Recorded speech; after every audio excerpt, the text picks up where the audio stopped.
Welcome to another exciting edition of the Voice of the Call Nation Radio Show. Welcome to the show. What's up, Ibrahim? And welcome to the show, folks.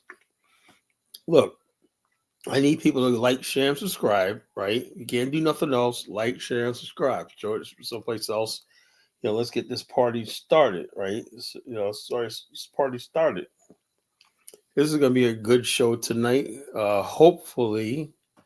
God's willing, my good brother Bomani will be joining us very shortly.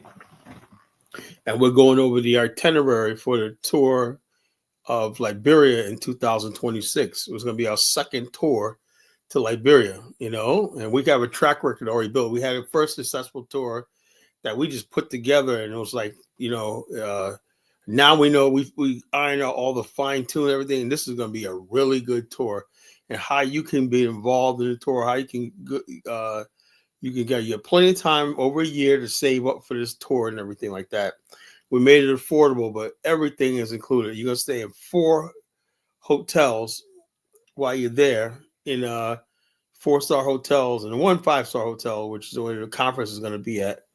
And like I said, this is going to be the tour of a lifetime. You talk about having fun, water sports, dining, cultural adventure, historical monuments and stuff like that, and the nightlife. We're gonna party like we never partied before, because, like I said, and we have a track record to prove it. We were out there partying last time when we was in Liberia. We're not the crew. Everybody had a good time. We had a blast, and the places we're gonna be staying at this time are gonna be way much better. So that's what we're talking about tonight. We're talking about tourism to Liberia. We're putting Liberia on the map as far as tourism. We think that should be the number 1 tourist destination in West Africa. That little tiny country that our ancestors built. We're here to reclaim that lost heritage. Not saying we're trying to take it over. We're trying to reclaim a heritage that was lost. A land and a life remembered. And so we're doing by going to Liberia, having the best time of our life. We're also supporting what our ancestors did 200 years ago when they decided to make that their home in West Africa. So we're gonna be talking to hopefully we have Bomani on soon, and we'll be talking to a good brother Bomani tonight. Here we go. We're gonna show some slides and some images, maybe some slides from the last tour we did and everything. We got a track record, and so that's that's the plan for tonight. Plans for tonight. Look, I saw today. I saw a video where some lions are running around Detroit. Now, I don't know a whole lot, right? But I do know lions are not indigenous to Detroit. But then again, you got Negroes who say they're not indigenous to Africa anymore. You got friggin' Negroes who say they're indigenous to America. So why can't lions go up there and say, yo, look, imagine a lion be up there saying, get up there and say, I'm a foundational black lion. I ain't no African lion. I'm a foundational American lion. Negro, like I said, man, I have a PhD in Negroology, and also you somewhere you have some Negro saying, yeah, them lions got a point though. They got a point though, man. Kind of prove that those lions are indigenous to Detroit. Oh man. But I do know the Negro in America, right? Like I said, people have this idea running around that I hate African Americans, I hate Black Americans. Nothing can be further from the truth. I beloved my people. I love the African American, man. They're the greatest thing that ever happened since sliced bread. They just got to do one thing, man. Just get over the fact that light bill is due every month. Well, and you got to pay that light bill. They ain't even getting out of that shit. I'm sick of Negroes talking about, I'm going to go to Africa and I'll pay that light bill. That light bill is going to follow you no matter where you go, You'll be on Mars and whatnot. Somebody's going to still send you that light bill. So they ain't getting out of the light bill. Ain't no getting out, When you was growing up and whatnot, man, we come home and they turn the lights out, man. What kind of provider you thought you were and whatnot? When you see a bunch of Negroes sitting there in the dark and whatnot, you can only see their eyes or their lips, whatever. And they're sitting in the dark like, some provider you are, man. We're sitting in the dark, Dad. You know, that's what you don't never want to do that. You want to never want to come over to a black woman in the dark and whatnot. That's what I've been thinking. I look at a For Righteous video today, right? I could swear if I didn't know any better that she hasn't paid her light bill. Then I thought if she didn't pay her light bill, how could she be doing the internet? You know, so I guess she's like sitting in the dark. For a while there, I thought I didn't dawn on me, right? I thought she was sitting in the dark because her lights were off, you know, and hadn't paid her light bill in a while. Then it dawned on me, how could she be on the computer if she didn't pay the light? So that ain't the issue. She's probably just like sitting in the dark, you know. So it is funny. Yeah, but she has a raging hard on for me now, her and Chantel. You know, how can I basically tell that I love them? How can look? So could someone give me advice on how could I tell these sisters how much I love them and whatnot? And they don't believe me, you know. I want to say for right now, I love my sisters, you know, my American black sisters. I love them, you know. I wouldn't trade them for nothing. But yeah, so it is what it is. Except for, you know, I thought about something, man. Yeah, listen out. Hear me out. I got some like real good ideas for like comedy and shit like that, right? You know, I have this one comedy skit I want to do called The African American Attitude Adjusters, right? You know how some African American got attitudes, right? So I found this thing called the African American Attitude Adjusters. Who are they, right? We're a consorted group that dedicated to adjusting the attitude of your favorite African American, right? Bunquisha with the stank attitude and whatnot, you know, we can get her, you know, because we just contact her baby daddy and all that stuff like this. That's good. You know, Leroy, you know, that's acting stuck and stupid. It's simple. You call the popo on Leroy, you know, Tyrone, you know, you call child support on, you know, Bill, who's basically grumbling all the time about everything. You just show him the light bill, have the light bill man knock on his door, say, Bill, pay your light bill. When I, you know, child support, you know, all these things are African American attitude adjusters, you know? And so therefore, I was thinking about something today. I said, look, well, let me see. Look, God, man, I forgot already. It was a really good thing. I had a new name. I had a new name that I was going to drop. A Jewel from the College Genesis. I was going to drop a new name out there. I always come up with these terminologies. Had one today. I just thought about it. I just can't think of it on the top of my head. Jeez, I got to start writing shit down, you know? Okay. Oh, yeah. Here it is. When a lot of sisters, I want to know one thing, right? And this today, right? Why is it that it seems like there's a stankitude institution teaching black women in America how to be stank in attitude? You got to be stank with your attitude. In other words, basically, you know, it was like this. You see a sister and one night, you all smile, and she look at you like, what the hell are you there always smiling for? I'm gonna give you the stankitude and whatnot to ruin your day, whatnot. And that happens, whatnot. I be telling sisters, you know, look, y'all gotta stop with the stankitude. You know, stankitude is stank attitude, you know. So y'all gotta stop with the stankitude, you know. And just because a brother's in the corner over there smiling and whatnot, he could be listening to something comedy on his phone. You gotta say that, no, can't have that. Brother over there being happy, you know, mind his business being happy. No, we gotta do something like, come, sisters, what can we do? The stankitude, sisterhood, black, in the name of stankitude and black girl magic and all things that's fucked up. What should we do? And go over there and just start some shit, you know, ruin his day, you know, give him the cold shoulder, the attitude and everything. Let him know that he ain't shit, you know. So you walk by him, you know he's looking, right? Look right past him or do something. Give him all your stank, you know. And so it gets really annoying after a while, man. It's like, sisters, man, you like, you know, look, I'm gonna tell you something right now to our black women in America, right?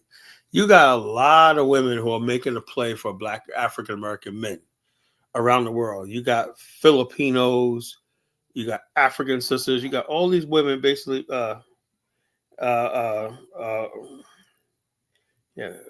yeah, but mine said he'll be on in 20 minutes, you know.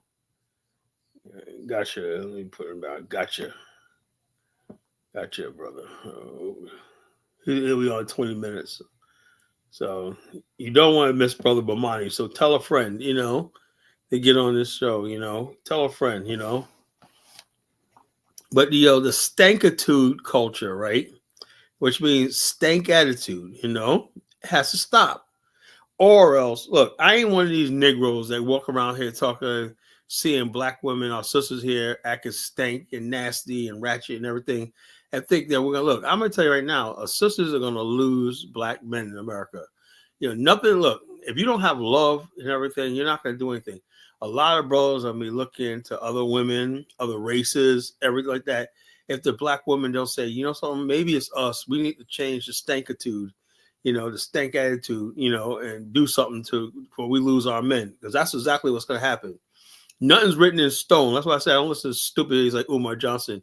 No matter how stank and ghetto a female is, it's your job to sit there and just take her stank attitude and whatnot and just be a good Negro. Talk about, I love my black queens. Black queens forever, snow bunnies never. I beg to differ for that. Even though I don't mind the snow bunnies, I can see how a lot of these other guys out here, like, something, man, if a snow bunny's going to be sweet and nice and whatnot, hey, I'm going to give us one. Is an Asian bunny going to be sweet and nice? I mean, it's Puerto Rican honey, whatever, The bottom line is that anytime he looks at his own women and she's all stank and mean and ghetto and everything, he's going to be like, yo, let me look for someplace else. Men aren't too hard to please. Men aren't too hard to please. You know what I love about my wife, right? What I love about my wife is she's not a pushover to me, trust me.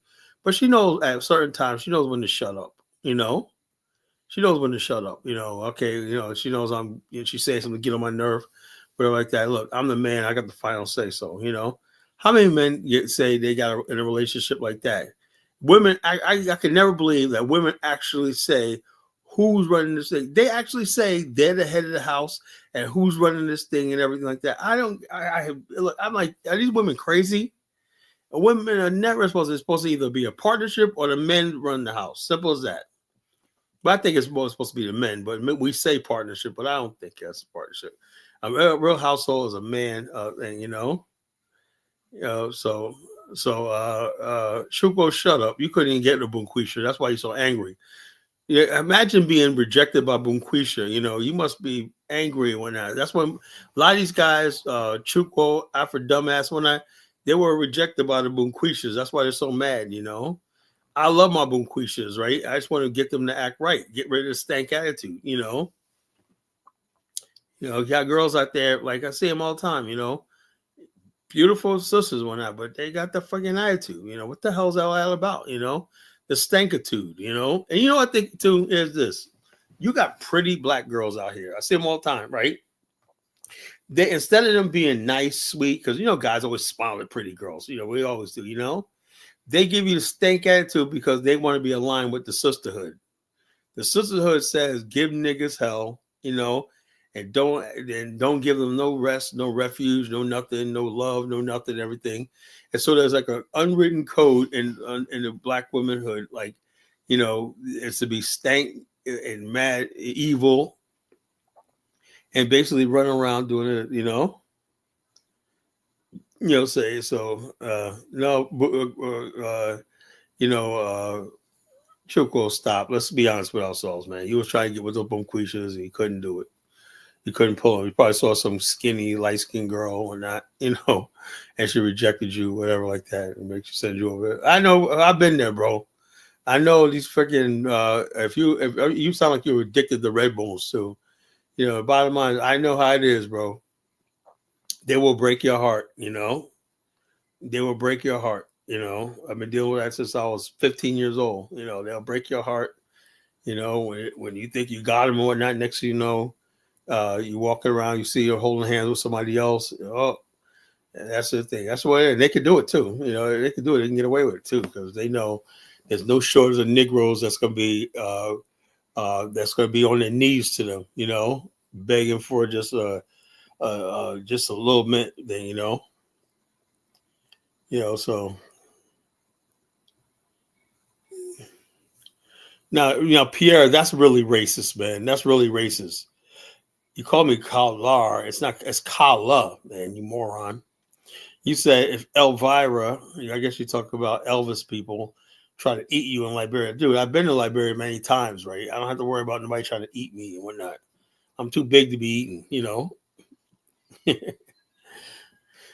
But you got to deal with Elvis, man. That was shots fired, man. You call Elvis accountable, man. That's beyond the pale, man. We don't tolerate that talk around here, Pierre. Even if it is Elvis. So it is what it is, folks. I mean, last night's show was something else. I'm basically playing videos, right, of places like Makoko, which people, you know, with people basically are living in squalor, but there's a good people over there in Makoko. The people in Nigeria, oh, play this, Kala, show us Abuja. Well, I will show Abuja for. But then I end up playing Calabar, which is pretty nice. Instead of people saying, Kala, we give you credit for showing a nice part of Nigeria, nobody gave me any credit, man. I just and then you got Lewis last night. Whoa, what a freaking clown, man. Collar, man, look at all that infrastructure. Bye, bye, bye, day. Then I simply played a video, which is of concern to us, right?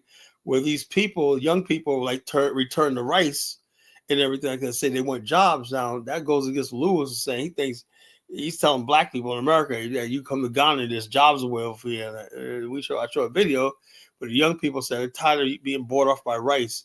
They want jobs. However, man, me personally, man, I would kept a bag of that rice shit. I would say, look, all right, we're turning this rice, except for 2 bags. We gotta eat. Yeah, when they gave all that rice back and shit, man, I was like, no deal, no deal. You can't. I remember when that happened too. There's like politicians coming around to, oh, that's all African politics, right? It's called in America we call it pork barrel politics, right? And I call African politics chicken and rice politics, right? In other words, basically you gravy. In other words, politics where a politician will hang his hat anywhere where the gravy is being poured. That's what they call in Liberia, gravy seekers. Wherever the gravy's at, he has his bowl out trying to get gravy poured on whatever his food, whatever like that. So in Liberia they call it gravy seekers. It's hilarious. Yeah, he went to eat Chantel. I don't know if Elvis was serious about eating Chantel. What do you mean I didn't have her back, man? I saw Elvis. I said that was wrong. What do you want me to do? That's his culture. That's his culture. That's his culture. That's what they do. I can't deny Elvis's culture or heritage, right? That's what they do. Cannibalism. I mean, this is a part of his culture. So I'm gonna freaking deny the man his what he believes in. You know. Well, first of all, Pierre, Chantel sits there and I don't look. Let me tell you something, man. I know you're gonna try to play it. Oh, she's a black sister or not. Yo, if a black sister acts like a black sister, Chantel does not act like any sister of mine. You know, she's loud, she's obnoxious, everything like that. So like this. Look, basically like this. First of all, Chukwu moron. My wife is actually Liberian, but she's also a miracle Liberian. Her Auntie Berlin, looks like she's like a typical light-skinned African American woman. I know the whole family. The Wilson family go all the way back to the founding of the country. They're directly from the North Carolina and South Carolina. So she's not technically an African. Even though I have no problem with African women, I love my African women. But the bottom line is this: there's no difference. Black is black, you friggin' moron. Whether she's African or African American, it's all the friggin' same, you friggin' moron. You know, I don't owe anybody anything like that. I didn't say I only want America. We just happen to click. We just happen. You want to know how we met? We met because I had a group, a page about my novel. And we known each other for 10 years now. When I published my novel in 2014, and she was basically like, you know a lot about my country. I said, oh, yeah. Just a little girl, I thought. She was young. Anyway, basically, she was like friend requested me. I friend requested her. Then we found out we have the same exact birthday, and that's how we started talking. We started talking because we had the same birthday. That's what struck up the mutual interest in each other, So the rest is history. But I could have easily been with anybody else, but she was the one who stepped up. She wanted yours truly, and what could I say, man? I couldn't resist. She made me an offer I just couldn't refuse, So she got me. She wanted me. She got me. So it is what it is, bro. That's what it is. You know. No, no, no, no, no, no, no, no, Chuko. I'm not like you. I don't. First of all, I don't go after friggin'. I don't need to go after women. Women chase me. You know. So I don't need to have. I don't get rejected by women. I reject women. And the bottom line is this: most black women in America are very beautiful and slender and beautiful. At least the ones I know and everything. So bottom line is your Igbo women, whatever you call, can't compare. It's not even a comparison. You know, these people got so much hatred. Every black woman becomes a bunquisha and everything like that in their mind because they really just obsessed with Black America. That's one thing I do for righteous, man. So many Africans that fucking just won't leave us the fuck alone.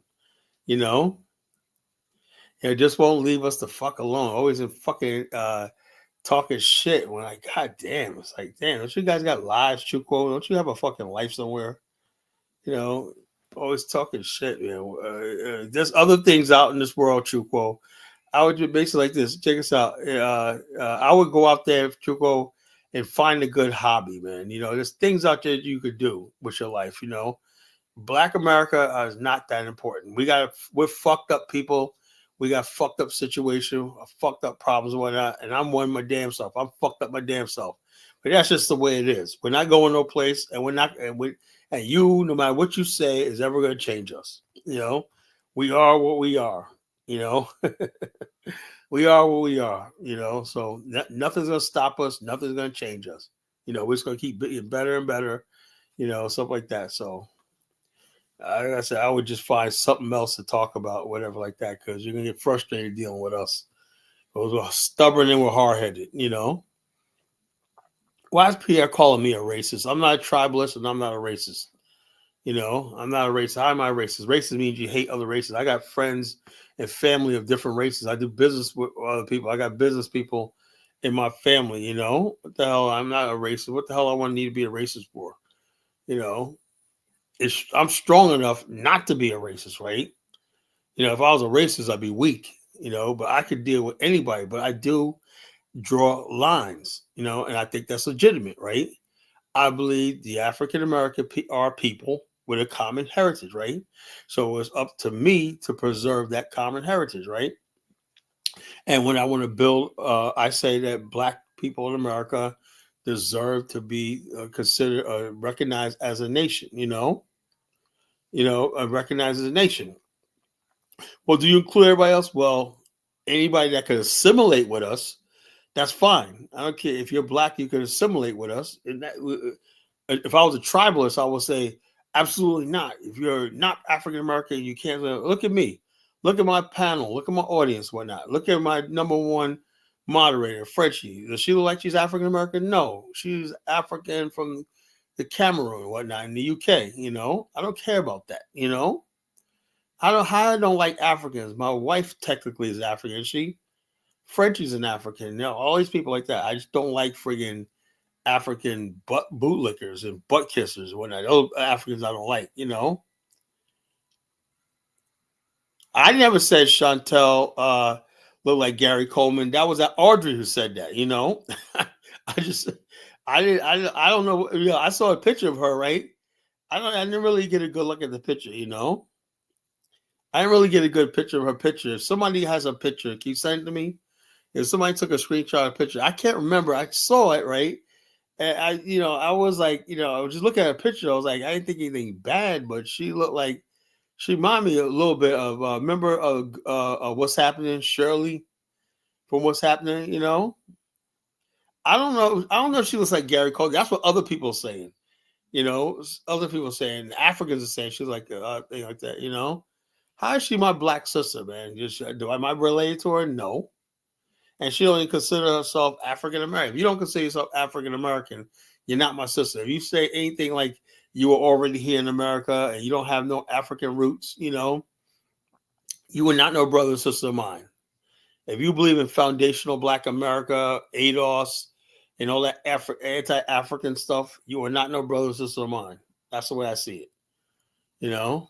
Only people that I rock with are people that acknowledge that you're part of the African story in America. You know, as crazy as it even this day fucked up day and time, right? That means something. You know, we're the original African story of America. America's African story is not pretty. It was born in conflict, in oppression, and bloodshed. But so I resent people trying to clean the African story with America up. No, America, the African story, America is a crime against humanity. There's no getting out. A lot of Africans want to erase, and a lot of white Americans want to erase his story and replace it like that stupid chick, Nigerian author Chimamanda, whatever hell, chimpanzee. Well, I don't know. I mean, I shouldn't say that, but she was basically like, see, we in Nigeria don't think about race because we don't have to. Blah blah blah. Okay, look, I get that. You live in a majority black country and everything. You don't have to worry. You're not conscious of race, right? But what happened was, white people pick up that, right? And this is what I'm telling you. I warned people back when she was saying that like 7 or 8 years ago, right? Like 10 years ago almost, right? I said, watch, they're going to use this woman and that they're going to start using Nigerians against us. And I was right, How am I jealous of Afro dumbass? There's nothing for dumbass has that I want. I'm way better looking. I'm handsome. What the hell has he got that I want? Possibly, so there's nothing about Afro dumbass. I'm jealous. Look, the bottom line is this: I wish Afro dumbass the best of luck. His healing and stuff like that. But he's not on my level. He's just a kid to me, Pierre. But anyway, this lady, although okay, I get where she's coming from, right? Nigerians don't have the same story as Africa. It's all basically people attacking Black America because a lot of white people, white Americans, are fed up with race and I'm jealous of you, Pierre, man. I just, I never wanted anything else in life but to be Pierre, Pierre Guada, whatever it is, from Guadalcanal, wherever the hell you're from, Guadalupe, whatever, like that. Yeah, I got to be you, bro. Anyway, so basically what happens is that at the time, right, people start exploring this Nigerian phenomenon, right? And they start exaggerating Nigerian success in the world and America. So I really start exaggerating. And like I said, I would love for that Igbo chick to come up here, and because we got receipts, they basically, white people are hyping Nigerians up as a way of discrediting Black people. Why? Because we're starting to make demands. Why is there no Black ownership in the NFL? And say, oh, why y'all complain about racism? Because you guys are freaking robbing us. You destroying our neighborhoods. You control our music, everything that we have, they take away and destroy and everything. And then when we speak up or not, they say, oh, look at these Nigerians. They don't complain. Of course. They don't have your history with them, So basically, what I'm saying is a lot of Nigerians like Chukwu and they allow themselves to be used by white supremacists. That's why they spew out white supremacist talking points. It's all basically the white man has an illegal and immoral domination of power in America and power over Black people, which is illegitimate. Illegitimate. It ain't about being victims. The white people are the ones that's victims. They consider themselves victims. Look, Chukwu, first of all, yes, I'm a racial minority and a slave descendant, right? But here's this, though. This slave descendant, right, produced the first Black billionaire, right? We produced tens of thousands of inventions, You got to come to this country that was built by the slave descendant, because you can't survive in your own country. So what does that tell about you? So although you don't have experience with racism, but look, we endured. Racism made us the strongest Black people on the planet. Influenced everything. You guys can't even keep up as far as music and culture and movies. Your movies don't sell. Your music don't sell like us. Everybody wants to know our story. Nobody cares about your story.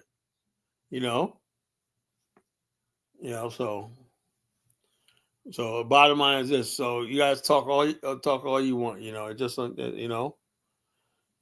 that's a lie. She didn't sell no bleaching creams. She would create this hair straightening. There's no evidence she sold bleaching creams. Pierre, you stop lying. You know. So it's just hilarious, man. You know, but some of you continental disgruntled Negroes are becoming a sport to me.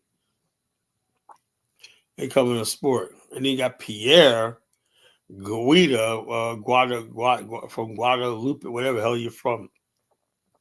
You're not you are a slave descendant too, you know. African continent are the majority. Yeah. But the bottom line, yeah, they're what you call it,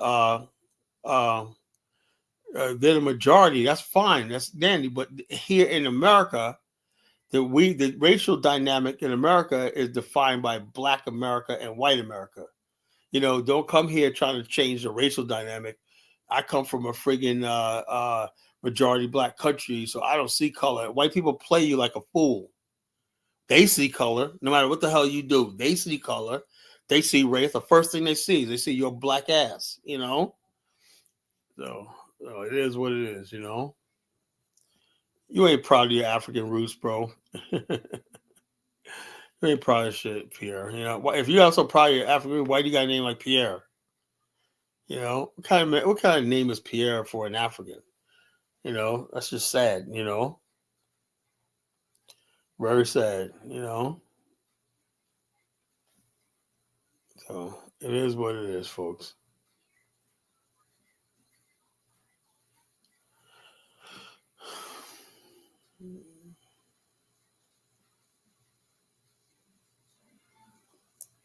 So we got, oh yeah, so it just hilarious, man. It's just like a sport, man. Dealing with coons, race traders, you know, it's like a sport, you know. You know, it's like a sport. You know, like I said, man. They call me the ring athlete, you know. College of jail for your connections. You know, two dummies, dummying up with each other one night. Two imbeciles who can't build. You guys got together. You couldn't freaking open a bottle, man. I'm gonna see this video. I'm gonna show you guys a video. Now I think I can't play it. Now I better not play it, right? And these two African ladies, I don't gotta do that. I can't do that to y'all, right? These two African ladies had to basically try to open up a bottle of soda when they're using their teeth, whatever like that. And my boy Nye sent it to me like, Colin, man, if you laugh, you're going to hell, you know? He puts it on Facebook. And I said, man, I told her, I said, yo, bro, that was not a good look, man. What country they from? For everybody gonna start passing about. They ain't Ghanaian, they ain't Nigerian. Everybody. So when this video goes viral and that, everybody's gonna be out there. They ain't from us. I be seeing women like that are clearly Native African. Everybody said, oh, she's probably from the hood in America. No, motherfuckers. You know that person's a fucking African, you know, from the village. They're only sitting back in the backdrop is a jungle and whatnot, you know, and you see the mud hut back there. What the hell do you think she is, you know? But they were like, nah, she ain't from my country and whatnot. That's what I love that when Africans say that. What country you talk about? We're not one continent, man. You know? I always tell Africa was Africa, man. No matter where you go, you know, you're still Africa, you know. And people are like, no, not in our country, man. We're much better, you know. You know, better. Pierre, man, what are you trying to talk about? Black America? I don't eat no goddamn raccoons. I don't eat chitlins either. I don't eat none of that shit, you know. I eat none of that garbage or whatnot, you know. Yeah, primitive black people from the really deep south wouldn't eat that shit, you know. But I ain't one of them. Yeah, so nah, we don't eat bushmeat over here, bro. I look basically what I want to say is okay. Let's say bushmeat. You're never supposed to eat a flesh-eating animal, you know. At least take the hair off the shit, you know. You don't just throw a fucking cat on the grill and just start eating the shit, man. That's savage, man. You know. Like I said, when I was in Liberia this year, right? I mean, that's when I said, you know, let me tell you, people say, Colin, you changed after this tour, man. I had a time of my life. I really did, you know. Aside from the malaria I caught, you know. They don't eat no bushmeat down there, fool. Anyway, basically, like I said, in the same day, within like an hour, right? I get arrested in Nimba County, right? No, the Bond County, right? For absolutely nothing. They try to shake me down for money, whatever like that. I knew what the deal was, right? Then I'm just so feel so real hot too, right? That day, I'm in the back of the car, my driver's driving, and then we stopped off at this like a little, Liberia have these little rest stops or whatever like that, where people selling fruit on the side of the road, basically. And this lady walks out of the bush, man, with a freaking monkey, tied to her back. I was like, what the hell for sale? I was like, that's when I realized, you're in Africa, yo. She walked out with a fucking whole ass monkey. First, I thought it was a little kid, so I was like, oh shit, that's a fucking dead monkey. I was like, God damn, man. I said, I'm in motherfucking Africa. I'm in the motherland. This is real. Up at that time, man, resorts, nice beaches, everything. Ice cream, pizza, whatnot. All I could get was Africa life, man. Then I went into the country, man. I was like, holy shit, man. People coming to the market, man, with fucking all kinds of crazy looking animals and shit, rats for sale. One lady had a fucking friggin' monkey, I'm like, God damn, man, So I'm like, oh my God damn, what the hell am I freaking? What the hell? I am in Africa, and they dawned on me, say, this is where your people come from, man. This is you. Had you not been taken in the transatlantic slave trade, this could be you here. I said, yeah, that's the one thing beautiful about going to Africa. That's what we're going to talk about tonight, is knowing that you're going to go home. Knowing that one day, because the next day, I was like 2 days, after that, I was like 2 days out from my airport, my plane, and when I was like, oh, get back to Monrovia. I got 2 days, sit on the beach and chill, and then I'm out of here. I'm back to the States, my plane go. But you got to basically... you realize that, like I said, Africa's a great place when you got a return flight ticket. You can go there and enjoy yourself, but knowing you're coming back to the States, that's the best feeling. Like, man, go in there and just be and say, "This is it. This is it. This is my life for the rest of my life." Hell no. I don't know. Well, who romance? I tell people the real thing. I tell them the good side and the bad side. Why are you calling dollar bro? You wish you had dollar bills money, All I know is Dollar Bill's going on this tour with us, so he ain't broke, bro. Only the people that's broke are the ones that can't afford this tour, So Dollar Bill's not broke. He's gonna be putting his deposit down on a tour, Yeah, I'm sure you make more than Dollar Bill. Okay, Pierre. Okay. I'm gonna put people's money where their mouth is. When I get the super chat up, I'll say, okay, prove it. Send me $100 super chat. If you can't put up like that, I say, yeah, just what I thought. Another fronting broke ass nigga online.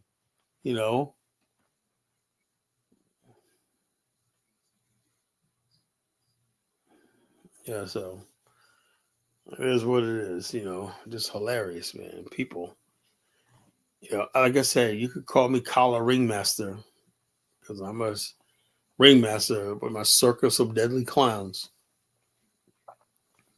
So. Oh yeah. I'll believe that when I see it. Yeah, I'll believe that when I see it. And all the money for the super chat will go into a good cause.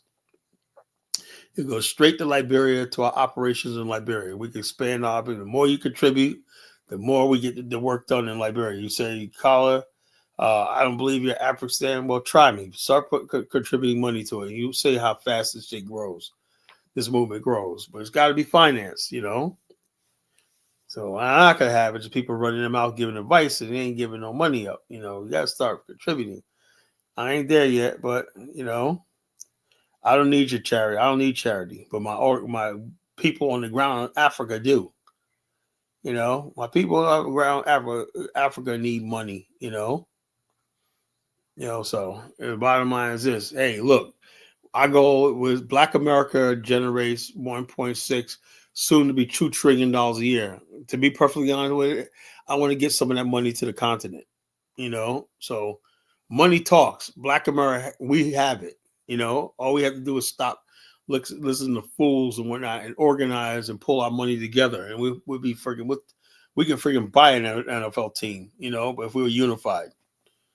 Disunity and everybody doing their own thing it's the number one problem in Black America. But we do have the potential power because we have the numbers, We're just not organized. I agree, Frenchie. Why can't we just be friends, Why does everybody got to fight each other? Why does everybody got to call here and always freaking try to challenge me and, try to pick on Kala, man? Everybody tries to bully Kala all the time, man, Don't you get old? Does that get old with you? People trying to bully me and silence me and everything like that. So we're just sitting there waiting for my good brother Bomani. He's that guy works like you won't believe. That's what I love about him, man. He works so hard, man. yeah.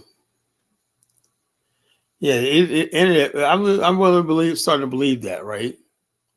Yeah, I do believe in a new nation that we're going to build. We need an internet security and police. People police the internet. We say, we'll call it. Then we'll go for free speech. Yeah, free speech is not reckless speech. How do I bully you guys? I don't bully nobody. Pierre, I don't even know what country. I don't know where your country's at. How can I bully you? I don't know where your country's at. I can't even point to your country on the map. If I don't know where you're at, man, how can I bully you? You know. Oh, whatever. That ain't gonna happen. That's not gonna happen, bro. Bottom line, we ever get a chance to build a nation again, it's not gonna fall out of our hands. As simple as that. Like over my dead body, Say Guadalupe. Let's see. I'm gonna look up your country, right? Let's see. Let me look at your country.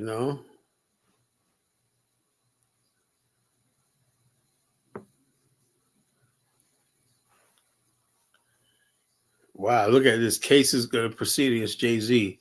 Jay-Z's in a lot of trouble, bro. Let's see. Let's look up his country. How you spell it?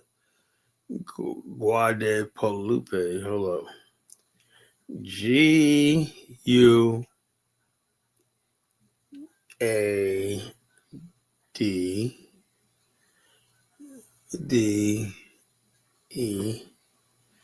Okay. It's actually a French country. Department of France. Okay, it's a French territory. Y'all niggas ain't got y'all independence yet. It's an island group in the southern Caribbean Sea. Remember the butterfly. Oh, it's actually beautiful, Of France. And yeah, it's a French island, France owns it.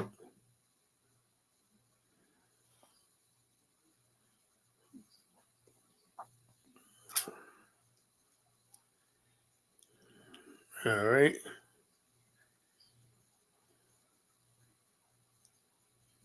Martinique, Reunion, Dominica, Barbados, Grenada. I know about Grenada.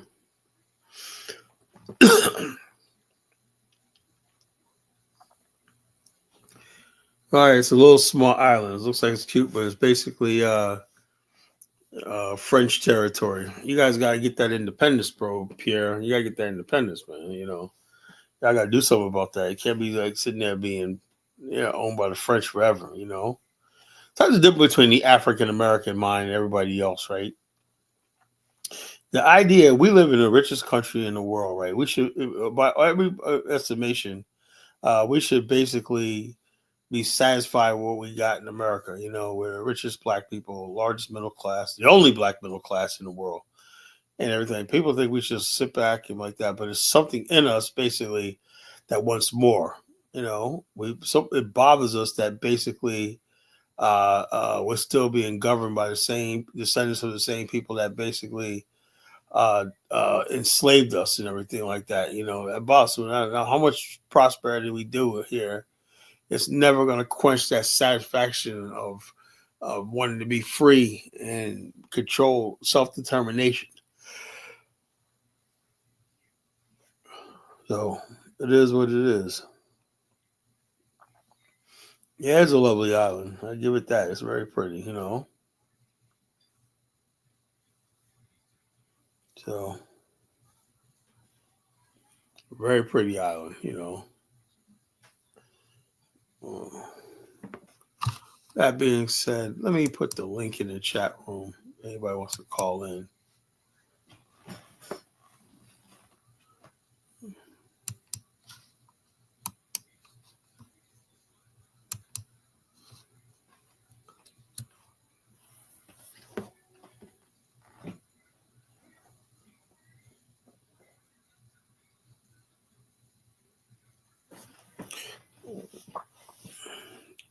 I wondered, is it too early to start a New Year's resolution? I did.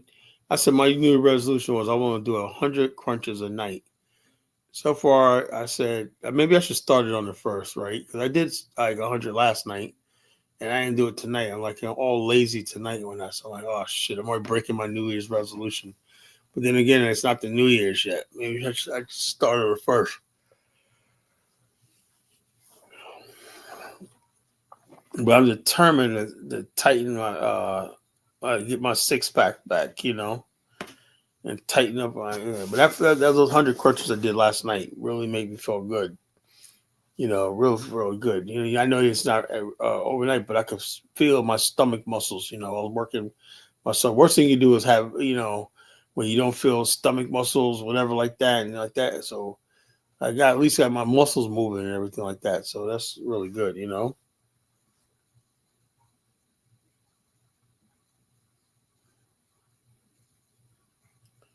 I don't know what Jay Sanders is talking about. You know, I said I was going to do 100 crunches a night. That you know, because Jay Sanders is probably fat. You know, and worst thing, like I said, you know, I have nothing against fat people, but you know, look, I've been there, done that. You know, and I just can't go back to that shit no more. You know, I can't do that. You know, oh man, so I can't do that no more, man. I slimmed down. And my worst fear is going back to being fat, getting back big again. You know, my worst fear. Because I have this thing where I can look at other people and content and judge other people and I'm enjoying this. I'm enjoying this power that I have, you know. I'm looking at people like, you know, this, so I'm basically like, slim and everything. I'm like saying to myself, well, geez, you know, I'm like slim, but I don't want to get big again, man. I don't want to get big again because it was not a good look, man. People look, let me tell you something. When you're big, whatever like that, people basically just look at your size and they just dismiss you right away, you know? You can have all the ideas you want and whatnot, but as soon as they look at you, all they look at is that stomach, you know? And everything you say just goes in one ear and out the other, right? Like there's nothing you could say. I said, why because of that. And they're looking at your stomach when we want to hear goddamn thing you had to say, you know? Now you bring bad luck. You're not, you know. Now you don't want to be big, you know. I've been there, done that, you know. But thing is, when I was a kid, I was skinny. When I was a kid, you know, when I was skinny, when I was a kid, I was skinny. I only got big when what was it like 15 years ago? Not 15, like 20 years ago. I started getting hefty and whatnot, and once I just never lost it. I never was actually fat. I just had a lot of swelling, and I was just huge, you know. But the doctor told me it wasn't fat; it was just all swelling a lot, you know.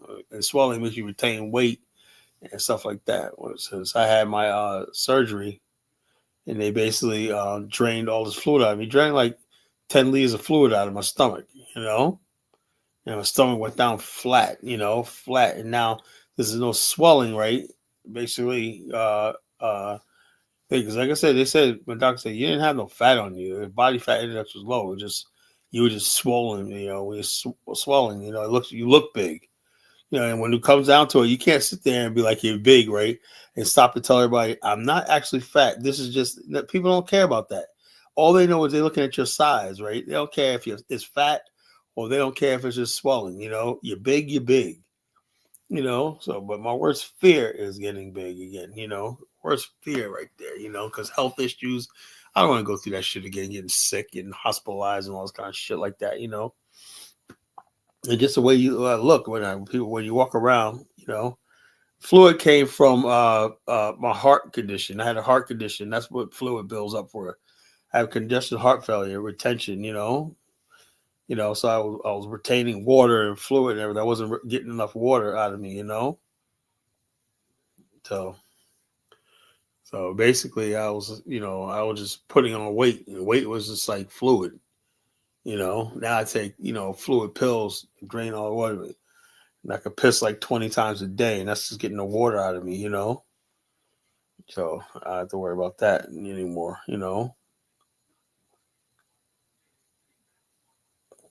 People say, "Oh, you sound so superficial." Yeah, maybe, but goddamn, I'm sorry, man. I just like the way I look. I just can't go back to being the other way. I can't go back to. I got my good brother Ibrahim up. Welcome to the stage, Ibrahim. What's going on? What's on your mind? Yeah, I'm just listening in right now, and looking forward to what the topic is today. Yeah, it's Bomani. He's supposed to be coming on. I don't know. He hopefully comes on tonight. He's supposed to be. We're going to talk about the tour that we got coming up. He just put the tour group, the thing together, and everything. Let's go over the itinerary and stuff like that. Mm-hmm. Yeah, that's good. Yeah, what did you Journey of think a of lifetime. the message I sent you? I get so many messages all day. You sent it to me when? In What's the that? WhatsApp group. Okay, hold up. Yeah. Okay, hold up. Yeah, there's a file in there that talks about the fractionalization of holding things like tokens, investment into a certain thing like property, for example, and Right. we talked about that with Brother Hit. Yeah, he's an expert on all that stuff like Yeah. that. I just trust that like with the model he has for. That's one thing we do agree about as far as like the financing and stuff like that. We do agree on. You may disagree on a lot of other stuff, but I trust his judgment when it comes down to like the financing and stuff like that. How a nation should run and stuff like that, like investment and savings and stuff like that. Yeah, we should, if he's not already in that thing, we should bring him on so that he can see and, So you he's know. in there. Okay, cool. Well, that's good. Yeah, I'll just He's wait. probably just busy. Probably hasn't responded to Yeah, it. no worries. Yeah, because the file that's there is the pitch deck of some other brothers I know from here who are making the infrastructure for this ability to be able to fractionalize investments into things like that. So yeah, it's a they have a small company, and Yeah, it's like I like. said, bottom line is this. Like I tell people all the time, people who doubt this, we got way too many intelligent black people, right? That could add value to what we're trying to do. You know what I'm saying? Mhm. I have no doubt in my mind. The fact that this wasn't done decades ago is just a shame. It needs to be investigated. Why wasn't it? You know what I'm saying? Yeah, It's just so freaking obvious. This is what we do. Like you got look at all the black people that disenchanted that live in the UK, I know. and places like that that live outside the continent and everything like that. They would love to be able to live in a country that's majority black and whatnot, But right now, none of these countries in Africa, are worth anything. You know what I'm saying? Hmm. Corrupt and all this stuff like this, and just backward thinking and everything like that. All the best minds are outside of the continent. That's the sad part. Yeah, The Europeans know what they're doing. They put the idiots in power. yeah. And I arm them mean, with thief. they're even using some of them like a friend of mine. Um, he actually works for a company that services some of these intelligence agencies and all that kind of stuff. And his apartment was burned somewhere in England because of one of the riots, the race riots that happened Yeah. because of yeah. So he had to skip over across the channel and stay away from the fucking city that he's working in because there's too much of How that do in you the live? country. How anybody could live like that is beyond me. You But know? and this guy, well, he has the money and he takes it as a holiday, but he's servicing basically a race that hates him, and Yeah. he's like you know really a multidisciplinary kind of scientist and computer They don't engineer. care about. They don't give a shit about that. All they care about is you're black, and they don't want you there. They don't care how much education you got. They don't care about none of that shit. That's right. Yeah. They don't really give a damn. I try to tell people all the time. Well, we got education and we got degrees. They're like, man, take your degrees and stick them someplace. That's what the way they Mhm. see it. Yeah. They don't care about your degrees. All they care about is that you could pollute their gene pool. That's That's all they right. care about. Yeah. Dark Migo, what's on your mind? All right, Dark Migo, he dropped off. This kid. Yeah, that's all they care about. They care about themselves and basically them surviving. They don't give a shit about what you got to offer them. When they don't care about You that. know, you know, you know. It's weird because it's really not us who would be polluting their gene pool. It would be them who would be polluting ours Yeah, but the because thing is, they're the master race. no, You know? they are the pedophile race. Well, I know that, but they're saying they're the ones in power, though. Yeah, And the yeah, story they dictate the terms. The terms is you could basically we could go around your world. Like you look at a perfect example, Asia. White men basically where do you see it's equal where white men basically go and patronize gays, whorehouses in Bangkok and all these other places like that. But do you see Asian men in Europe doing that? No. mm, There's an equal relationship. mhm. There's a power dynamic. We can go have sex with any other woman. We can pollute your race with our genes, but you dare think about friggin' a white woman's body? That's their breeding ground. That's the only way they can make their white children. You know, so that has to be guarded. All thing on the penalty of death. You can't go near that white body. A white female body is sacred to them. Yeah. It's in reality, it's not. But No, to them it is because that's the only well, way they can breed their race is through the white female. So if they yeah, lose that, their race is finished. yeah, That's what we see here in America. In America, that's how it is. in the UK, it's there's no problem really. Um, but Oh yeah, I know they don't really see race like that in the UK. I get well, that, they do. It's just but it not doesn't have not that like the tension. United It does States. Not, not like the the United men don't States. have that tension against But non-whites. because America, UK wasn't built around slave and plantation culture.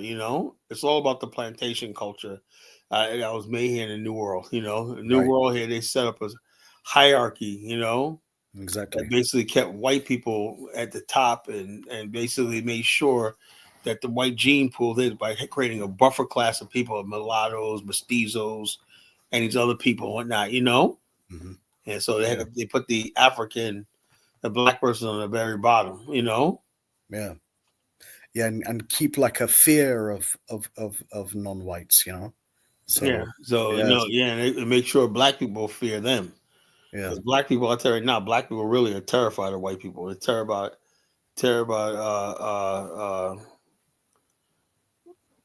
John Milton, racist blunt and hell in the UK. No, it's not that. They got prejudice in the UK, but they don't have racists like the United States. It's a different level. It's more like xenophobic than it is like racist. America is different. Why? Because you'll have black people and white people, a white person live in the same neighborhood, right? And their descendants are basically been around each other for 300 something years, have the same culture, eat the same food, same holiday, but yet there's a divide. In the UK, the problem is just xenophobic because people are different, outsiders. In America, it's not xenophobic because black people are basically a native to this land, almost. So what is it? It's all about color. Just color. The only thing that divides black and white in this country is color. Other than that, black and white people are the same freaking people. You go down south here, a black neck and a redneck are the same freaking thing. The only thing that sets them apart is the fact one is black, one is white. And that divide is done usually by white people who want to maintain that power and distinction of being white.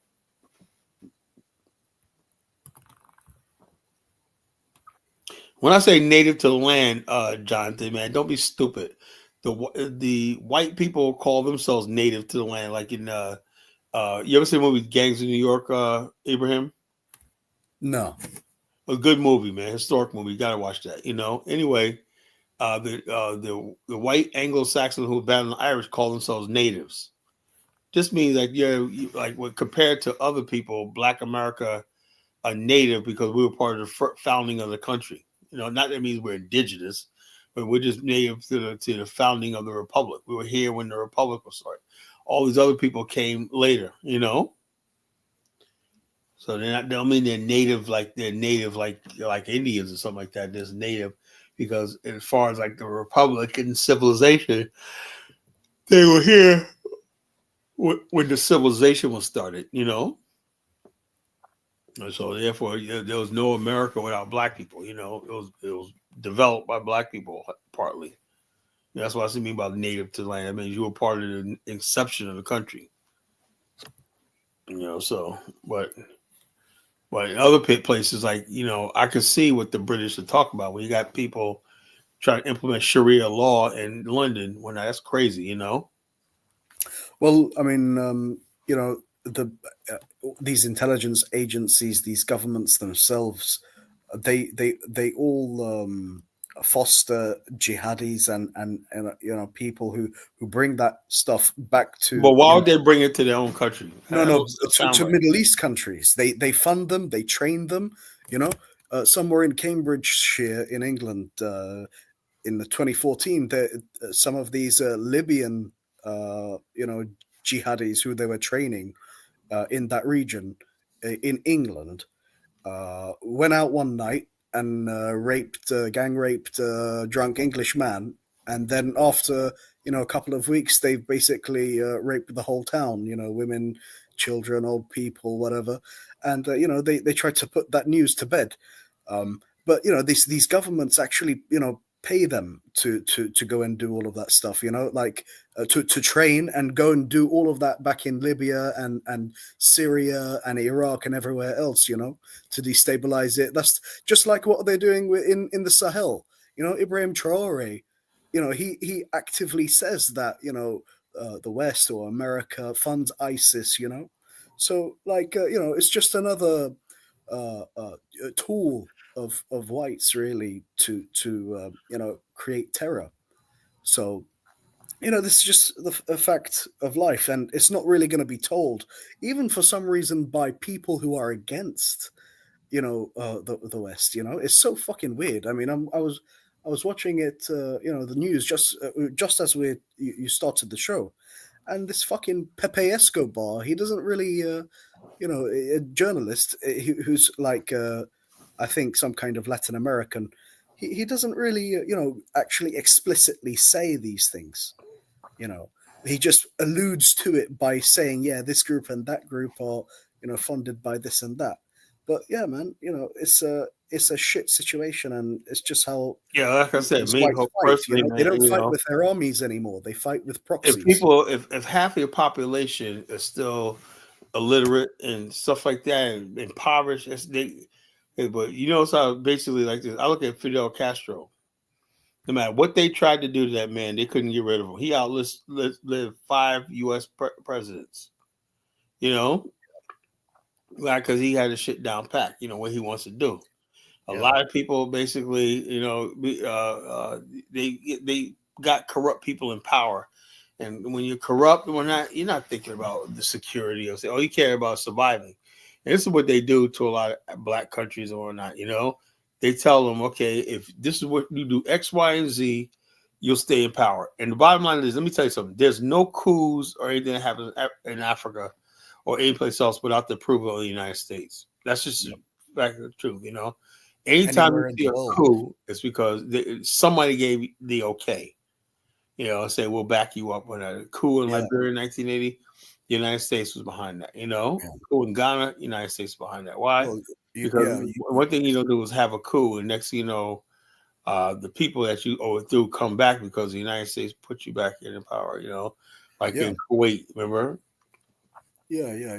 It's either United States, United Kingdom, or France. It seems. Yeah. So yeah, they basically, or they all work together. You know, basically put whoever they want in power and whatnot. You know, this me is how they get away with it is all they have to do is offer African countries visas and foreign aid and whatnot, and all is forgiven. You know, it's like Whilst they steal all of the natural resources. yeah, it's still steal, man. You don't have to steal. Just take it. You Yeah. know, just take it. Stealing Or implies give you a bad contract. yeah, And bad contract. But they, like I said, if you sign a contract and an agreement, and you're getting shit in the stick, that's your fault. You know, that's right. Yeah.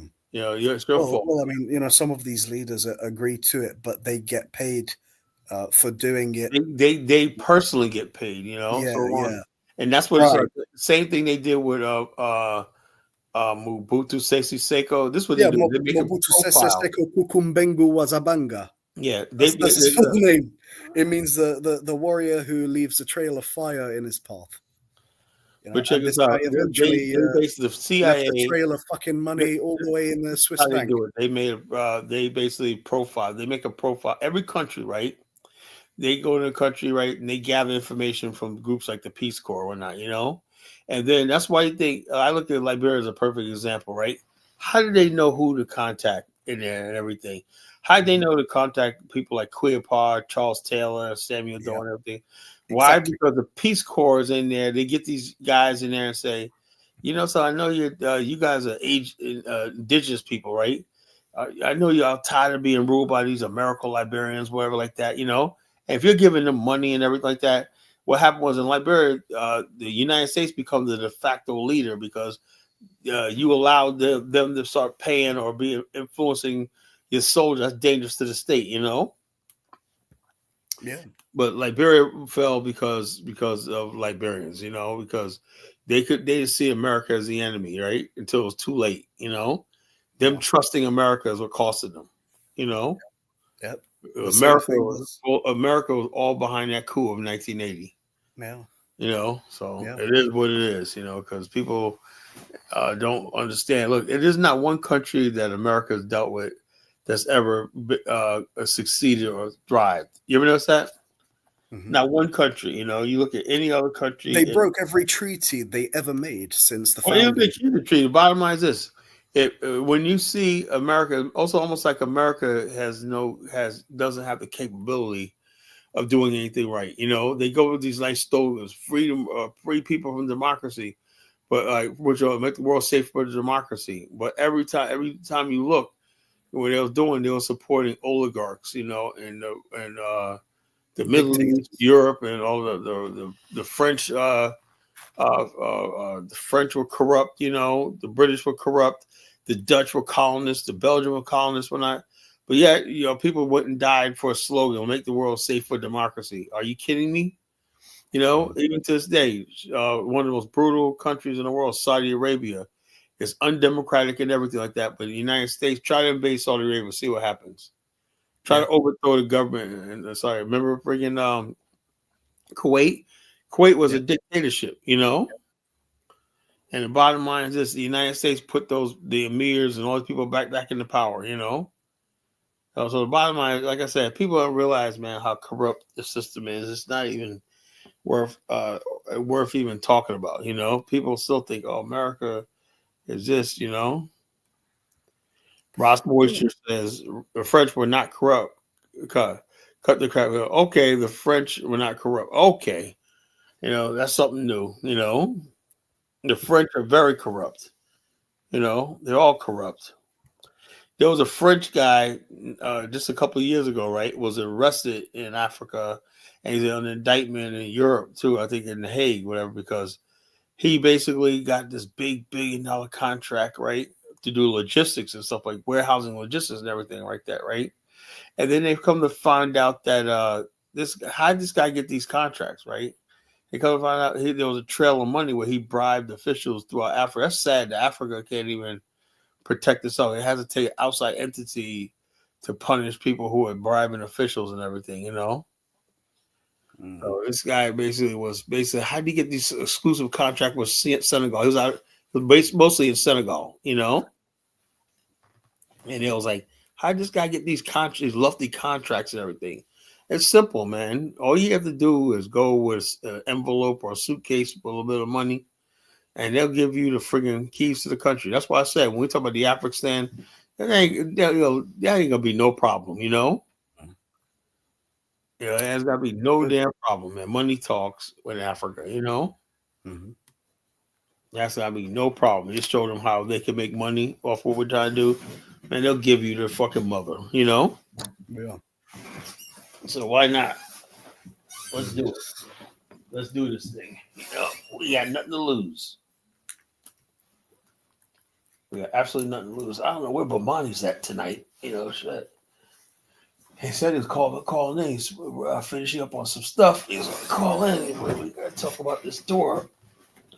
Have you ever been to Liberia, Ibram? No. Not yet. You ought to come on this tour with us then. Yeah, I might. Yeah, but I'm gonna have to sort some things out, like I mentioned on the message, and then I'll see if I can later on. Yeah. So this tour is there. Just or tell somebody else, tell a friend, spread the word. Because I do believe this is the building block to what we're trying to do. Establishing ourselves a foothold in Liberia one night is going to allow us to expand. Because what we want to do eventually is have our own, I'm studying now about boats and stuff like that could travel from one place to another. Boats? Huh? Boats? Yeah. Okay. Boats. Oh, you mean like shipping or just travel? Shipping. But okay. So you mean ships? Passenger stuff and shipping. You know what I'm saying? To Okay. establish shipping lines and stuff like that around the continent. Cool. Yeah. We can start with that. I mean, we would like to start with aircraft, but the continent is too big for that right now. Sure. Yeah. So it's a perfect idea. Yeah. So we could. So like I said, because if you could ship goods and stuff from one place to another, that's really good. And it would be a good idea to buy up these ports if this kind of initiative goes ahead, because buy up Chinese have a monopoly over the ports. No one's ever basically organized the port system in Africa to work in Africa's interest. Mm-hmm.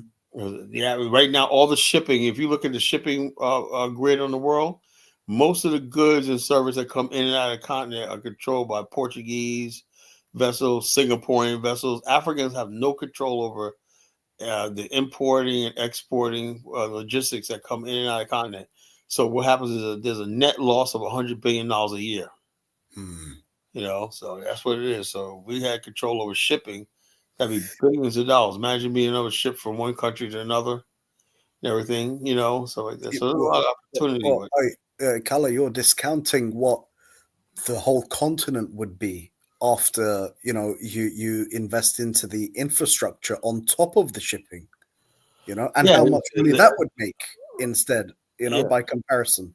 What you call shipping? If you could ship to one country instead of importing from Asia and everything like that, you could have one country imports and distributes, around the continent. I'll save billions of dollars right there, instead of any country.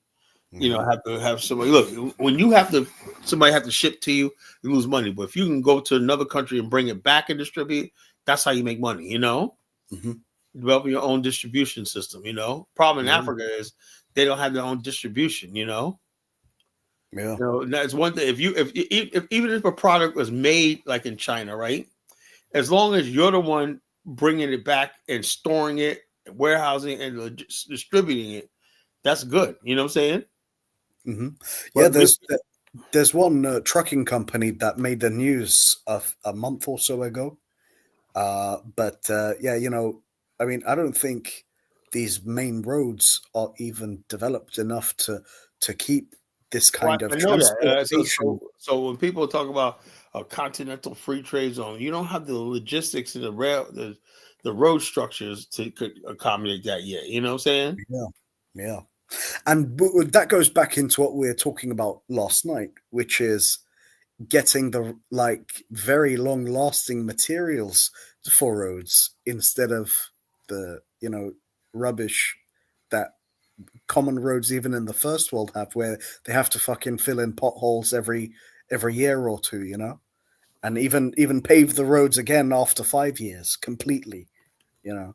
So maybe stone or some kind of Roman concrete, something like that, like lost for centuries, There's all different types would of be good. ideas. So Yeah, bottom line, you just can't use cheap materials and stuff like that. yeah, Everything yeah. like that. You got to realize you got to take into consideration the weather, rain, Hmm. drainage. Roads only damage when you don't have proper drainage. Yeah. Hmm. Every time when you build a road here in America, we build roads. We have ditches, for the runoff. But you can't Yeah, let the water hit no matter how good your pavement is. If you don't have proper drainage, it's going to damage. yeah, You have damage. That's why you got to build proper drainage. Roads are not easy to build, but it should. If we're gonna build it right. So. yeah, yeah. IC3 says white women are good for paying reparations. No, man, that's not enough. You know, Uh, having a snow bunny on your lap is it's nothing. I don't want to listen to ICT's goofy ass. You know, Uh, at this point in time, man, I'm only talking to serious people. yeah, It's just moving. It's moving. It's like the most serious thing now. It's great, gaining some momentum. This guy, people are starting to think, something. What about that? Look, the bottom line is this. I tell people all the time, I am not thinking about myself or yourself right now. This is for the future. We got, and also when you plan for the future, it gives you direction. Right yeah. now, Black America has no direction, whatsoever. Hmm. And we're actually listening to somebody like Tariq Nasheed for political advice. Get to what the hell. Yeah, that's that I wouldn't be surprised if he's a agent. Here's Because a this is part of the degeneration of Ibrahim. I gotta hold up. Can you hang on a second? I'm gonna meet you. sure. I got brother Bomani coming on. You know, brother Bomani, what's going on, brother? This is odd, man. I'm on the other end of the thing. Usually, I'm used to. This is the first time you're on my show. I was always on your show. Yeah. Absolutely, brother. Absolutely. All good, man. All good. You got to keep business flowing and business going. Oh yeah. Man, you're like the hardest working man in Pan African business, man. You're like James Brown of the Pan African world, man. I'm always saying you're always working, man. Like, god dang, you Yeah, I know. just had to stop trying to get some stuff for my South Africa group going. Let me just get this camera going. Good. I'm Yeah, gonna. what you call it? And I you saw a message where I said, "Yeah, get that guap." Remember that? So that in the I said, "Get that guap." Yeah, I mean, in order for you to run a movement, you have to, you have to. So you tell me, Bomani, you're not into the poor righteous teacher thing? Absolutely not. You see my new truck, right? Oh yeah, yo, Bomani. Let me Yeah, I tell you mean, if I something. was into it, I'll Yo, get a ride Bomani, in I'm the not truck. trying to clown you or nothing like that, I but mean, that if you're that pulling little up to that people, little great thing you had before, but that I little got great car you customers had before. with $500,000 houses. I can't be pulling up their house in a jalopy and expect to get $400 or $500 for some technical services. So you have to look the part, act the part, and be the part. Oh yeah, man. I'm glad. I love your vehicle, man. I love your whips, man. This looks nice, man. It was a step Yeah, up, man. Just tells you folks, this is real thing, man. We are real brothers making real money and doing real things. We're not just some slacking ass Negroes out here talking about it. We're doing this thing for real. We're doing this thing for real. Somebody Rossman said, I like cousin Bomani.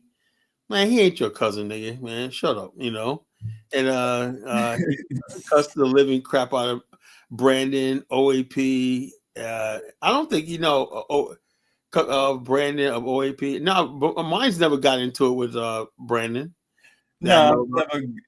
yeah, my goal in life is just to keep away from problems and keep away from troubles and things like that. Because And that to means be is honest nobody. with you, brother, we have so much things that we need to build and put in place. We have a younger generation that needs direction, and the best way to give direction is to be that example, and put things in place, and you know show what we're about.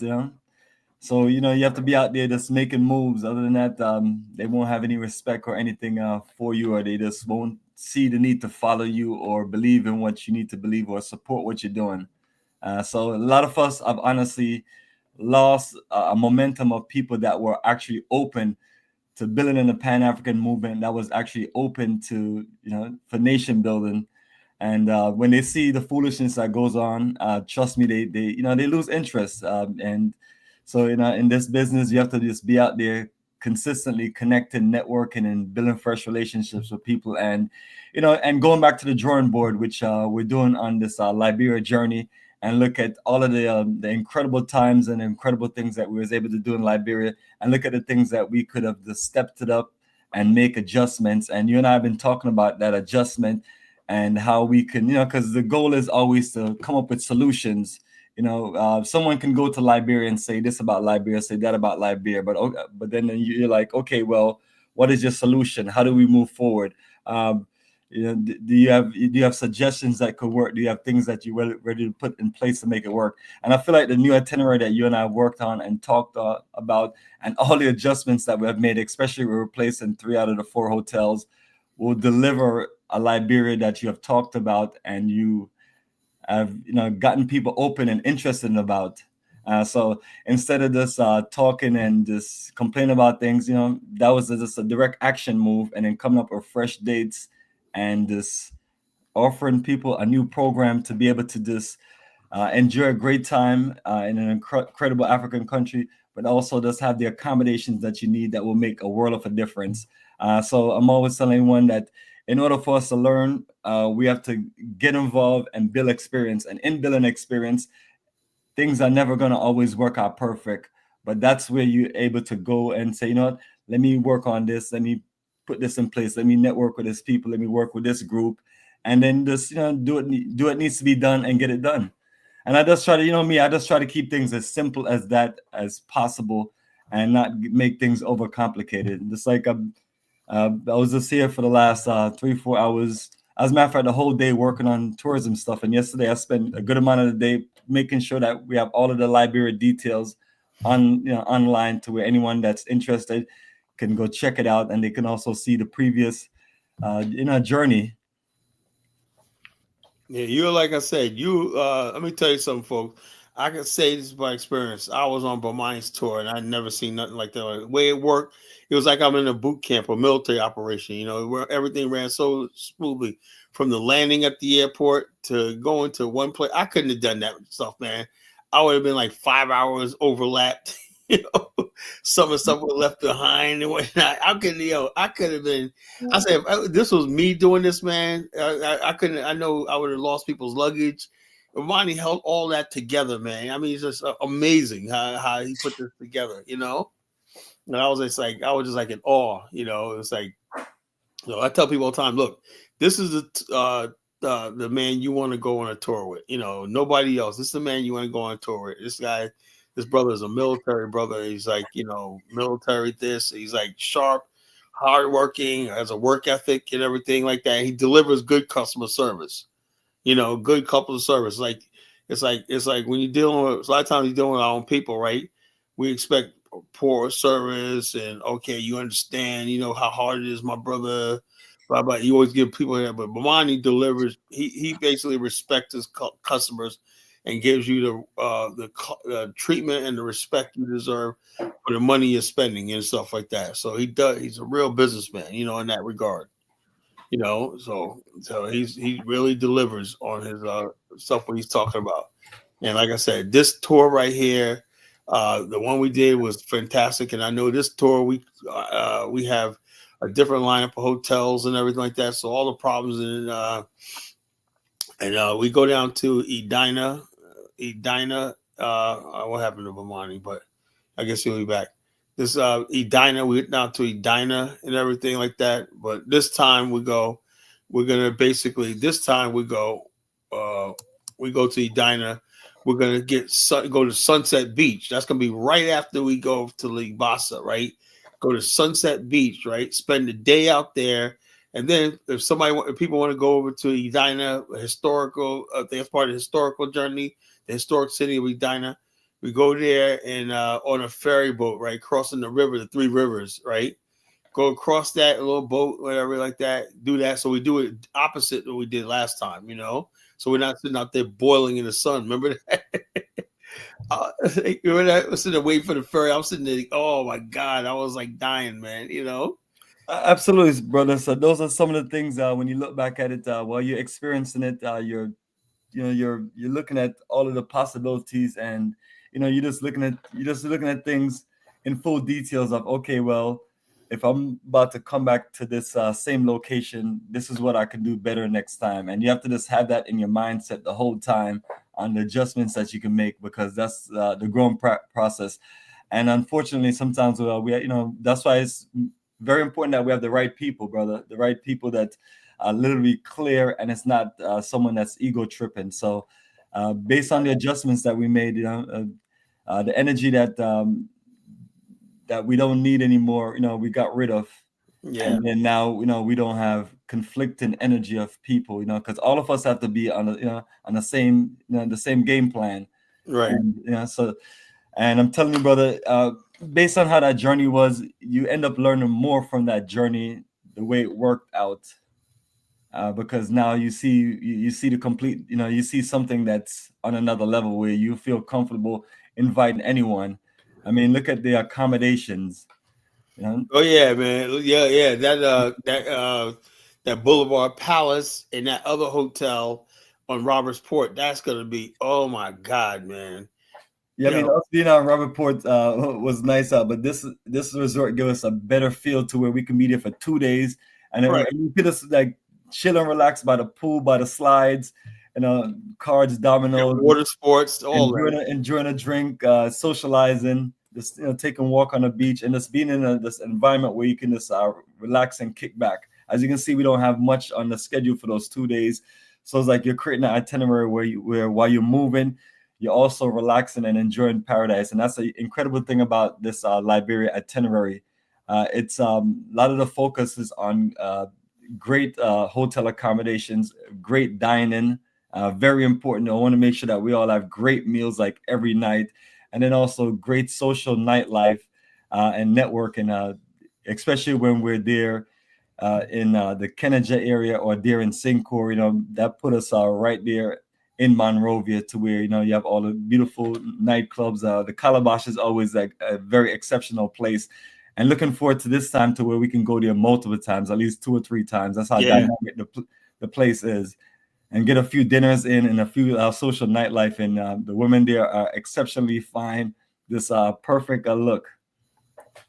Yeah, which about the like I said, I tell people all the time, for you young guys or single guys, you looking to connect, whatever like that, because these sisters over there in Liberia, they're definitely looking for American brothers, man. They're definitely looking for y'all. And so, like I say, look, that's part of the game. People say, "Colin, you're objectifying women." Look, the bottom line is, look, I'd rather have brothers come to Africa with us, right?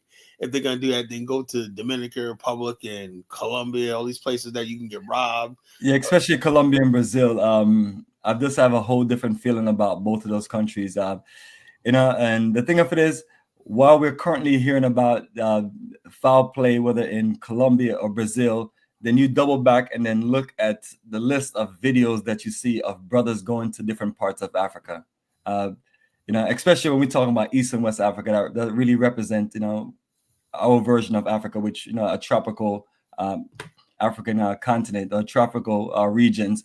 And you don't hear those stories, of men going to, West Africa, going to East Africa, and then, they have those fate that you see in those terrible videos where brothers are getting set up. And, unfortunately, Africa doesn't operate like how they operate in South America, where you have mafia figures and gangs controlling women and then forcing them to do things that end up costing you your life and costing you your health and putting you in a bad situation. So and that's the different. The mindset is completely different. It's like over the years, all these these fake passport bros have been going there, and then they've been talking all that stuff, looking for some light skinned women with with stringy hair and stuff like that, and then thinking that they're gonna meet something exotic and everything. And then over the years, when they when these gangs and these mafia groups see that, they're looking at, okay, we can monopolize on that. We got some thirsty ass Negroes from America want to come and they want to indulge in some of our women. Yep. And so people are not thinking about things like that. But the mindset in Africa is not like that. Like I've been traveling on the African continent for 20 straight years, from 2004 to 2024. And Ghana alone, I've been to 24 times. I've had the time of my life. They're back over and over, and been to Tanzania 4 times. And you're consistently going to these different countries, and you're consistently just out in the elements, and you're consistently engaging in what's going on. So you're qualified. And plus, I've been to countries like Brazil, Dominican Republic, and so on. They're just okay. They're just okay. People have to just get their mindset off this, because personally for me, the women in Africa are the finest women that a Black man in the diaspora can get with. Whether you're in East Africa or whether you're in West Africa, you have plenty of options, and options of women that are raised in a certain cultural environment to where they get you as a man. They understand, that world of what you're looking for. And it's just literally that simple. It's really based on how the women are raised and how their upbringings are. And, for some men, maybe that's not what you're looking for. But I want to say most of us, or a lot of us that I've talked with, the women in East and West Africa will be a perfect match. But you're not going to get to connect with them if you just stay here and play over the phone and play on these websites. What you're going to meet is scammers, and you're going to meet women that you're going to be paying for and never getting to connect with. But so what you want to do is you want to roll with me and Kala, roll us on some of these journeys and get to the continent and come enjoy the roots and culture, enjoy social nightlife with us, and let us introduce you to a wonderful energy and get you connected with some new people and get you open to, connecting with a woman that is for you. And the ancestors are waiting to bless you, but you're not going to receive those blessings if you just stay here with no passport or decide to just chase some of these fools. It's like the more of them they keep on setting up in Brazil and Colombia, the more of them keep on going down. It makes no sense to me when you consistently hearing of. I got so many brothers that are married on the continent right now, and some have their wives here. And for the most part, what you hear is you hear honestly good feedback. Now, it's not been the same for some of the women, but at the same time too, since you and I are talking about brothers traveling and brothers connecting with women, it has worked out well. I got brothers in their 50s, 60s, 70s. I have a nice, beautiful young wife in their mid-20s. Some people may have an issue with that, but once you're an adult, you're an adult, And I see my boy, man. He's having the time of his life, man. You seen him on Facebook, right? You know who we're talking about, right? He's having a time of his life, bro. He's yeah, absolutely. We have a few of them, so we don't call any names, right? Yes, absolutely. Yeah, my brother's having a time of his life, bro. So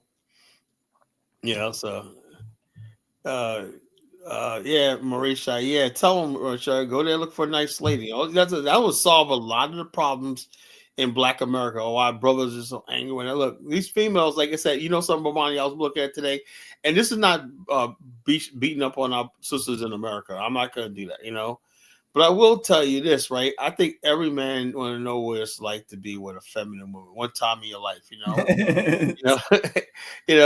And like I said this today. I'll think about the tour all day today, right? So we're gonna do a show, right? And I was in Taco Bell today, right? And this sister, man, gave me the stank attitude, man. I'm like, yo, you can't smile, you can't say hello, whatnot, It's like they all get together and say, yo, he's come up here. Make sure you give him that stank attitude and whatnot, I call it stankitude and whatnot, And I'm like, Oh, here comes Chantel in the chat room. Nasty and try. What, Chantel? I'm encouraging brothers to go to the motherland, enjoy themselves in paradise and everything like that. Along the way and whatnot, you meet a nice woman and whatnot, and like, what's wrong with that? What they want us to be gay? Now we were talking about going there and hooking up with men and whatnot. They're probably all for it. Yeah, you do that. You go, boy. You're coming out of the closet. When we talk about women, we're nasty and trifling. Well, the reality of it is obviously men are traveling and making moves and going to places, and they're looking for something. So it's up to us as brothers who have great options for them. Like, I'm not down with all of this black men brothers going to the Asian countries and going to South America. The two big ones that are popular, South America and different Asian countries. And you know what that's about. They're going to look for women that don't look nothing like them, and the ones who claim that they're getting with Afro Brazilians and so on. Yeah, that's lying to you. Lying to these light-skinned women that look like they are mostly white. They're looking for women. Basically, they're looking for white women in these other countries. White women with a deep tan and whatnot. White women with a tan. That's all they're looking for. And then you have some of them that like big up to my good brother O'Shea Duke Jackson. O'Shea is always dropping it, man. I appreciate O'Shea because someone needs to make these videos and just wake them up. He's been to Brazil. Myself have been there, and for the most part, a lot of us has been lucky to come back safe. Because things that have happened to other people, some of us are more cautious and we kind of more street smarts on making moves. But when you have a society out there that's looking to set you up, eventually it's going to happen. And then when you have all of the bad elements in place, one brother a few years ago, he was scared too. The last video he shot said, "Yeah, this, that, and the other thing." That dude was scared. He knew he was about to die. He sold a baby, bought $200,000 down there and whatnot, and the female set him up. Stupid. But, and then, meanwhile, you could be in Africa with your, with your beautiful wife and have the environment that you need and be able to build a future and be able to use all that money that you waste in those countries and be able to build a home for you and your family and build some investments. And these check this out. Miss Chantel, she's angry with me when she's basically thinking that we're bringing 60-year-olds to get with 60-year-olds. No, we're not doing no underage shit, Chantel. She thinks we're out there. She's trying to say Isabella is like 15 and whatnot, Bomani, right? She's trying to say my wife is the women in Africa, they're very, most of them are very young. When I was there in Liberia, you see some of the women I've socialized with, they could have easily been looked at as someone in their very early young 20s, but some of them they're just young, but they're grown, they're mature. They're not teenagers. These are not teenagers. These are grown women. These are adults. Especially with all these allegations and stuff that you've been seeing going on all over YouTube and all over the known hip hop and all over the world. You just try to just make sure that you're clear about what you're doing and that people understand those things. And at the same time, too, the laws of many things are different in many places, but that doesn't mean that you abuse it and get with underage women, because some countries allow for you to get women as young as 15, 16 years old. There's many countries around the world. You just have to look at the countries. Some countries age maybe 15, 16, 17, and 18 and so on. But we're talking about adult women 21 or older. So whether you're in your 50s or 60s, that's a grown woman. And that's the mindset of men. When I was younger in Jamaica, I used to hear about all of these. I used to hear all these songs, women talking about they're in love with a man twice their age.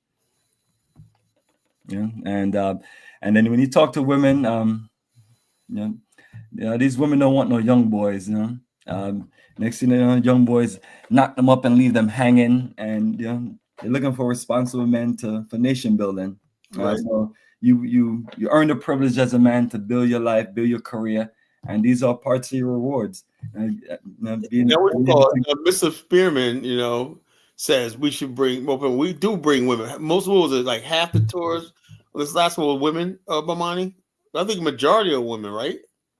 About a good at least 55%. Yeah, we're women, you know. So And then, when so women have the same stories. The only difference is most of the time they're getting scammed or shaken down, or and so on.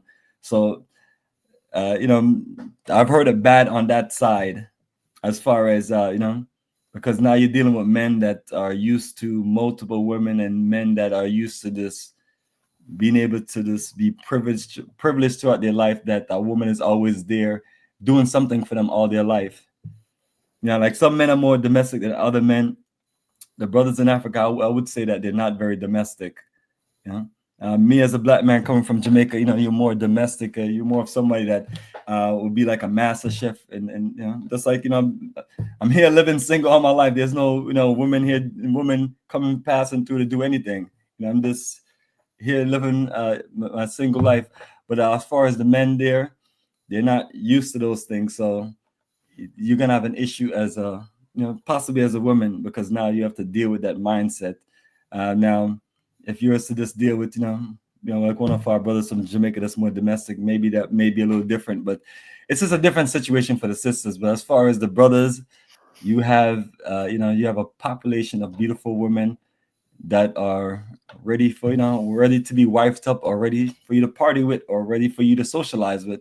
I mean, and that is your that is your blessing from the ancestors. That's a blessing for you to enjoy that life. So if you feel like you can't connect with a woman here for whatever reason, maybe it's for cultural reason, maybe if you're looking for somebody more domestic or somebody more for a traditional wife, you're a man, so it's up to you to decide what you want.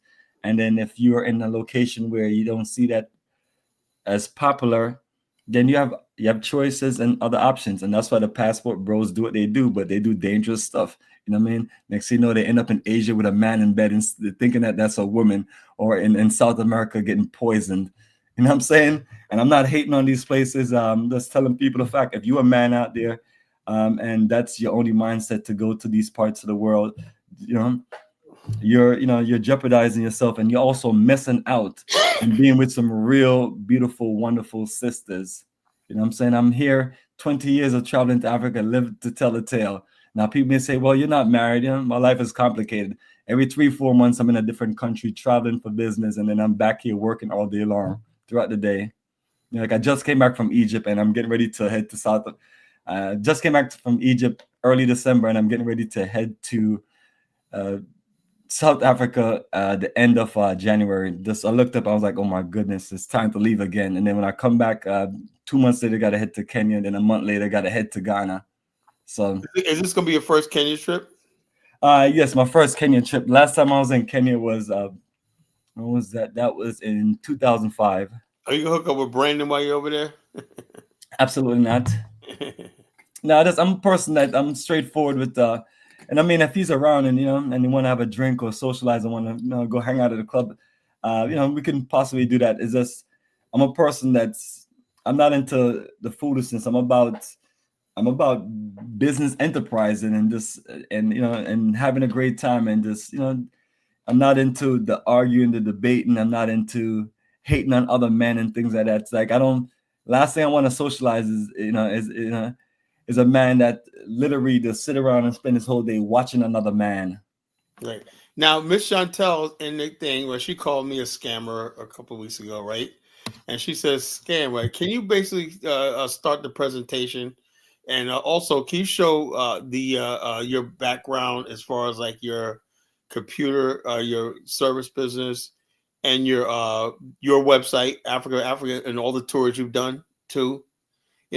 So like I said, I only deal with the top people. Bomani's the top as far as business. Like I said, with this movement I'm doing to Liberia is real. It ain't this fake stuff you hear online. Whatnot. This is real. We already took one group of people, and the bottom line, this is really going to establish us in that country as a base of operations to operate throughout the continent. Because numbers talk when they see us.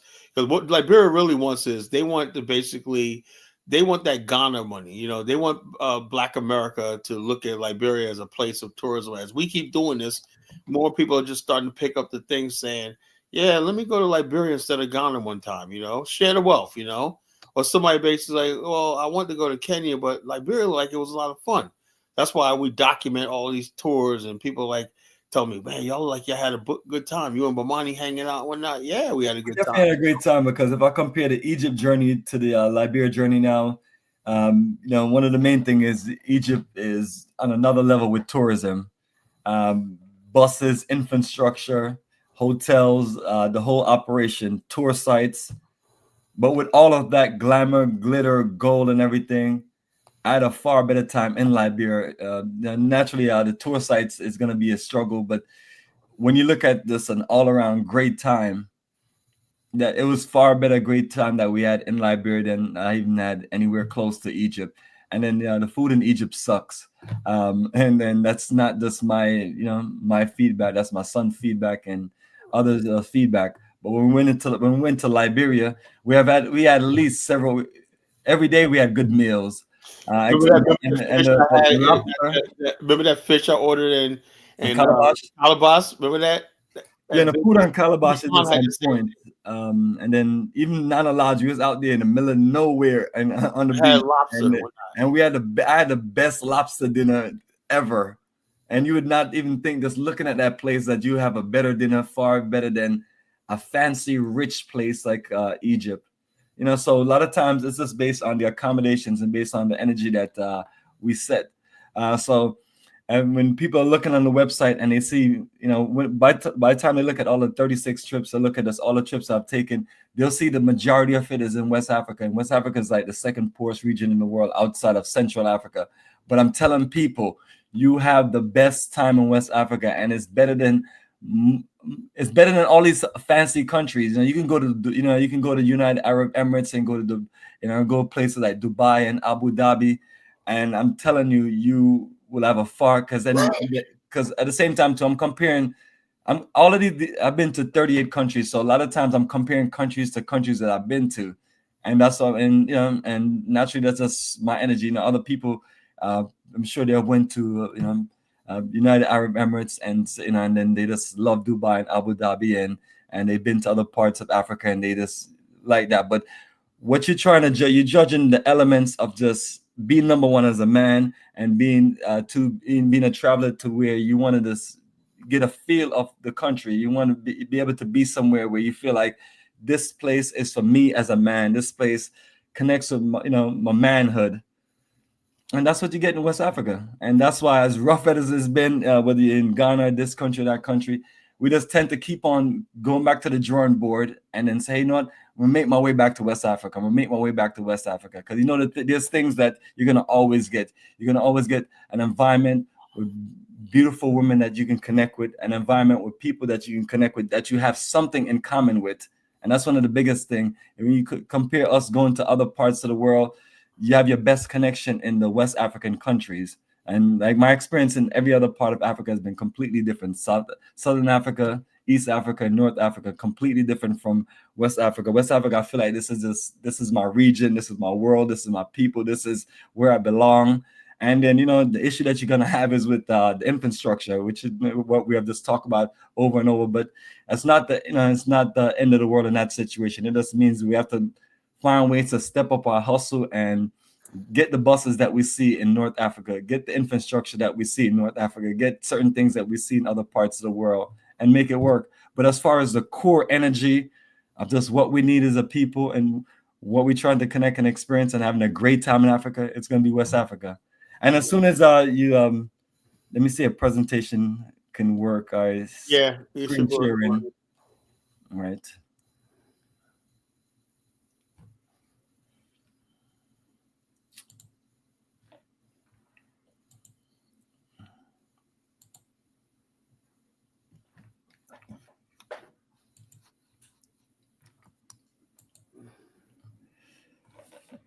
All right, so family, that is our website, Africa for the Africans.org.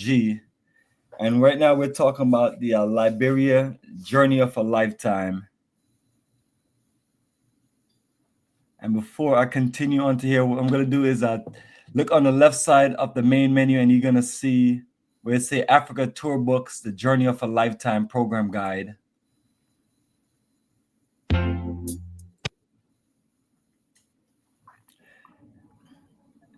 And this is a classic book right here, Kala, Liberia and Morocco, April 2024. So this is the Journey of a Lifetime book. So we're just showing people that this was the journey that we was on in Liberia, and some of the days was taken up by Morocco, but this time around is just all Liberia. And then instead of using Royal Air Morocco and dealing with Morocco, we're just dealing with Ethiopian Airlines, and then it's just all Liberia schedule. But this is a book. You can download it.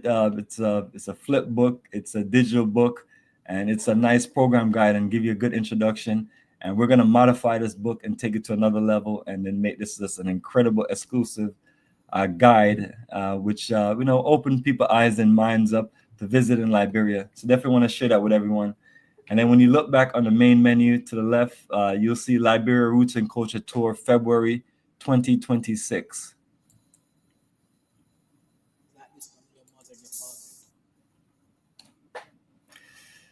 Yes, so Kala, this is it right here. So overview, Liberia Roots and Culture Tour. So the overview, and I'll go through these documentation. The overview, this basically this give you the overview of the program as far as all of the things that's included, what we're going to be doing on tour, the hotels that we're staying at, what's included, what's not included, details of flights, and just a full overview of the tour package that you're looking to commit to. So definitely always recommend that anyone that has any interest in traveling with us, take your time, click on the relative link. You'll see the links there for all the different countries that we have scheduled. And it's not just a flyer that we have or just a one piece of paper with just some details on it. These are detailed information. And the next one is the day-to-day itinerary. And that will just give you an itinerary from February 12th to the 23rd. And this tells you exactly what we're doing every day, where we're going, and what we're doing. So I'll also go through that information. General terms, I always want to let everyone know that's the terms of the journey. So take your time, read through it, whether you want to find out about cancellations, refund, or find out about what's our responsibility. All those details are there. Visa process, so that's the visa process where we can also work out the visa process for you and get visas done simpler. But we always like to just lay out the process to get visas, and then give you an option to either send your information into the embassy in Washington, D.C., or get one of our associates and partners to get it done in Liberia. So we at least have that option for you. Improving your immune system. Always want to encourage everyone when you're traveling to Africa, you can bring a list of things to boost your immune system, get your energy going. But note that you're traveling to international countries, so there's so you may have an adjustment period with your body, your health. So there's lists of medicines and lists of different recommendations on the preparation and reminder list. So those are the details. So let me click on tour overview.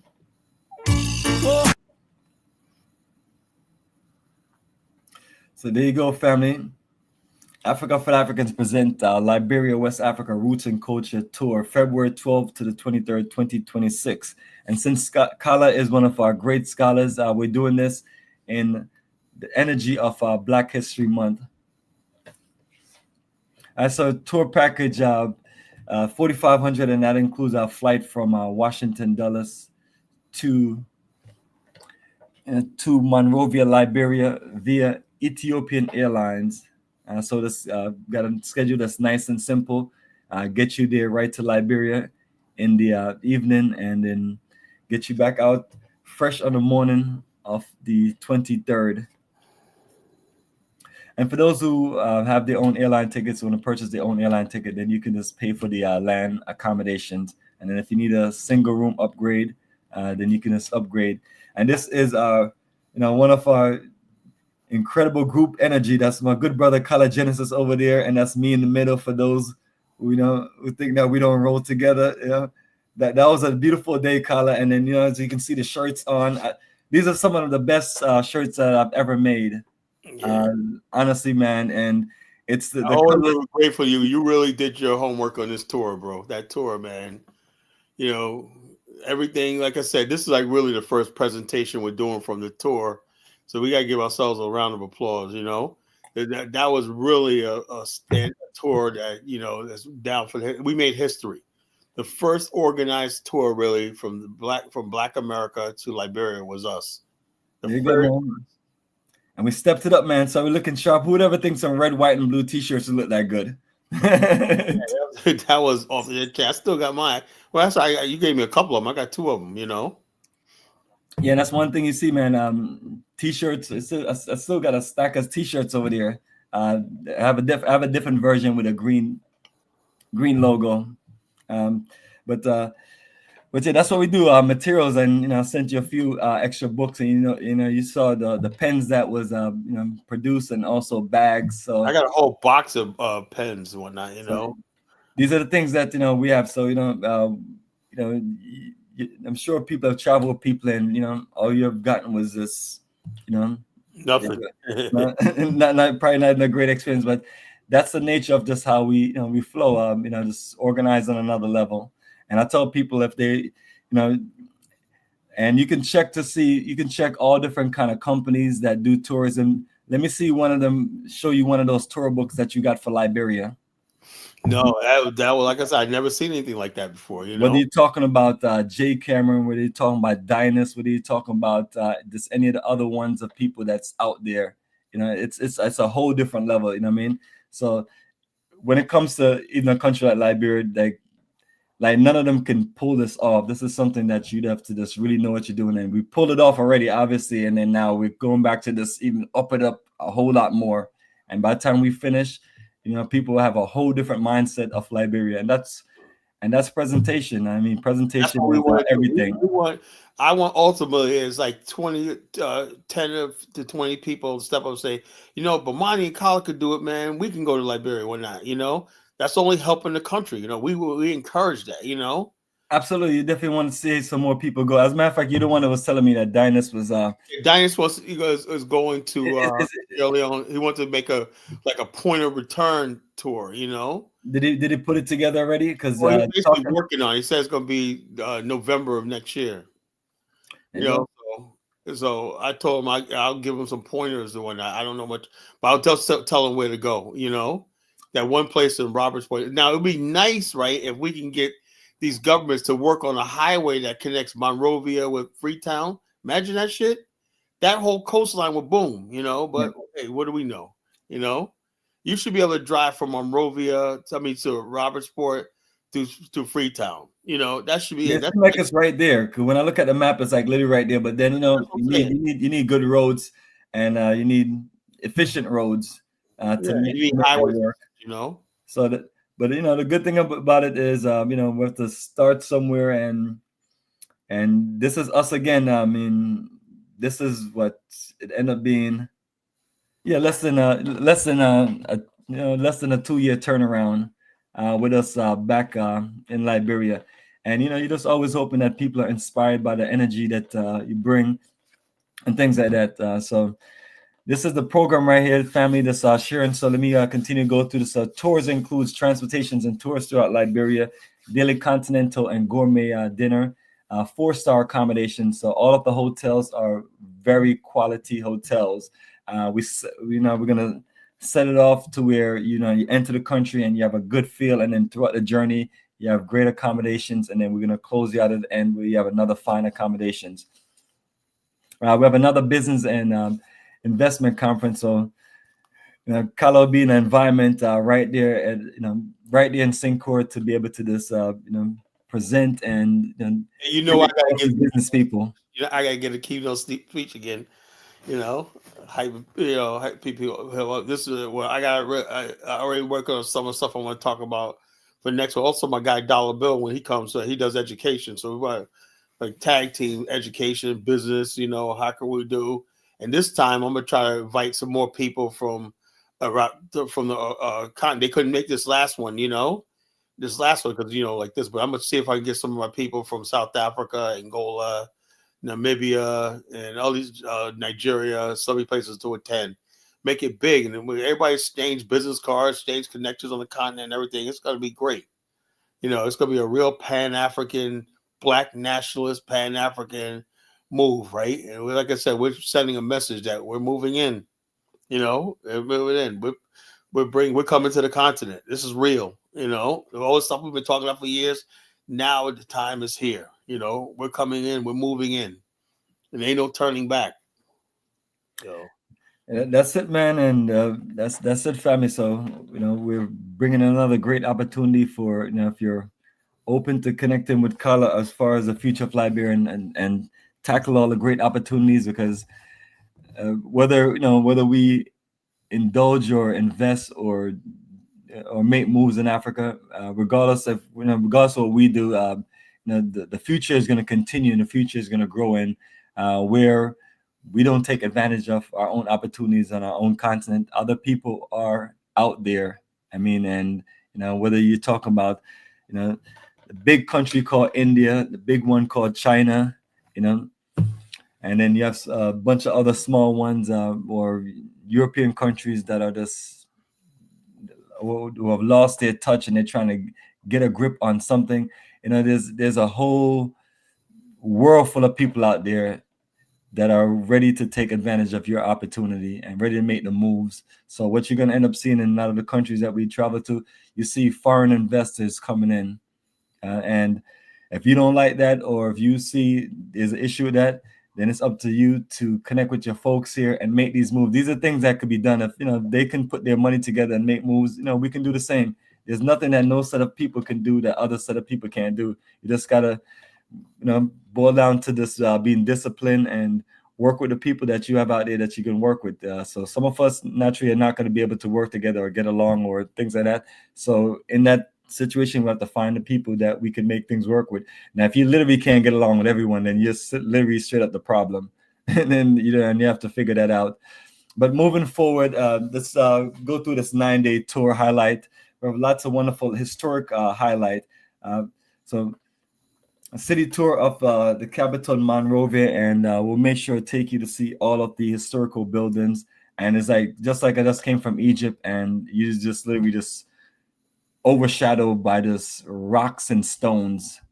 I mean, they're historical rocks and stones, and not saying it's just that's all you saw. So what I'm saying is, like, when you see older buildings in Liberia, look at that as a foundation of what was built at that time, because we give Egypt and historical places like that, Ethiopia, the benefit of the doubt.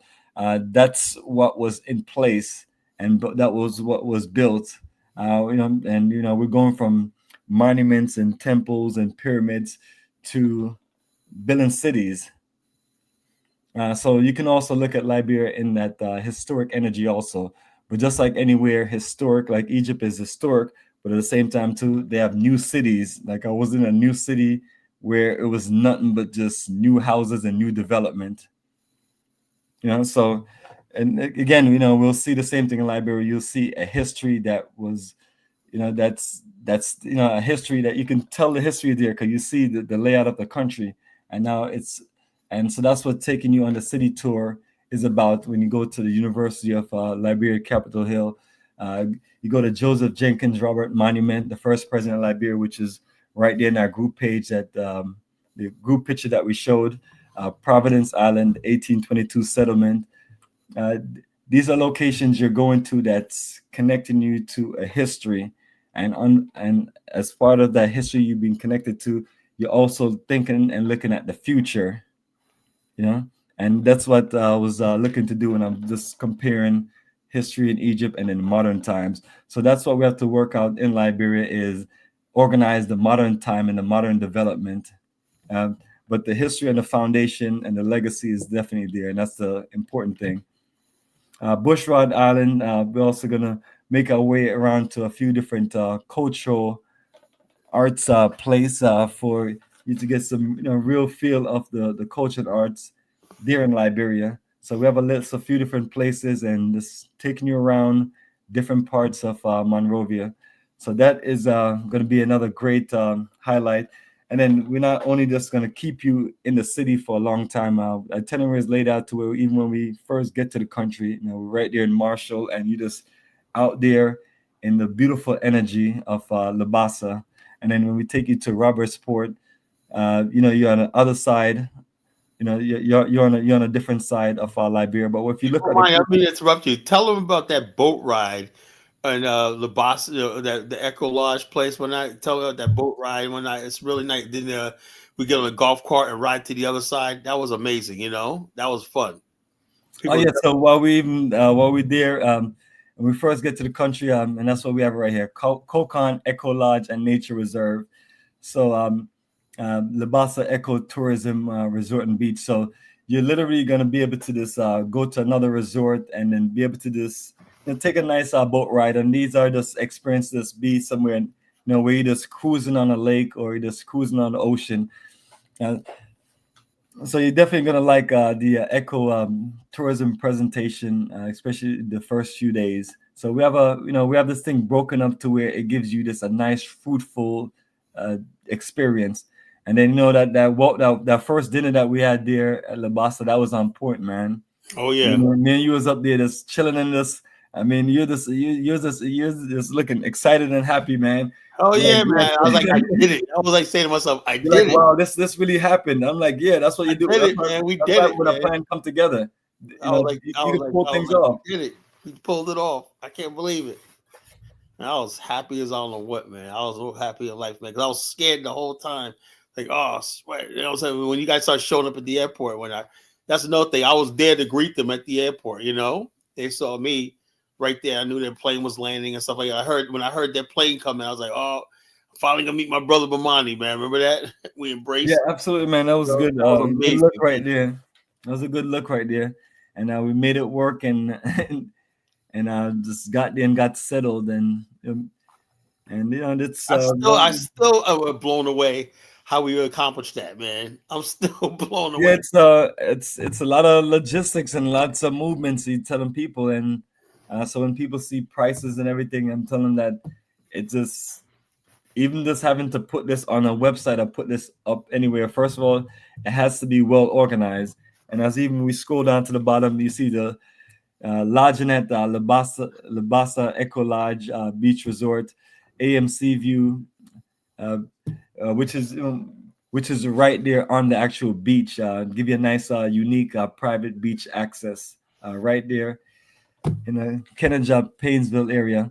Then you have lodging at Wakalor Beach Resort in Robertsport. So that is the new resort that we're staying at. And then we have Boulevard Palace Hotel. So these are 4-star accommodations, giving you the best experience in the country, and also to where you have great dining at all of the locations. So this is something that we're putting together, family, and we have stepped our game up to another level. So let me scroll back up and connect back to the Liberia menu. And then now we're going to look at the day-to-day itinerary.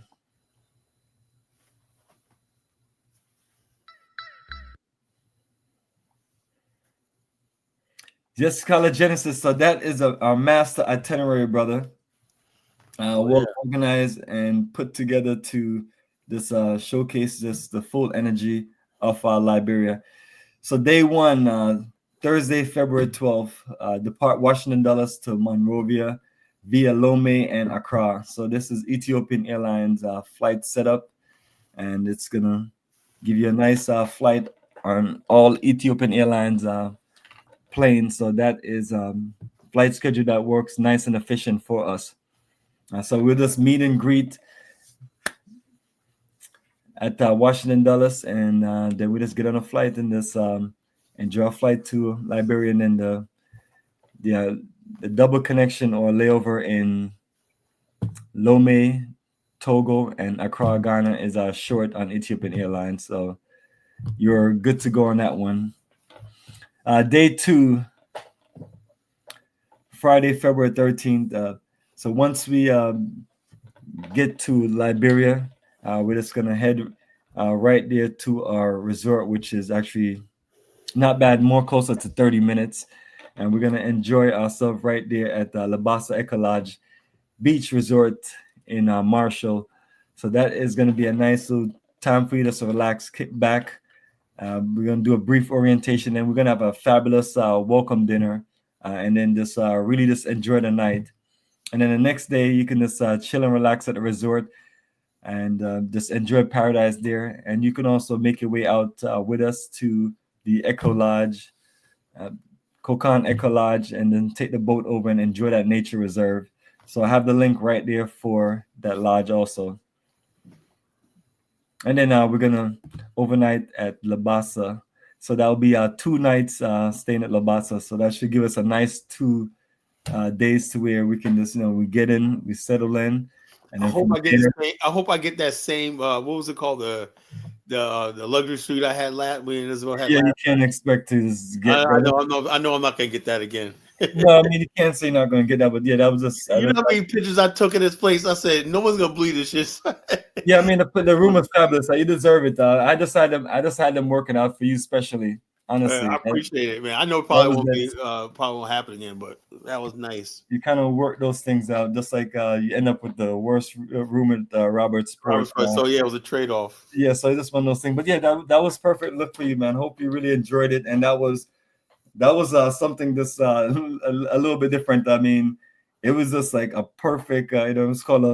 It's called a honeymoon suite or something like that. I was definitely on my honeymoon with that shit, man. That was a beautiful night, man. I said, "This is how you live, man. This is living right here, bro." You stepped out, and there was this.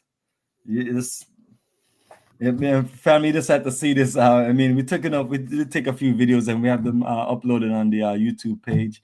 So that's another thing too. All the things that we're talking about on our experience in Liberia, it was recorded to where once you're on the YouTube page, you can just literally just click on the Liberia playlist, and then you'll see all these videos of us coming into the country, us meeting Kala, us having dinner, us socializing, and so everything that we're telling you about is what we have experienced, and now we're just upping it. So once we close out and we leave from Labasa, we're gonna head up to the Qand A area. Or is that no? We're going to Sunset Beach. I thought we're going to Sunset Beach. Yeah, we're gonna. That's what we can all kind of. We're gonna overnight at the hotel in Qand A. But yeah, while we are making our way from Marshall, then that give us a chance to just pass through Edina and also just check out Sunset Beach, and then just we're not in a rush to get to because it's nighttime. Qand A, so we'll take our time, get there, and then get there, check in the evening, enjoy dinner, and then have some great nightlife. Find a nice restaurant to eat, because the good thing about being in Qand A and being in Sankor, it's like you're that's gonna make a world of a difference. I won't be exhausted, like it was last time. Oh, absolutely. You've seen the difference in itinerary flow. I was exhausted, man. I was like I was working. Yeah, it takes a little. It's some serious movement, man. But as you can see, that was the reason for just adding the extra day in Marshall. That way, by the time you get into the country, you don't feel like you got to the country and then you leave in the next day to another location, right? Things like that. So these are the things that I was explaining to the person that we were working with on how to do these things, and now we have another opportunity to do it even better. So that will, and then when you get to Qand A area, or that area is called is I guess the overall town area is Painesville, right? Yeah, Painesville. It's called Qand A, Painesville. And Qand A is just little small parts of Painesville. Yeah. So that's what I have on the presentation of Painesville. So once we're there, the good thing about that location is we're there for 3 nights. And we could always walk over to the Qand A hotel, and have drinks. They don't care if you long you ordering drinks or whatnot. We can sit on their patio and stuff, if we want to walk over there. It's nice to check out. That's the hotel that Bob Johnson built. But we're not staying there this time. Respect to Bob Johnson, that's all. This hotel that we're staying at, it gives us a little more unique space for our group members. So whenever we're ready to have these incredible parties, they have a nice little layback area. Yeah, nice little clubhouse. I've seen that. The nice little social area where it's just nice, and then when you step out to the side or the back, then it gives you a full open access to a clean cut beach. So it's gonna be nice there just to relax and socialize. Now, while we're here for the 3 nights, 2 of those days we're gonna be on tour. So the tour is set up. We're heading to Monrovia, so it's set up to where it's not long tours. We'll do we'll enjoy the first half of the day and enjoy the tour, and then we'll enjoy a great lunch, and then close out with shopping, and it's the same thing for the next day. When you try to just like say, okay, well, we're gonna do all of this in one day. It's my point is like it's no rush to do all of it in one day. So that's what you hear from from tour guides, and you tell them. And the first thing I try to teach tour guides is to slow yourself down. And number one, we didn't come to a country to be rushed, rush through history, rush through everything. And that was the issue that I had in Egypt. Honestly, I felt that all they wanted was just our money, and they just wanted to run us through presentation. So from here on out, when I just handle tours and things, whoever the guide is or whoever we're working with, it's just a direct conversation. And it's like, only thing that you want them to say at the end of the day is comprende. That's it. Either you get it or you don't get it. But this is how you're gonna run and go through information with us. You're gonna take your time, explain information, open to questions so people can learn about the country that they're traveling to. So they're dealing with a whole different energy. This is 20 years of experience, and now I'm in the teaching professor mode, where everything is just based on excellence, and there's no multitude of chances for anyone from here on how we're doing things. And I'm one of the people famous for getting rid of crews, because I'm one of the people that believe you give a golden opportunity for someone, and that is your chance to step your game up. You're not going to always have chances, and so we feel good about all the schedules that we have, that they're top-notch schedules, and these schedules you can compare them to anything else that anybody else that's going to this country can put together. And then at the end of the day, you'll see the deliverance. Now, like I mentioned, family, you can talk about all these fancy places that people like to go to, especially in these Arab world. For me personally, all the Arab countries are boring. No disrespect to anybody and what they like. If that's what you like, that's what you like. For me, as a tropical black man from Jamaica, going to East and West Africa is what I love to do. Now, going to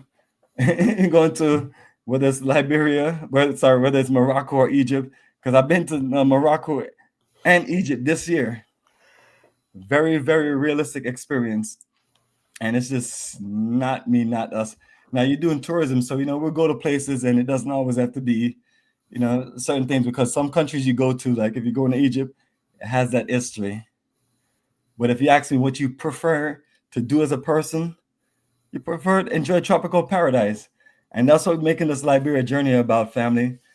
Tropical paradise, and just enjoying it. So we have some fabulous places to take you to, and we're looking at all of the best things that we was able to experience that we still talk about today, and share that with you. All right, so we also have these incredible T-shirts. So I got it set for day 6 when we do repatriation settlement connection in Monrovia, when we're going to go to all these historical sites. So that's what I want that day set for, to where we can take our time. And brother, when we go to the Liberian National Museum, we're taking our time, because that museum is incredible. We go to Joseph Jenkins Robert Monument. We take our time, make sure the tour guide take his time, give us an incredible presentation. The last video that we shot in both the museum and and at the monument was incredible. Those are the two incredible tour sites that you're going to love, family. We want to make sure that when you're there, you get the fullness of it.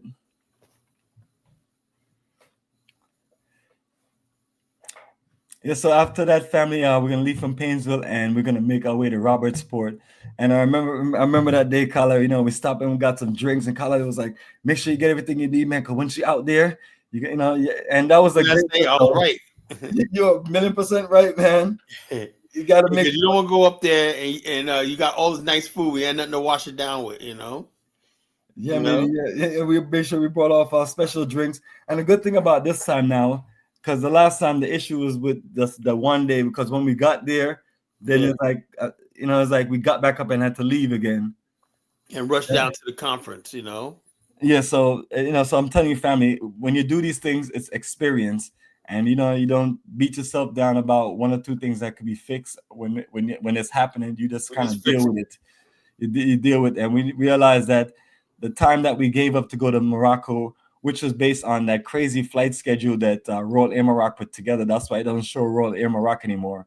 I was like, man, I'm thankful for my experience in Morocco because it was literally the cleanest country I've ever been to outside of. Yeah, man. Casablanca is nice, man. Like I thought I was in Virginia Beach, man. I was like, nice. Yeah, and it's one of the cleanest countries on the. Well, check this out. When you flying overhead, did you see the country from the plane in the daytime? There's like you see people on camels and shit, outside. Yeah, I mean it's Morocco, so you're gonna see very different views. But the country is clean. If anyone has ever been to Singapore, Malaysia, I've been to those two Asian countries. Morocco is the cleanest country since those countries I've been to those two countries, and that was back in 1999. So Morocco is exceptional. But again, if you ask me, in my opinion, it's boring, and then people may say, well, it's boring because you don't get to enjoy that tropical Jamaica life in Africa. Absolutely, because I'm telling you, man, the best times I've had is just all right there in West Africa. And people may say, well, this is a poor country, this is a poor country. Where you go to your fancy country.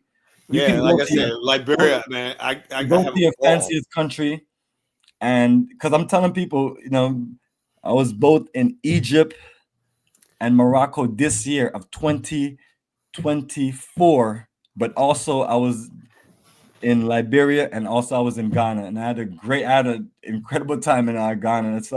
And that's because I'm just usually going there. But the other three countries that I went to, you literally just pick Liberia over Morocco and Egypt, and I'm dead serious. Now, if you're a history buff, definitely Egypt is just phenomenal as far as ancient history. It's just like Ethiopia, that's phenomenal. But you got your experience in a country is gonna have to be more than just this place got a beautiful airport, it got beautiful cities and beautiful buildings and beautiful infrastructure. Like you can go to the most beautiful country and have a terrible time because it's not catered to your energy. Liberia, in some parts of it is a little rough, but we made that work out with the logistic adjustments on the itinerary to show you the best. But even in those situations, like the last journey, I can literally say I had a better time there in Liberia than Morocco and Egypt combined. Yeah, I'm not like selling that to people to tell you that.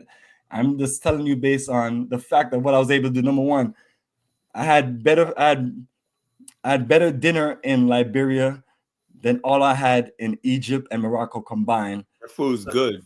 So you take all the meals that I had in Morocco and Egypt, and it was nothing compared to the meals that I had in Liberia. Now, obviously, those countries, once again, great infrastructure, brand new buses, airports, airlines, and so on. So a lot of times people made us say, this place is an ancient country. This place is that. It doesn't matter. It's all about the people who you're going with and the program that they're putting together. So you're rolling with Bomani and Qand A to Liberia. And this journey, as you can see, we stepped it up to where the hotel accommodations is 4-star. Like people talk about certain things. We have stepped it up and we didn't increase the price that much. 4-star accommodations. Make sure you have great gourmet meals. Do you have any videos of the hotels you can show us, like any video or slide presentation of the hotels? No, not at all. I want people to take their time and click on these links. That's click on the link if you want to see them, So I can click on one at a time. And like example, let me click on this one, Robert Sport. That's one of the biggest replacement that we're making. I like Brother Musa, but I would rather go do that other one we got now, and I'll stop by and say hello. We'll go by and say hello, Absolutely, definitely. We'll go by and say hello, wherever like that, but everything you're doing is your presentation. If you want to be able to tell, tell certain people that they should come to Liberia, you want to create a schedule where it's going to accommodate this anyone, whether they claim to be bougie or they claim to be, they claim to be high class or whatever it is. It's a journey you're creating where anyone who comes will be able to really just enjoy it, no matter how big your pockets are or little your pockets are. You'll be able to just enjoy something nice. And this presentation, this being in this environment right here. You see palm trees, coconut trees, and then you have this beautiful water slide. You have a nice little lounge area, and so you're trying to create that environment. So this really deliver that environment, and put us somewhere where you can really just spend time relaxing. Like you're there for 2 days, so now the first day you get there, you can kind of relax a little bit. Then the next day when you're there, you can take the boat out and enjoy a nice little cruise, and and so on.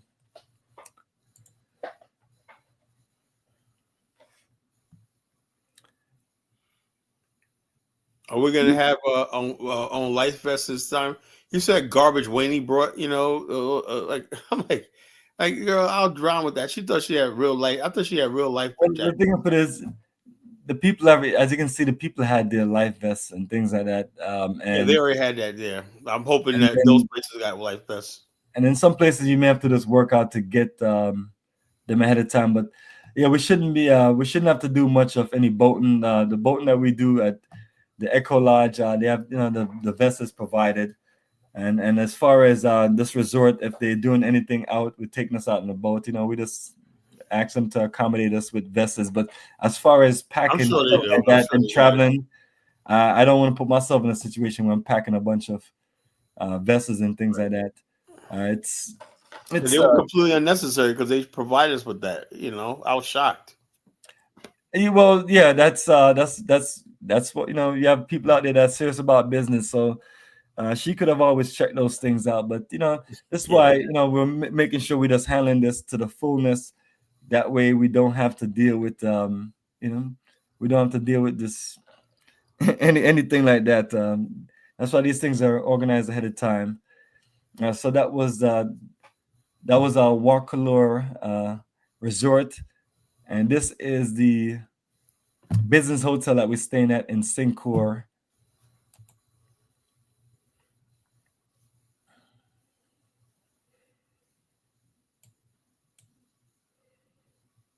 Yeah, there you go. That's why just go to gallery.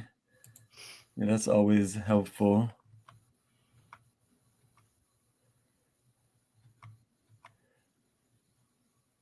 And so beautiful presentation. This is one that you've been to, so you know better than myself. Yeah, I love that place. Is that the Ghana president? Or somebody else I'm seeing? It looked like him. Looks like Ambassador Hyman, to tell you the truth. The guy with the glasses. It was like, but Hyman's a light skinned guy. I was like a light skinned guy. I was like Ambassador Hyman. It looked just like a nice lounge. The food was delicious there. I had chicken pasta, that was delicious.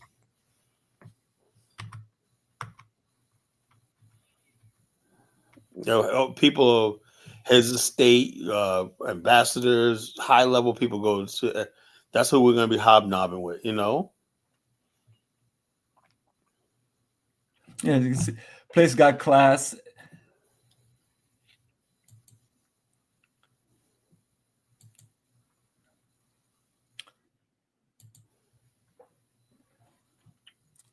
So that's how we do it, Carla. We're stepping it up to the fullness.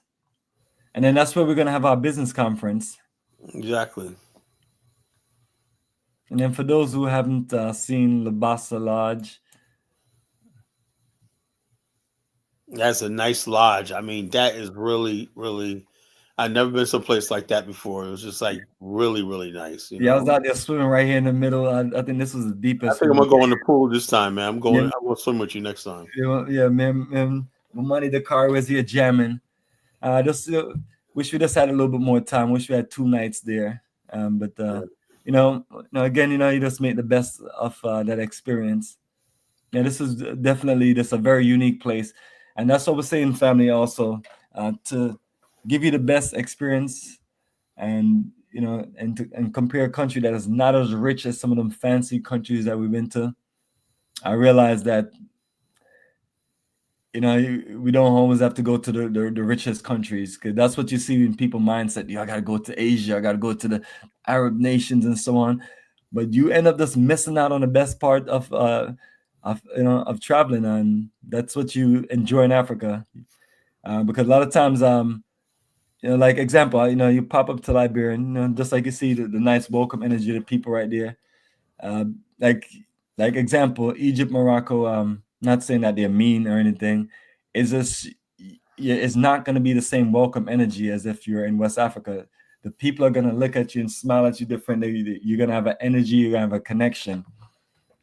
And so, as someone that has traveled around 12 African countries, I feel around the continent, I feel like it's always up to me to share and explain to people the difference. And yes, we're always going to be pushing our agenda as West Africa because that's our region to develop. But at the same time, too, it's been the fun.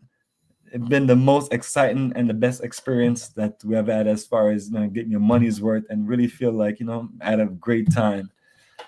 So that's what I'm looking to share with the rest of us that missed out on Liberia. So, brother Kala, for those who have missed out in Liberia, they have a fresh chance to now come through and enjoy. Exactly. I'm trying to look for your honeymoon suite. Oh yeah, that was nice. There you go. No, that's not Songbird Suite. Yeah, what you call it? Now that Isabel and I have different sinks. Yeah, 2 sinks, right, and 2 showers, right. This is it right here. So you say expensive. This is right here. Oh wow, $550 a night, family. The Lovebird's Nest. This was where Kala stayed at. There you go. I tell Isabella, she'll have no. She is so spoiled when that. She's like, "Yeah," I said, "You don't understand? We sat in the Lovebird suite." Like, oh yeah. I'm bored on this tour. You bored? We just had the best suite. She's something else. She'll spoil. There's not much to be bored about.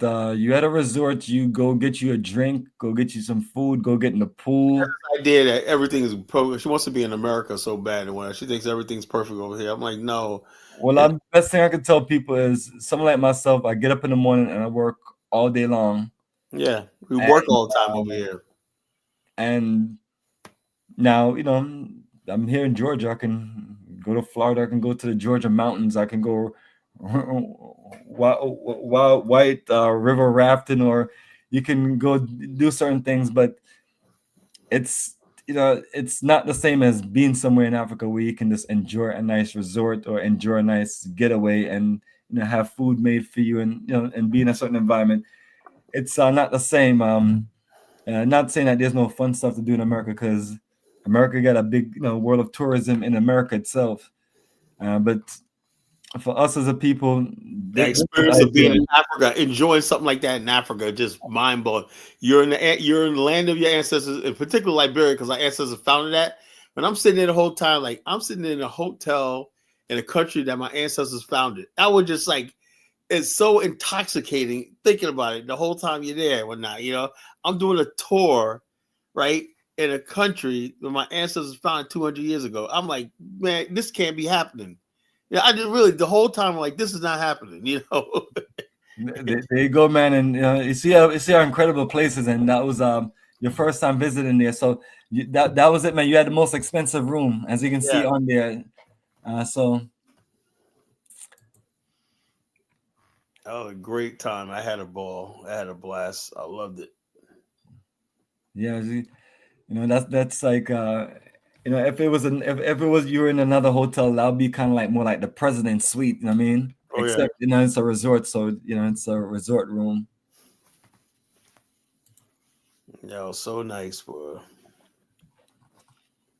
And then other one that got a show, family, is when we did in Painesville. This is AMC View Residence.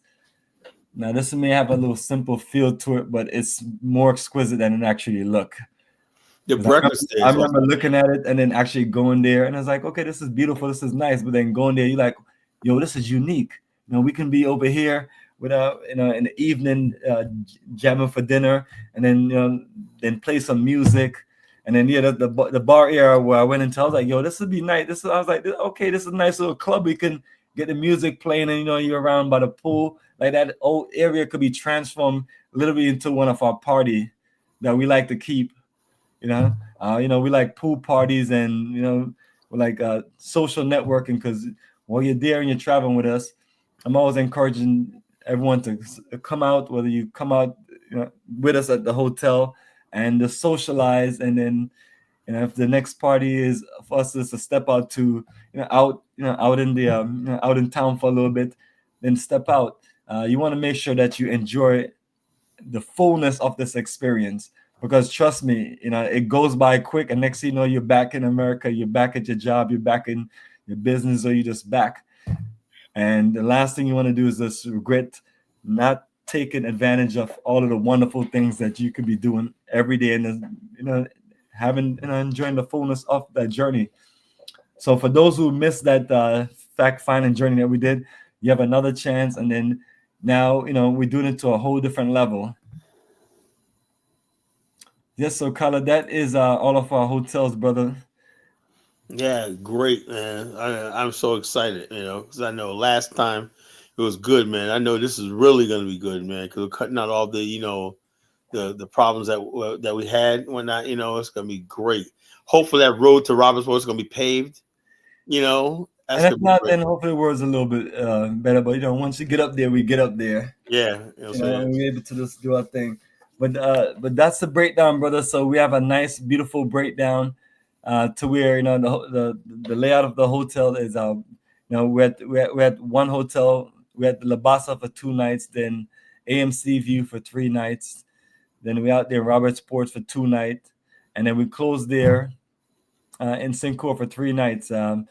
And in between, the tours are moving around. You see that what we have created is to where you have downtime to relax and chill and enjoy, because these are incredible, wonderful places. So we want you to also take your time and enjoy yourself there at these resorts, and just relax a little bit, kick back a little bit, and we're making it a tour to where you're not consistently running and moving and things like that. And we don't want to see Kala drained and burned out. I want to see you kick back and just relaxing and enjoying it. So that's one of the improvements of the itinerary. And I'm telling you, family, we've built a science of creating itineraries, over 20 years. And one thing about creating schedule, no matter how long you've been doing it, you can always create a schedule more unique by basically just looking at the 1 or 2 things that you need to really focus on. And so with this journey, we want to focus and make sure you enjoy and relax and kick back and enjoy the great dining that you're going to have. And then also want to make sure that, you come out and socialize with us, especially when we're there in basically Painesville and Sincor. Those are set for 3 nights each. So since you're close to the city, and when you're in the city, we will basically be able to have all of the great options as far as eating out and enjoying social nightlife on those 6 days. Because when you're out in Robertsport, you're out in that resort, and we may find a little party that like we went to last time, which was okay, or when we go to the Basa, we just party there on the resort. But beyond that, family, we'll be able to do a whole lot in those 6 days. So Carla, all the things that you want us to go to and all of the restaurants you want us to try and check out, we'll be able to do, Owl Lagoon, the Calibas. Oh, we didn't go to Fuzion, remember? Yeah, exactly. And that's what I'm saying. We hit that. We got to hit that this time, because you definitely want to make sure we check out all of the unique spots. So having those 6 nights. So when we first when you go to the ice cream parlor, all that stuff like that, And even when we're in the city doing the city tours, and the reason why to not make the city tours really busy, number one, to make sure that there's space for shopping, but also make space for us when we're ready to go to a restaurant, enjoy lunch. We're not just running to lunch and then rushing to another tour site. So all of the science has been adjusted and to make this one of the most incredible journeys. And you see the t-shirts we created, you see the books that we have created. So the initial energy was there, but it's one of those things where me and Kala really had to experience the country in tourism and to be able to just take it to this level that we're taking it to. Yep. I didn't think Kala added in his energy to want to go through this and deal with this stuff again. Because how demanding it was and all the stuff that has to take place. But yeah, I mean, if you need to get this done again, man, no one's gonna come and get it done with you, man. And I was hoping that somebody would step their game up, because that's one of the things I was talking with Winnie about, that learn from the best. You know, I'm the best that I've ever done this. I mean, no disrespect to the others. You know, God bless their soul that have done this before us, but we have done it on a level to where it's just no comparison. I mean, as far as the itinerary, the flow, the organization, the preparation, which even the focus on us reaching out to you, getting you prepared on conference call, having a group page up, and having documentation. No one has ever done it on this level, and so that's the unique energy about us. And we're real people. There's certain energy that we bring that's just you'd have to just be on our wavelength to enjoy. I mean, I'm telling you, family, when you even think about the Liberia journey, you look at the list of countries in the world and you rank them, you won't see Liberia up there. And that is the difference. That's what that's when you know where you're good, when you can take an energy and just make it exceptional. Like, we brought some extra light and energy to Liberia, brother. I remember that guy Anthony that wrote those books was saying Liberia is not ready for tourism, but I think when you look at this itinerary, it proves all the doubters wrong. Yeah. Now our big focus is not on like tour sites. Was like, why y'all coming to Liberia? This is a Liberian. Why y'all coming? There's nothing to do here, boy. You know how we are. We'll make something to do with something. You know what I'm saying? We're in a country and whatnot. And remember that day we went shopping? Everybody was on Michelin Avenue, just freaking Michelin Street, just buying up stuff, whatnot. Let me go to this place right here. The women, Isabella took the women shopping. Yeah, so people got to stop the stuff about boring and nothing to do. And that's why you have to create the itinerary. That's why we create the itinerary the way we create it. And because I remember Wayne talking about this is we're gonna be bored and stuff, brother. We was not bored there. We was on the move. Number one. Remember that night? Remember the night at Kendra? Remember the night me and Isabel was like arguing. But anyway, that night Kendra, were you, me, Jumo, Ross? The first night you met Ross. That was the shit right there. That's when you met Ross, I was like, Bomani's my man. You say, yo, man, you looked at him. Y'all didn't know each other. You just turned around, Ross. Y'all just dapped each other up. I was like, I said, that's on. We all sat down, chilled, and whatnot under the canopy, man. That was some night, man. And the weather was perfect too that night too. That was just perfect, man. I think you went out after that, right? No, you went. Did you go out that night? Oh, absolutely. Oh yeah, of course you did. Yeah, you went out. I went to bed, man. You went out that night. There's no way I was gonna stay in the hotel. Yeah, I went to bed, man. I was tired, man. You had me exhausted, man. and honestly, that's why I'm trying to create the schedule. That's why I've created a schedule to where now the flow of That's only because that day we had friggin' walked that mile up, that back. Yeah, absolutely. Everybody should have been drained. I mean, that was unnecessary. So, and that's why this is just me and Kala working on this, because we brought another person in to work with us that claimed that they have finesse and claimed that they had many things, and they had nothing. They just basically got no way. That person basically got no way. So we got rid of that person quick. But what people can't say is that we didn't give him a chance. And now, as you can see, Kala, we don't even need that person. This is all done. And there's nothing that person really brought to the table. Because she was Liberian. We got the confidence. We know the country now. Everything. You got to feel for the country. I got to feel for the country. We don't need absolutely. And getting a feel for the country in the world of tourism. Around people, our own people on the ground. So that's a good thing about it. We don't need any of these people. Nobody go, let me no, we got our people already. So I love about this. How you can make friends. Yeah, we got the tour guide already, and then we have we have you and then your other brother there in Liberia as a host. So that's all you need.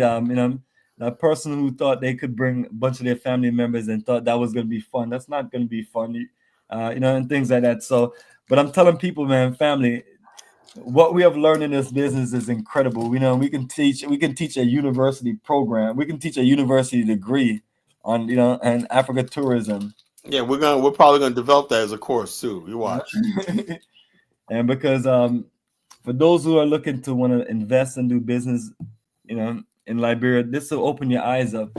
Because when I took a look at the program that we did, and a lot of times, you have to experience the country, and it have to just connect with you, and like you've been hearing my conversation, and that's I've not included much of Ghana. That's the other country I've been to this year, but I talk about the Liberia, Morocco, and Egypt.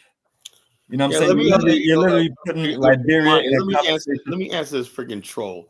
Sure, Look, go ahead. bottom line is this: you don't understand something, right?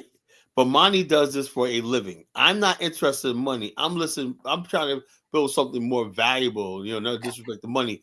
Is my profile, my image. When I get there, say I took 2 groups out. What's more powerful, a few $1,000s or being able to say that? See, a lot of people don't even have the sense, money and whatnot. Money that's fine and whatnot, but the fact that I'll be able to say, look, I took 2 groups to Liberia, and we basically wrote the book on I can say that, Yeah, man. I can say that, right?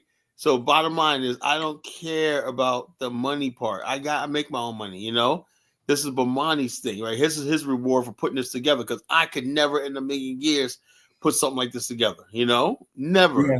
And while you was enjoying your Christmas and all that stuff, you know what I was here doing? He was working. That's why I kept on calling you all the times I called you. When I was calling you, just just taking notes and going over everything with you. So I appreciate you being flexible and being available. Because with that, I end up just calling you and then say, hey, I got everything I needed to get. And then you sent me the last thing, which was that link. And then bam, it's on the website. It's up. Yeah. That was the which we call the what was it, the Boulevard Palace or the other one? It was both of them. It was but most of the Robertsport Resort, because I couldn't find the stuff on the online. So that was a good look, and trust me, that made the itinerary exceptional. That was like the missing piece of the itinerary. The last 2 hotels, the one in Sincor and the one in Robertsport, because you felt a different energy on the tour the last time. We're dealing with those last 2 hotels, and then dealing with the Qand A, which I mentioned this. Unfortunate. It was a beautiful hotel that was built, but the hotel wasn't serviced as far as air condition and the general maintenance. Those things are important, because then you want to make sure that your group members are in an environment where they can breathe nice and easy. So that's why all of these fresh replacements are there, because we value your need for accommodation. So we're just making sure that you have 4-star accommodation. Only one I'll say is that's not 4-star. 4-star is AMC View, but it's 4-star in the fact that you're right there on this incredible beach, and you have all of this private space, and it could be just a perfect environment for you and your group members. Yeah. Like I said, we're gonna have a blast and whatnot. I just want to see people haven't been to the continent. If you have not been to the continent, I always think Liberia should be the first country. I always call Liberia Africa made easy. Because we won't deal really with the culture shock that you're gonna deal with in other countries. You'll see some things like that. You'll have the drummers in some parts of African culture. You'll see the market lady. You're in Africa, right? But it won't be like, just like something that you basically just overwhelmed with, it was funny when Wayne first brought her sons to Liberia one night. They did not like it, because they had the African. She called herself, did a party for a birthday party at Qand A with her son, and he brought some African there. The kids were terrified, The kids were terrified because it was the first time they was in Africa. They were terrified, I said, so I get that feeling, I'm saying. You don't want. You want to take it easy on people when they first come to the continent, just so like anyway, just have somebody beating drums in their face and throwing libation on them and shit like that, It's like, that becomes a too much. You have to ease people in the experience, and you got to ease people in, And you see what we've created with that itinerary. We've just eased that itinerary to where it just flows for you perfect. Yeah, because the first night you're in Labasa, you're like, wow, man, it's a nice resort. I'm in Africa, Liberia. Okay, that's your first image of Liberia. Your first image is the airport and at Libasa. Then the next day we're going down to Edina and Sunset Beach. Like, wow. And then we head to the hotel. Like, wow, it's gonna be like wow, wow, wow. 3 days there and do the nightlife, everything like that, city tours, everything. and then head to Robertsport one night. That's another wow. It's gonna be like the Bassa in Robertsport. The hotel looks like the same thing. I think the same people built the thing because the layout looks exactly the same, doesn't it? Yeah, definitely look similar. And then family, what you're getting, you're on two unique beach resorts. Two, and it's like the first day you get there, you're on a beach resort for 2 days, then then you're gonna go to AMC View, and then you're on another beach resort for 2 days, and then you have a business hotel. So we worked it out to where it's spaced out, and then that gives you 10 nights in Liberia. So we're able to just work it to where you have an extra day in Liberia. We're gonna have, and that's you in Singapore, and you can just be at their fancy hotel and step out and go shopping, or go get a drink, go get something to eat, and just be in a beautiful part of the country where you can just see a nice pizza parlor right next door in the shopping mall. Nice pizza parlor. So you can see me and Kala thought this thing out to a T. We're gonna have a ball. Me and him worked out from day 1 to day 10 in the country, and then it was strictly based on our experience in the country and our experience doing tourism. So you don't get these experience by just not doing anything. That's what I'm telling people, that whether they feel like Liberia is ready for tourism or not, or whether regardless how they feel, if you're not ready for something, you got to get ready sooner or later. And the best time is always now, and not put things off. Yeah, that's what we do. That's why I was saying, look, I basically started the ball. I said Liberia needs a tourist industry. Well, who's going to do it? Well, since nobody's doing it, I felt like, since I talk about Liberia the most, I got to make it happen. And then I said, I'll tell you, let me give you a history lesson. And then I said to myself, I need somebody that could do tours, right? I looked around and whatnot, and I said, there's one person I know that could probably pull this off. And that was only Bomani Tyamba, the one person that could pull this off, man. I mean, it was a lot. It wasn't easy. I had to keep convincing Bomani one night. He called me up, fussing me out, cursing me out one night. Colin, you ain't shit. Blah, blah, blah. But we made it happen, though, It's good, Colin. That's my experience. I gotta get that to you, brother. You're dedicated in your passion. Oh yeah. And it's and that says a lot about you compared to the majority of people on our planet that has no commitment and no dedication to anything. Yeah, I believe it. And then all over the place. I believe we have some famous YouTubers. We're not gonna call their name. They do is run all over Africa and think that's making moves, and you're not. I've been to 12 countries in Africa, and trust me, I could have been to half of the continent, but I don't have that interest to just go to all of these countries. Some people feel like that's more important than to build programs. We're building a foundation for this program in Liberia. I already built a program in Ghana already, and I built one there in Tanzania. Exceptional programs where you even look at both of those itineraries. Also, this time, right? Ross and I, this is a couple. Dollar Bill says he has this other lady he's going to deal with. We're going to have it laid out. People really want property in Africa. It's going to be affordable, and people who have beachfront property for sale are going to make a presentation. No obligation or like that, but you got to check it, do your own due diligence. But the bottom line is this: I always see people all the time talking about they want to go someplace and they keep complaining about getting ripped off or whatever like that, So that's going to be available to people. If people want to start a business over there or connect with the right people that could do trade, import, export, all that stuff's going to be available, And what we're basically saying is we're just starting the ball rolling. When all these years we talked about Pan-Africanism, right? And the bottom line is we can't be Pan-African if we don't put this thing into practice, We have to be doing something, whether it's tourism, bringing tourism dollars to the country, and having a good time. We're not selling Liberia as a place of relaxation and getaway and stuff like that, like to the Bahamas or any place else, And then, at Principe, if you're a Pan-Africanist, why don't you make plans to go on this tour? Then you convince me you're a Pan-Africanist. Yeah, absolutely. We have to step up these definitions of Pan-Africanism. You're Pan-Africanist, but then you never been to any parts of Africa. Yeah, Principe's never been to Africa before. Yeah, I'm not knocking folks who, but it's like, okay, you haven't. So now is the time, and what we're doing is creating an opportunity for Hey, you look, to this is what come. I'm talking about, the ignorance. A. Tolliver says tourism with a question mark. Yes, that's how anybody will tell you. Tourism always provides the initial wealth for any country developing. Tourism dollar pumping into the country. That fuels restaurants, hotels, all that stuff starts a chain reaction. Tax money, revenue. Yeah, you see what they've been able to pull off in Ghana, and and pull it off to where they have work citizenship, and those things didn't come easy.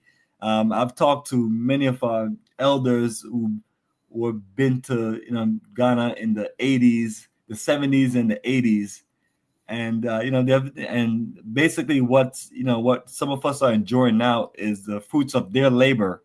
So if others are going to enjoy the fruits of these labor, then we have to put it in place and build it to where they can enjoy it. And someone has to start from somewhere doing it. Like I remember when the first person that I met that ever told me that they met African president was Sister Amicus from One Africa, and she and other elders at that time, they made sure that they petitioned, they lobby, basically the same thing as the American lobbyists do. You lobby the government, you build relationship with them, and you let them know the importance of your people and the difference. And then, bam, you had a 2019 year of return, and you had the energy of people coming in, and it has to start with us doing something. Now, so when people talk about countries like Ghana, and like it was in the making for many, for a few decades before this, that these things are coming to place. So if we want to see Liberia, want to see any other country grow, then some of us have to be out here and kick off this initial energy. Like I remember when I started doing well-organized tourism in Ghana, I didn't see much of anybody out there. Now you see all of these other folks. You have people who never even been to other parts of Africa, and now they have squeezed in one or two African countries. And not saying that it's solely because of people like myself, it's solely because of a unit of us that have pushed this movement and have stepped it up to another level. So yes, tourism is that energy that's going to open people's minds to the country and open their minds to investment. And that's why we have a business investment conference. We did the first one, and then now Kala has the experience now to come back and do another one. And and then for those who couldn't make it or we couldn't get accommodated to join us, then now they have another chance to connect. And then you keep on building the program and growing it, and then things will change over a period of time. But to stay in America and call yourself a Pan-Africanist and then judge what goes on in Africa, I think that's a very coward and this unfortunate situation, and we'll never progress from there on that.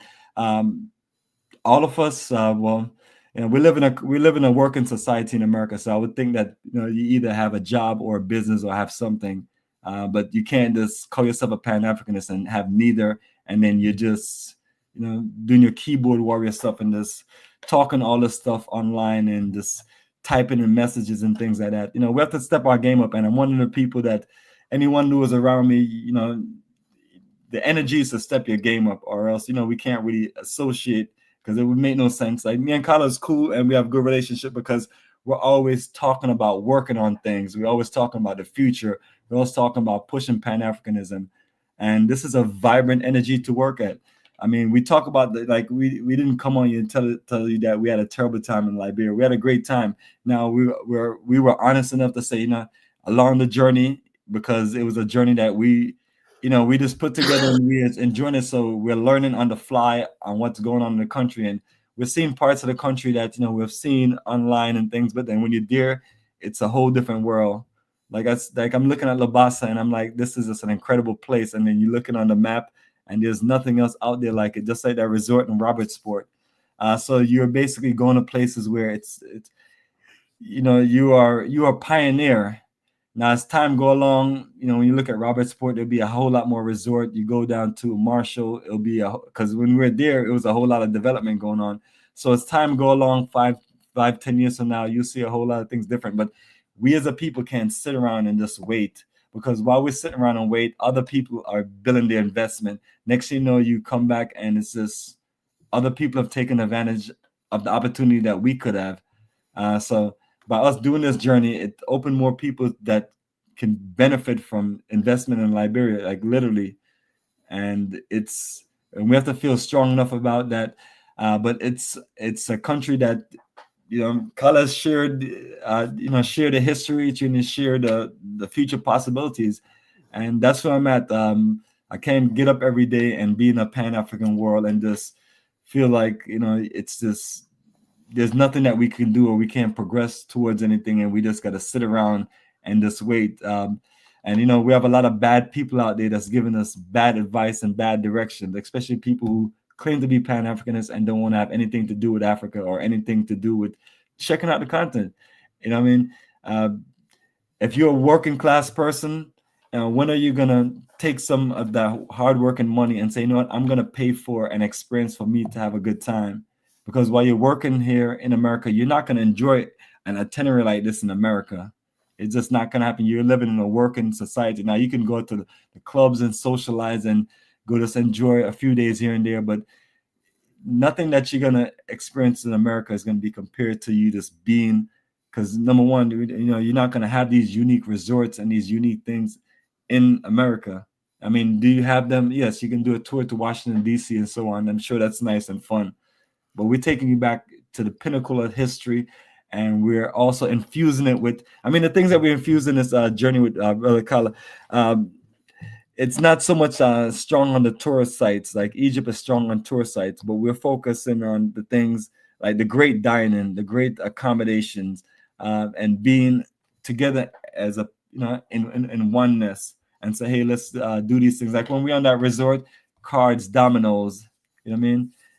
You get back to just doing those fundamental things, and that's where the fun and the energy is going to come. Just being around each other and just being able to just enjoy something wonderful together. And then the best thing about it is we're putting this thing together to cater to your having the best experience ever. And I'm going to compare this once again and say this journey that you have in Liberia will be a better time than if you thought that you were going to go to Dubai and have a great time. You can, I heard Dubai don't even have sewers. That's what I heard. They don't have sewers. They've used. It's an artificially created place. They probably don't have, they probably don't have much of anything, because what people end up doing is seeing the glitter and the glamour and the gold and the shininess. Now, Liberia is not like that. Now, have we made it to where it will look unique because of the accommodations and the flow of that itinerary? Absolutely. But I just feel that confident, especially since I've been there. And I've been to, and any other country I'll compare to is a country that more than likely I've been to. And you're just not going to get the same energy and experience. The thing about Liberia is it's like a blank canvas. It's like a blank canvas. Like we're basically, just whatever we want to do, whatever in the country is like open. So if we want to make Liberia like Dubai, we could potentially do that. And so it was, like I said, just us coming there and connecting and having a second home in there. That's like the road to nationhood, right? At least have the feeling of having a second home on the continent that you can go to and put down roots and enjoy yourself. I love the fact that a black country can give me the best hotel. Look, Liberia's Farmington Hotel, to me, to this day, was the best hotel I ever stayed in. The Farmington, that's right near the airport. Yeah, I like the Farmington. The only bad thing about the Farmington is out the elements of where we need to be. Oh yeah, it's inexpensive. Expensive. And then plus the expensive part. But I stayed there one night and I had a ball, man. That place was freaking nice, And I keep on hearing you say you're having a ball, and that's the idea of the mindset of going somewhere. And again, family, you don't have to go to the richest country to have a good time, because that's the whole point. I had a blast. And there you go. And honestly, I'm enjoying. The best nightclub I've ever been to in my life was the Calabash. Calabash is serious business, man. Like, that's one of the places where I went. I was like, "Yo, Kala, you on point with this, man. This place is right. This place is right." That's it. And I'm like, man, I wish you'd have just went there a little earlier. So I'm gonna make sure that when we're in Painesville, we make our way up there, and then when we're in Cinco, we make our way back up there. So try to go up there about 2 or 3 times. But family, it is a perfect environment, and this is just what we're here to share with you. And the people there, basically welcome you. You know what I'm saying? Like you welcome you. You know, so I'm no, I'm not saying you quit your job and move to Liberia tomorrow. I'm not saying that. But what you can do is save for a tour like this one and enjoy yourself. You know, I remember Chief X, man. Remember you whatever you do, you went on your tour. That he still talks about that tour, man. He went on when you were, Chief X. Yeah, the Ghana tours are exceptional, man. And but the thing what I tell people about the Ghana journeys, it's like 18 years of this redoing itineraries. So Right. you're consistently going back to the drawing board and you're changing things and making it unique. And that's what it takes with this itinerary. And for the second time just doing it, it's amazing. I mean, just looking at everything last night, I was like, this, and then for this, and the main thing is this, it's just showcasing Liberia, and Yeah. that was one of the biggest things. You know, sometimes you do your best to just connect with another country and things like that to check out the experience. But all of those things that we experienced, in March, April of, And this year. another thing, Bomani, I get is when you think of what we're doing, man, JJ Roberts is probably looking down on heaven smiling, All our ancestors looking at this. I mean, think about that, how powerful that is. We're basically doing what my ancestors dreamed about, us coming to the continent, helping with the development and stuff like that, It's great, saying I'm looking at it, it's like, this is what our ancestors dreamed about. Us sitting there, when we were sitting there, it didn't struck on me until we had that dinner in what's that in town? Aloe Lagoon. We sat there at Aloe Lagoon and whatnot, and basically, that's what it struck to me. I said, man, we're doing just by doing this, right? Coming here, spending money and whatnot, and then we go shopping. A couple days with shopping and whatnot, and the way we was basically helping the people and everything like that. People connected with us on the ground, and everything like that. Everybody happy. I said that's what our ancestors wanted. Nothing more, nothing less. Us to get involved in a part of Africa, and it spreads to other parts of countries in Africa too, and not just Liberia, but the whole entire continent eventually, But it got to start someplace, Liberia is that starting point to me, in my opinion. It's that starting point, because that's what our ancestors did. They came here 200 years ago and started something, We're continuing what our ancestors started 200 years ago. That's amazing. We was on Province Island. I felt it. I felt You drank from the well, man. That was a great video. well. Yeah, That was an awesome video, man. I just had. Well, I did before. I was there a year earlier with Ross, and I was down there, and I drunk from that back then too. That was so. But that wasn't my first time drinking from the well. But it was. I just say it's the first time because everybody saw it. First time drinking, no, but I actually drunk from that well before. 1822. First well struck in West Africa, right there on Province Island. And so it was just great, just connecting with our ancestors and whatnot. Our ancestors came from America, the Caribbean, everybody else is settled right there in that country and whatnot. And we're basically continuing what our ancestors started. Who knows where we're going to lead to, but we're just continuing what our ancestors started. Ross Moisture says, "I says we're ethnic Africans call it." What is that supposed to mean?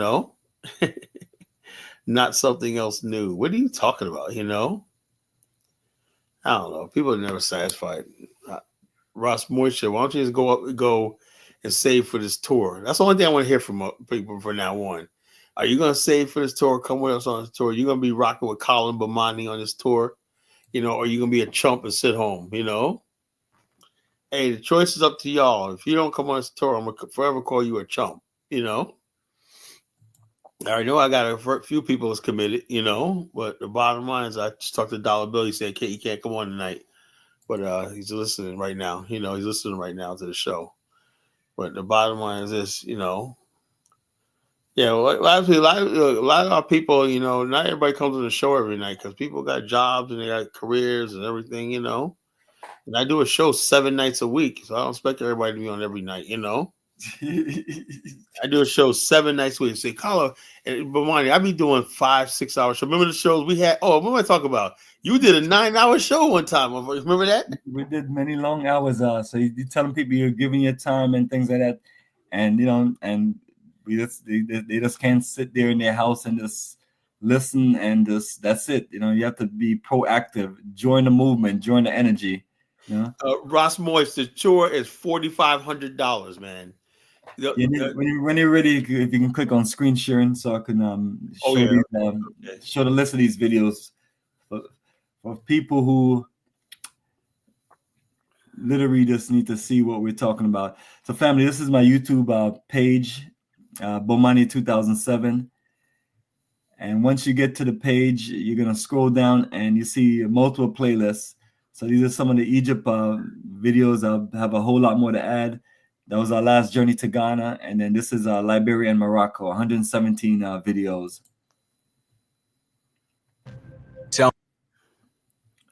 But yes, did you see Kilimanjaro? That's for white people, man. I don't think Bomani's been to Kilimanjaro.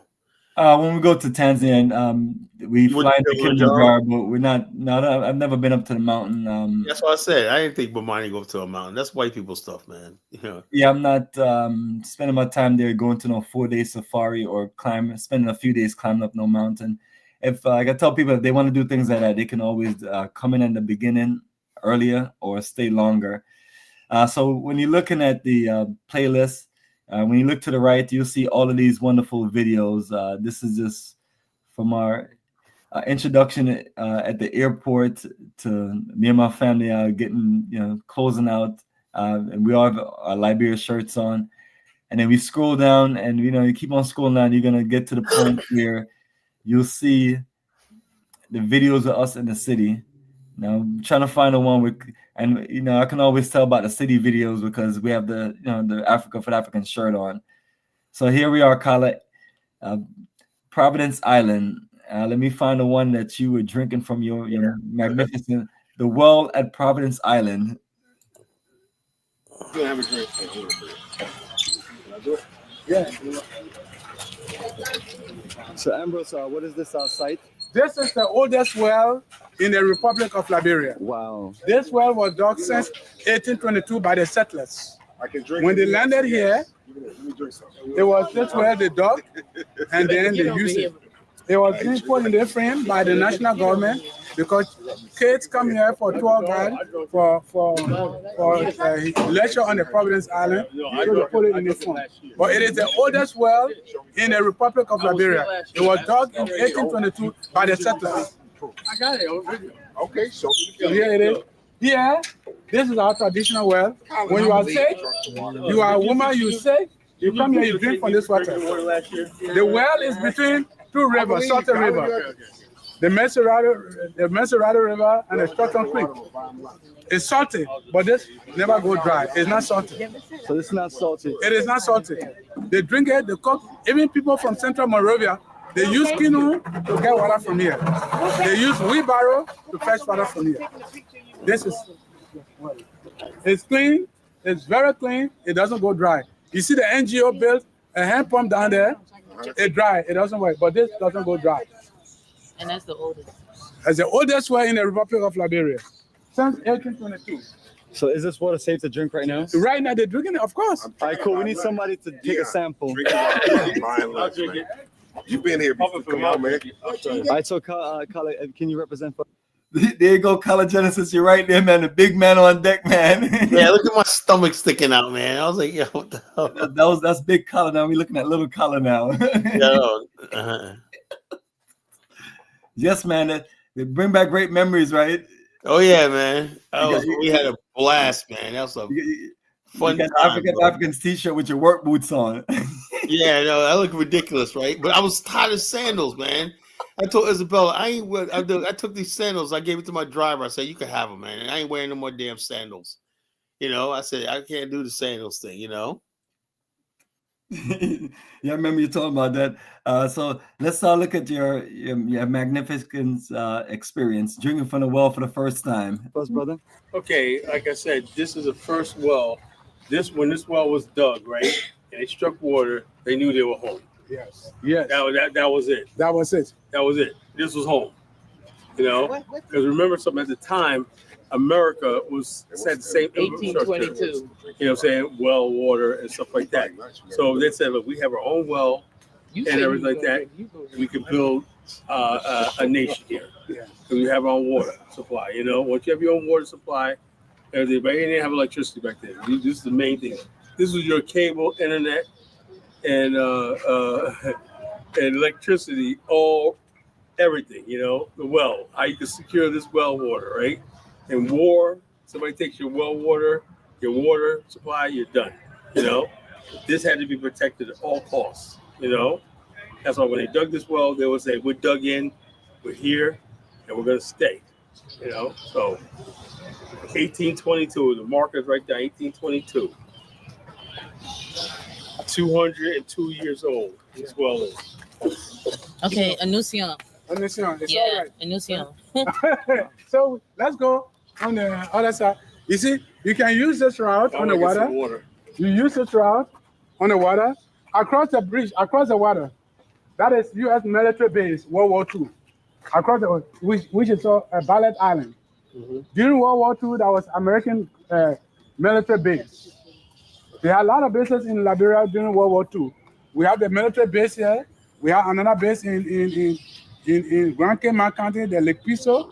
They used to use Lake Piso for the landing of the amphibian plane on the water to go attack and then come back to base. Then we have the Omega tower here in Liberia for the American too. So that you can use that route and go straight to the RIA wave and use this route to go to the Island, Atherton, and the rest of it on the Stockton Creek. Okay, so we can go on the other side. And I got my good brother here, Color. Drink from the well for the first time, brother. Let me turn it. Can I turn it? Yeah, you want that? Yeah, let me turn it. Where's your camera so I can get your picture? Yes. We have a Missy, cup for where's your color. camera? What? Anybody have a cup for color so you can drink? Stop drinking from here. Is this a- Or who wants to drink the water? Very smart. There you go, man. Good energy. That's what I'm talking about. Smile like, the wonderful smile. Little kid is smart, man. I'm trying to buy him the games, drinking water. He said, "No, man, I might get $7." You're a funny son. He diagnosed my eye. He said pink eye, some of the disease I didn't know. What was the other name you gave me? Huh? Yeah. Very intelligent boy, man. I didn't want to act like I didn't know what he was talking about. You Drink that water? Give me my picture. Ain't you gonna die? Oh, wow. He said like that. She said, wow, Miss Lisa. Drink. It's water from the ground. It's water from underground. Like this Yeah. Yeah, somebody has to pour it in my hand. Okay, good. Watch out, watch out. You gonna do it? Give me the picture. Drink it. Drink it. There you go. Drink it. Everybody wants him to drink. Drink.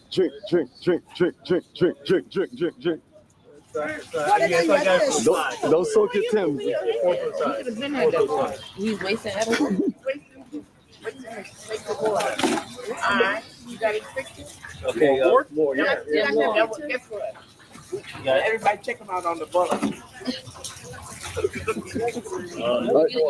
So family, we are gonna.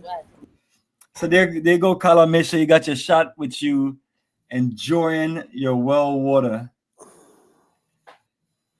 Yeah, no, I had, like I said, took one for the team. I had to drink that water, man. There you go, and another one of your reflections right here. Now you can get a great deal. Now one of your reflections right here coming up. Looks like your car. Go and skip. This is very, very important in the history of Liberia. Let's run it back. You know. Okay. This is very, very important in the history of Liberia. The two sides, right? It's about mutual respect. If you don't have mutual respect, you have nothing. Okay? One side say, I don't know much about you, I don't know about you. But this simple handshake right here, under watchful eye of King Bosway, said that we're going to form a republic, right? And then over the time period, right? Form a nation. Let me tell you something, right? You can't just build a nation. A nation comes from people. intermarrying, working together. Each people learning each other's customs and finding what's good in both, right?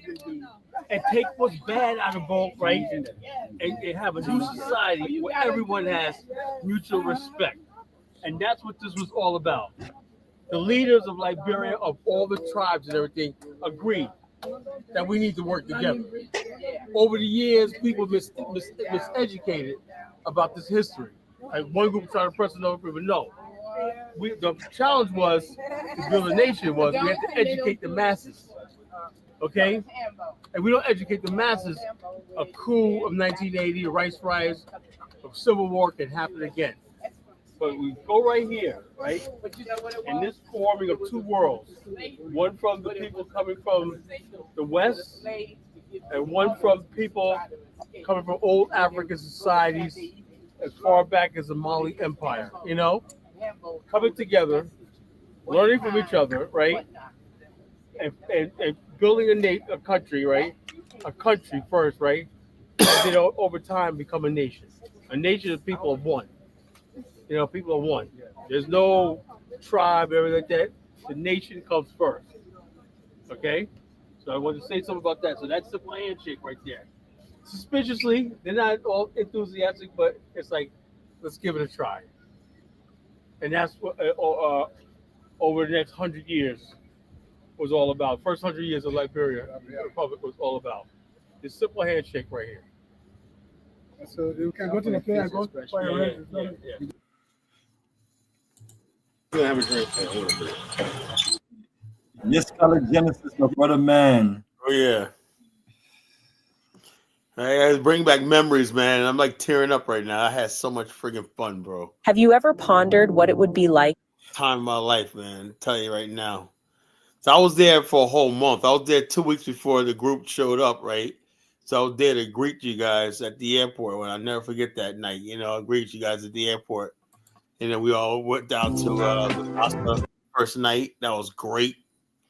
You know? So, look, your man College Jensen ain't here just talking stuff. I'm living this life. Bomani's living this life. We're about this Pan-African life, really. You know? So.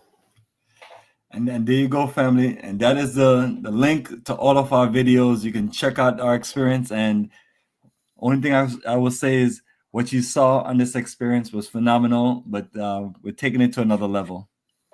Yeah, the next trip is going to be the tour of all tours, bro. That's going to be it. That's going to be hot. So Ross Moy says you make $85,000 a year. Okay, $4,500 should be nothing. You got a whole year and some changes to come up with $4,500. I expect you on that trip, Ross Moyes. You know, Ross Moyes. You know, I'll start pronouncing your name right. I'll stop calling you Ross Moisture. You know? So my whole thing is I don't think Liberia is really the only country I've been to in Africa, except for Morocco. You know, and I'm seriously something people always say, Kala, Nigeria, trying Nigeria, nothing against those countries, Ghana and everything. But there's something about, let me tell you what it is for me as an African American black male, Pan-African male, right? Liberia symbols to me, like when we look at Black history, we're always getting our ass kicked, right? Liberia at least symbolizes one time we were able to strike back, you know, and put our foot down. And to be honest with you, up some asses, you know?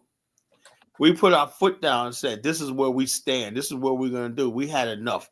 Liberia was for the black people from the diaspora that had enough. They wanted a nation. They were sick of slavery. They were sick of oppression, everything. And they want they want to be free. Liberia symbolizes that. And that's what it is for me. Other countries, okay, I mean, we got my ancestors are from Angola. I definitely want to go to Angola one day. But, you know, Liberia, just a remarkable thing of 200 years ago, right? Before the computer, internet, and everything, they was able to go over there and build a constitutional republic, you know, carve out a constitution. And also, when you look at remember we were driving on Capitol Hill, you see those stone walls and stuff like that, unique black stone and everything like that. And Liberia's architecture is unique. I'm like, how they was able to cut stone and that J.J. Roberts monument. You know, that was an old fort. How the hell were they able to do that 200 years ago? Build a fort like that on the Ducor, you know? How the heck they do that? So basically, I'm just like in awe of that country. You know, it fascinates me. You know, so it is what it is. The ACS wasn't around for the Liberian Civil War. You know, the bottom line, Liberian Civil War. I don't know. There's a difference between when we say Civil War and Liberia. That was just chaos. The country broke down to anarchy following the destruction of the True Whig Party. The country fell apart. You know, it was never really no civil war in Liberia. Civil war has two sides, and they both fight each other with a goal. There was no civil war, just a bunch of people shooting each other, killing each other, robbing each other, and everything. It was anarchy and chaos. Until the Marines came in, it was all. When Marines came in, suddenly they were like, "Oh, I ain't doing nothing. I ain't doing nothing. They were so terrified when the U.S. Marines showed up off the shore of them. Everybody got in line. You know. They said that when that U.S. warship came out there, I was like, wow. All them rebels, I ain't no rebel. They start handing in their guns and everything like that.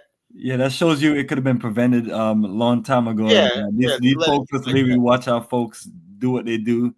And you know, it's just, you know, it's unfortunate, but one thing I can say, you know, when we were in the country, you know, the energy was very peaceful.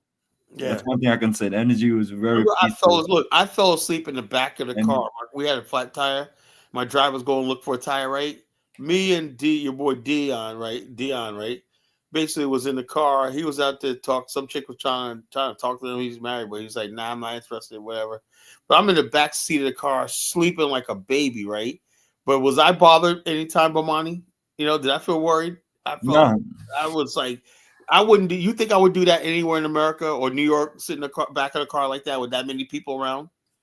You know, there's literally hundreds of people walking back and forth. Yeah, it was a busy night, man. That was that Friday night, man. We played all the clubs were packed, man. Shoot, you know that whole block was packed. Folks really come out to party, man, and that's what I'm telling people, that, you know, if you want some really good nightlife, you know, you have to make it. Holy jeez, man.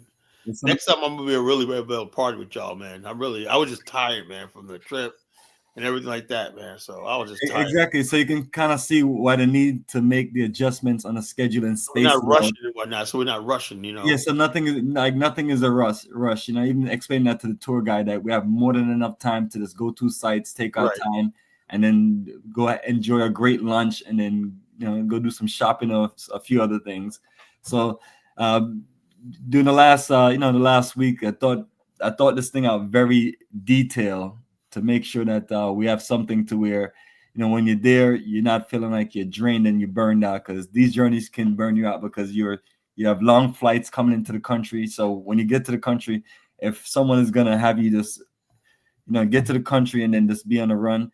And I felt that about, you know, my Egypt itinerary. So I even revamped that completely you have to just have these things in mind, because, you know, we're already tired from working nonstop before we even get to the country. You know, so you have to break it up in between to where the free time flows, where you can literally just chill on a resort and just enjoy the pool and enjoy some drinks and some wonderful time. And then when you're ready to go out later on, you know, you feel rested, you feel good, and you can just enjoy it. Yeah. Other than that, man, we had a blast, folks. I'm not gonna lie to you. That was fun. That was for all us together like that and everything. Everybody's bonding and getting to know each other and whatnot, laughing, joking, and everything. You know, oh my God, it was fun, man. I had a good time, man. You know. Yeah, we was on a bus coming back. Once we got rid of the other party, and we went on a ride to Robertsport. That was just fun going up there. We had great conversations. Oh, we had a ball blast. You know, and also back videos with me, you, and everybody else in the bus dialoguing. So that's another thing too. We want to make sure that we have the right energy, you know, and the right environment. So we're gonna make sure that you have the best host and best guide. And, you know, as you can see, the guide Ambrose really delivered, because the other people that was supposed to be guides, as you can see in the background while you're doing what you're doing, as far as our presentation, they're just talking amongst themselves. Yeah, so we don't need a bunch of that. Appreciate, and, you know, as mentioned to your family, we always give people opportunities and things, but now it's time to just take this thing to a whole serious level. Yep. The bottom line is what this is going to lead to is more. Right after we did this tour with the business conference and everything, another group from Atlanta came to Liberia, right? Headed by Cynthia Nash, and she presented the first Monrovia edition of International Focus magazine, a Pan-African business magazine, right? International Focus. And they opened up an office in Monrovia and presented the first article issue to the president. Our group, the Liberian Tourist Association, featured in there, and the BAA was sort of mentioned when Ross, my chapter president, was in there and everything. But there was a whole bunch of black businesses that are trying to move into West Africa and Liberia in particular, and they're basically trying to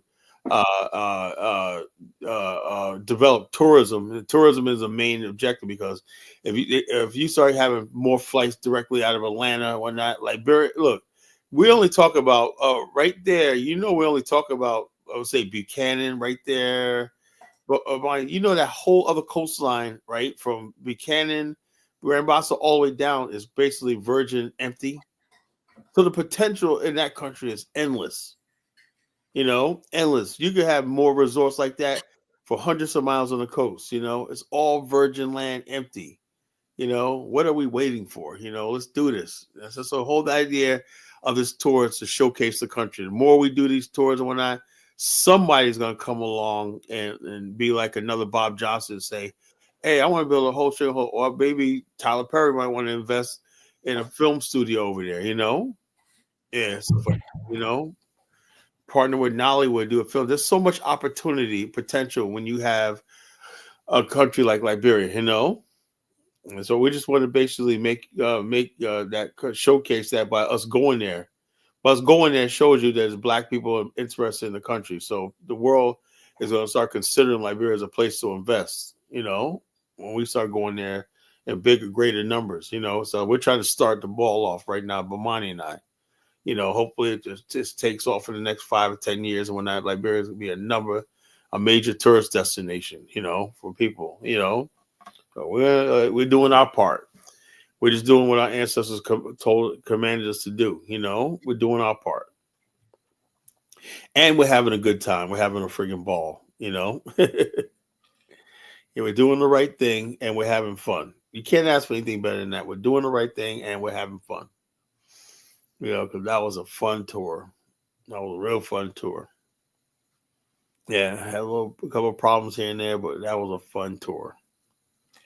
Absolutely. It's definitely impossible to put together these kind of complex schedule and, you just have everything perfect.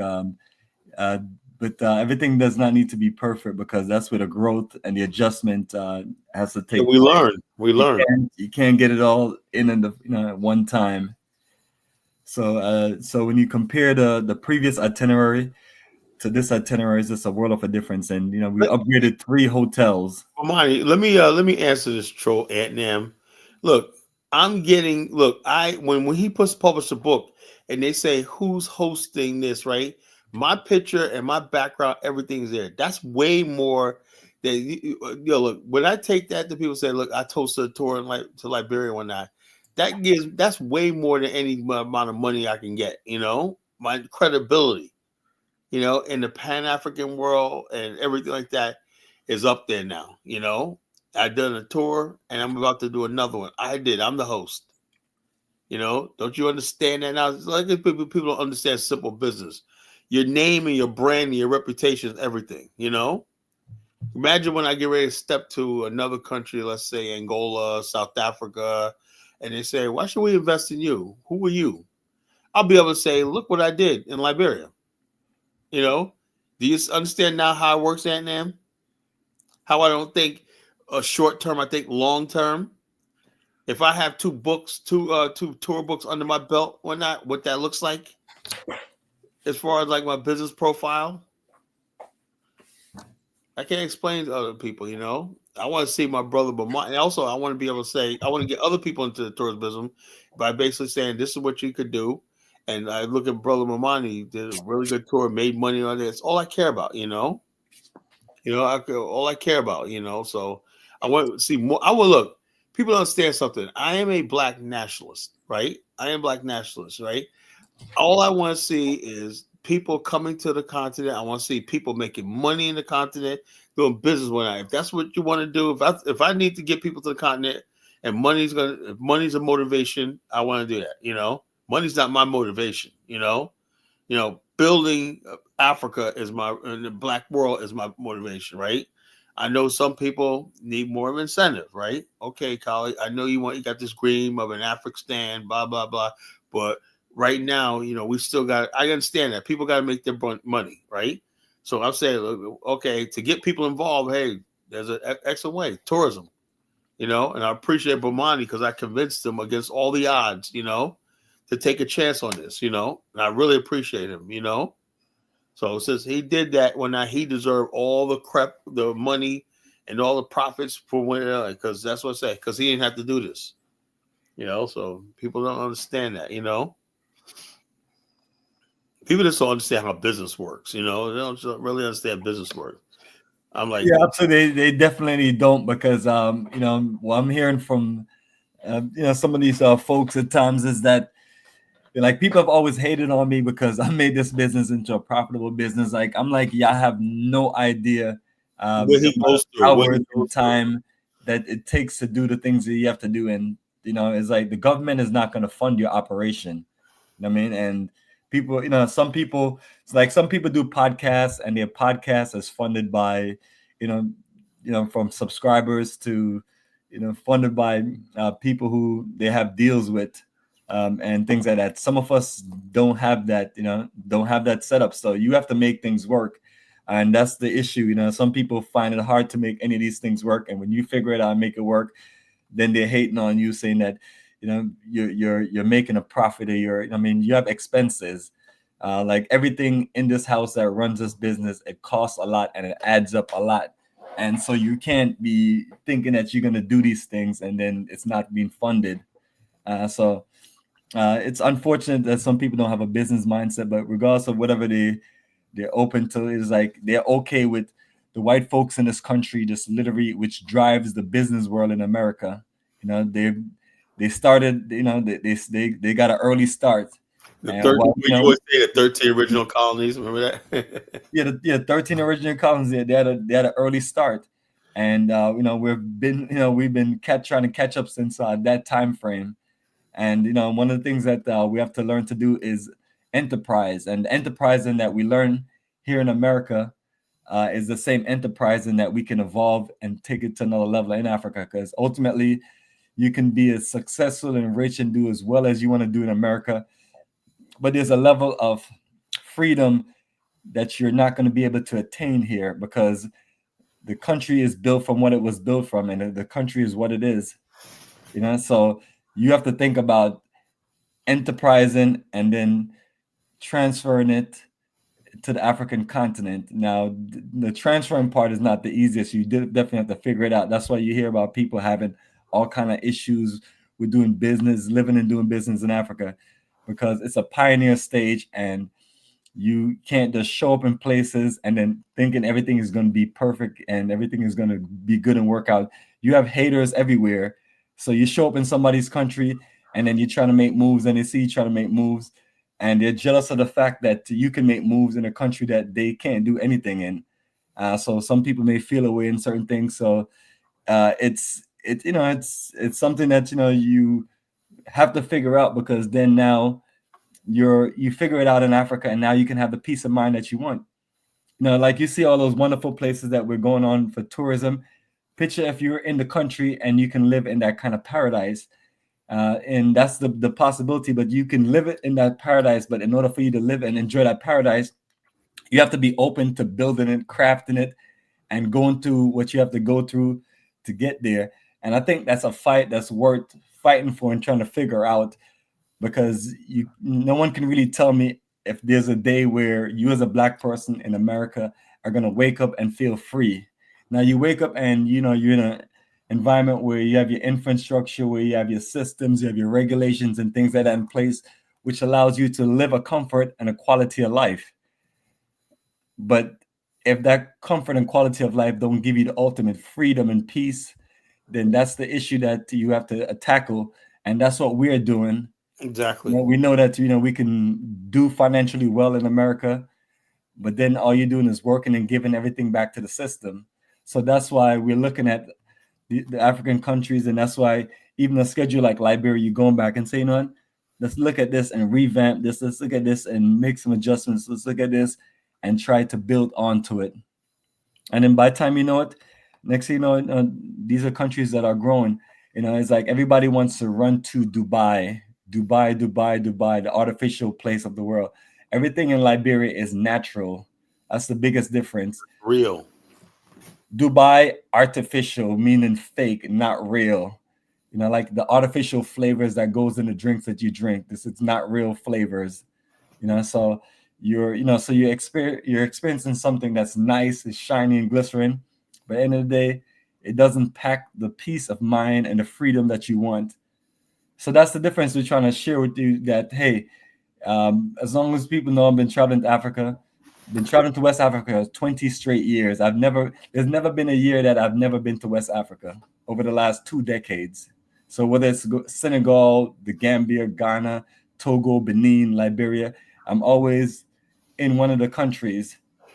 And so I'm speaking from experience, and also speaking from a point that's where I've seen Black people have the greatest level of peace.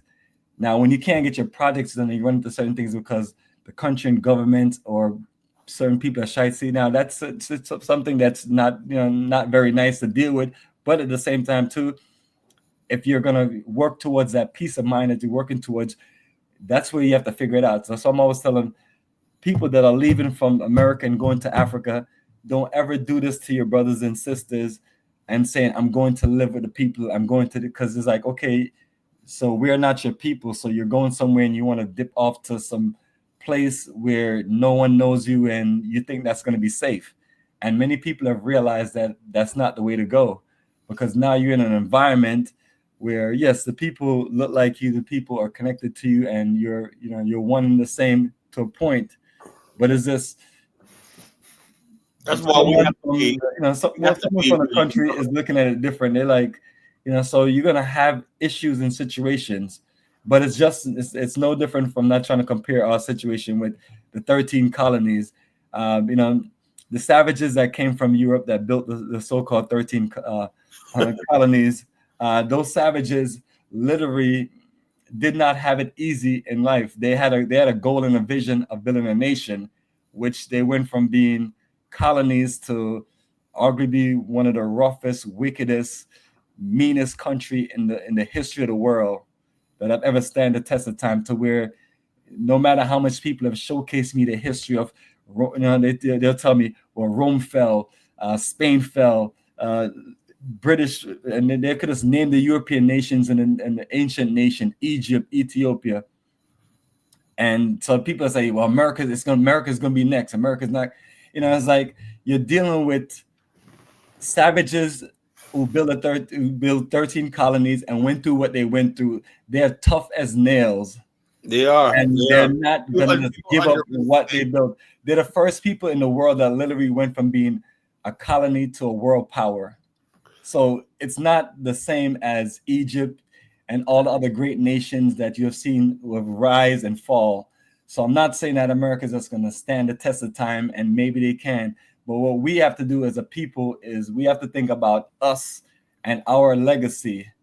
And yes, certain things are intertwined because we're here in America, but we can easily break from that little by little by trying to focus some energy in Africa. And some of that focus is some of us going to have to just use some of our salary, because last I remember, most of the time we're working, everything goes back to the corporation, whether it's your payment for that vehicle that you have, your house, and all of the utilities that you have to pay for, and then all of the other things that you have to pay for to enjoy that quality of life. It goes back to just making a nation stronger, richer, and keeping them going. You're just maintaining your own oppression by doing the things that we do that equals our quality of life. Our quality of life, yes, family, it maintains our oppression in this country, and it keeps us on a level where we're just enjoying life and running fast, but we're not attaining or achieving freedom.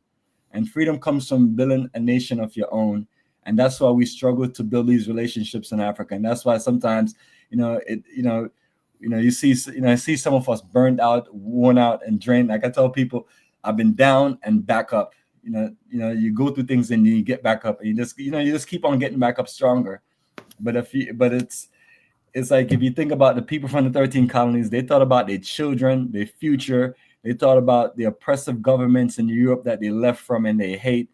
And now that energy from those 13 colonies is a wicked nation, wicked, powerful nation in America that, Donald Trump is not even the president right now. And then the rest of the world is just running around, and people are scared, falling in line. And some people are falling in line. And definitely the most important thing, people are falling in line. And it's like, I've never seen anything like this before. And this is just from one man that's a president of this United States of America, because he has access to, he has access to literally just keep building onto the power that they have built onto. They understand that from president to president and generation to generation, that this empire that we built can never die. And you can see they're doing everything, and keep on hearing songs, and keep on hearing people talking about the dollar is gonna die, and then the BRICS nation is gonna. And I'm like, you can never. People who went from building 13 colonies to a world power, you can never. You can't discount them. And so that's why you see everybody falling in line. They're like the resurgent of Trump 2.0. Did you see what he said about the BRIC nations? I was saying to myself, he has to fire for them. He came out with it, like, in other words, he be paying attention to all this chatter on the internet, right? Yeah, the BRIC nation, like these people talking about the BRICS going to tank the dollar. He said a couple weeks ago, he said, look, any country that joins BRIC, whatever like that, we're gonna slap 100% tariff on all their goods. That ends BRICS right there, This guy is not even the president, and he's already shaking things up already. And that's why honestly, the right person is back in the White House, because in the country that you live in, you want to see the country in some level of power. Yeah, we still need to make money can flow and the energy can flow. It's like we can't really do our projects and things that we need to do in Africa if things are just like crazy in America. Exactly. So people have to understand that you always want to make sure, you always want to see the best government in place running things, because then that's going to be your flow to get what you need to make your move. Because you want to keep on thinking of that, make your move to where we can make some move in Africa, make some moves in Africa. And people, none of this stuff is easy. You just got to keep on figuring it out, keep on going back to the drawing board. Look at what me and Kala has evolved from our first Liberia journey to a journey that is better than any other itinerary that any of you folks can offer any of us to connect to Africa. You can put the fanciest country together, and your itinerary would not be as dynamic as this itinerary. Yeah, nobody can match this. Nobody, So that's one of the things we want to do. We want to compete on a world scale, regardless of whatever people. I believe that tour we put together can now compete with these white people that do tours of Africa. I've seen some of them, right? They don't really have a whole lot. So the tour you put together, brother, is on that level. That's what we do, family. We write world-class itinerary. A world-class itinerary. That's what you're going for. So Ross Moyes, you make 85,000 a year, Negro. Yeah, a lot of people claim that they make certain money, but it goes back. We want to see it. The thing of it is, it goes back to the system. Like I have people who make six figures, and their money and their life is tied up to where they can't even part away $5,000 to spend money on themselves. Because I'm telling people that when you spend this money, it's your flights, it's your teleaccommodations, your tour package and tour sites and staff and people that's available. All of that is things you're paying for to enjoy in that time frame on that 10-day journey in Liberia. So you're using some of your hard-earned money to enjoy yourself, and that's what the biggest thing you have to look at. And some of us, in order to get into this game, you got to pay to play. We're not going to do anything in Africa by just being here, not wanting to spend any money, not wanting to get on flights, not wanting to do certain things, and then sit around and hope and pray, or sit there and just complain about things over and over and over.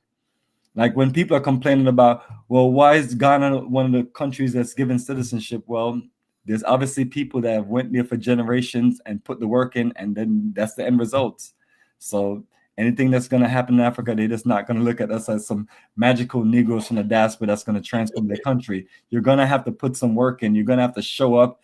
And I'm not one of them people that sit around and lobby and negotiate and do certain things with government. I mean, I'm a regular business person, but then there's also people that need to do those things on a diplomatic level, you know. So, and together, multiple of us can work on different things and make it all work. And you know, we're working in our best format, which is straight grassroots and building up independent energy to where we're looking for people to come and connect, do business, come to the country, check it out, enjoy it. That's why we have a business conference. And if you see that you want to invest, do business, you know, then Kala is there, and then all of his people that he have in place. You know, so my goal is to get you there to check it out. And then if you want to make some other moves from there on, then the path is there for those other moves. And then now that you have been to the country and you've seen it for yourself and you experienced it for yourself, now you kind of can move forward. But getting up and leaving from America and just rolling up to an African country and saying that you're moving, like I've had many people that regret that. They just literally, I've had people that get up, left from America, never went anywhere else in the entire world, never left the continent of America. And then now they're in Africa living, and then now they're complaining and they're miserable. But then they didn't plan things out right. They didn't, you know, work on these things. They just feel like they need to get up and do a one and done. Doing one and done is not the, you know, is not the right thing to do. I've been to the African continent 40 times on 40 different journeys, 12 countries, 20 years. And I don't live on the African continent. And then those who want to judge and say you should, no, I have my career that I'm building here. And we're going to keep on working things, as we mentioned, using the energy from here to build up there on the African continent.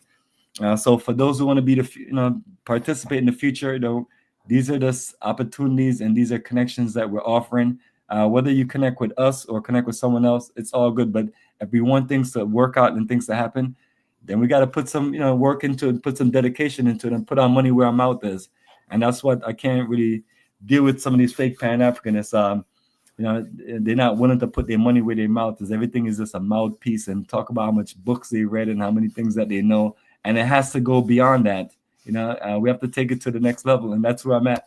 That's why people like myself is here in my office and available throughout the daytime to talk with people about real business and real connections, and not so much trying to be in spaces where it's just a bunch of people talking a bunch of foolishness. That's why I wrote you, Carla, because at least you have a game plan and a dedication to build something.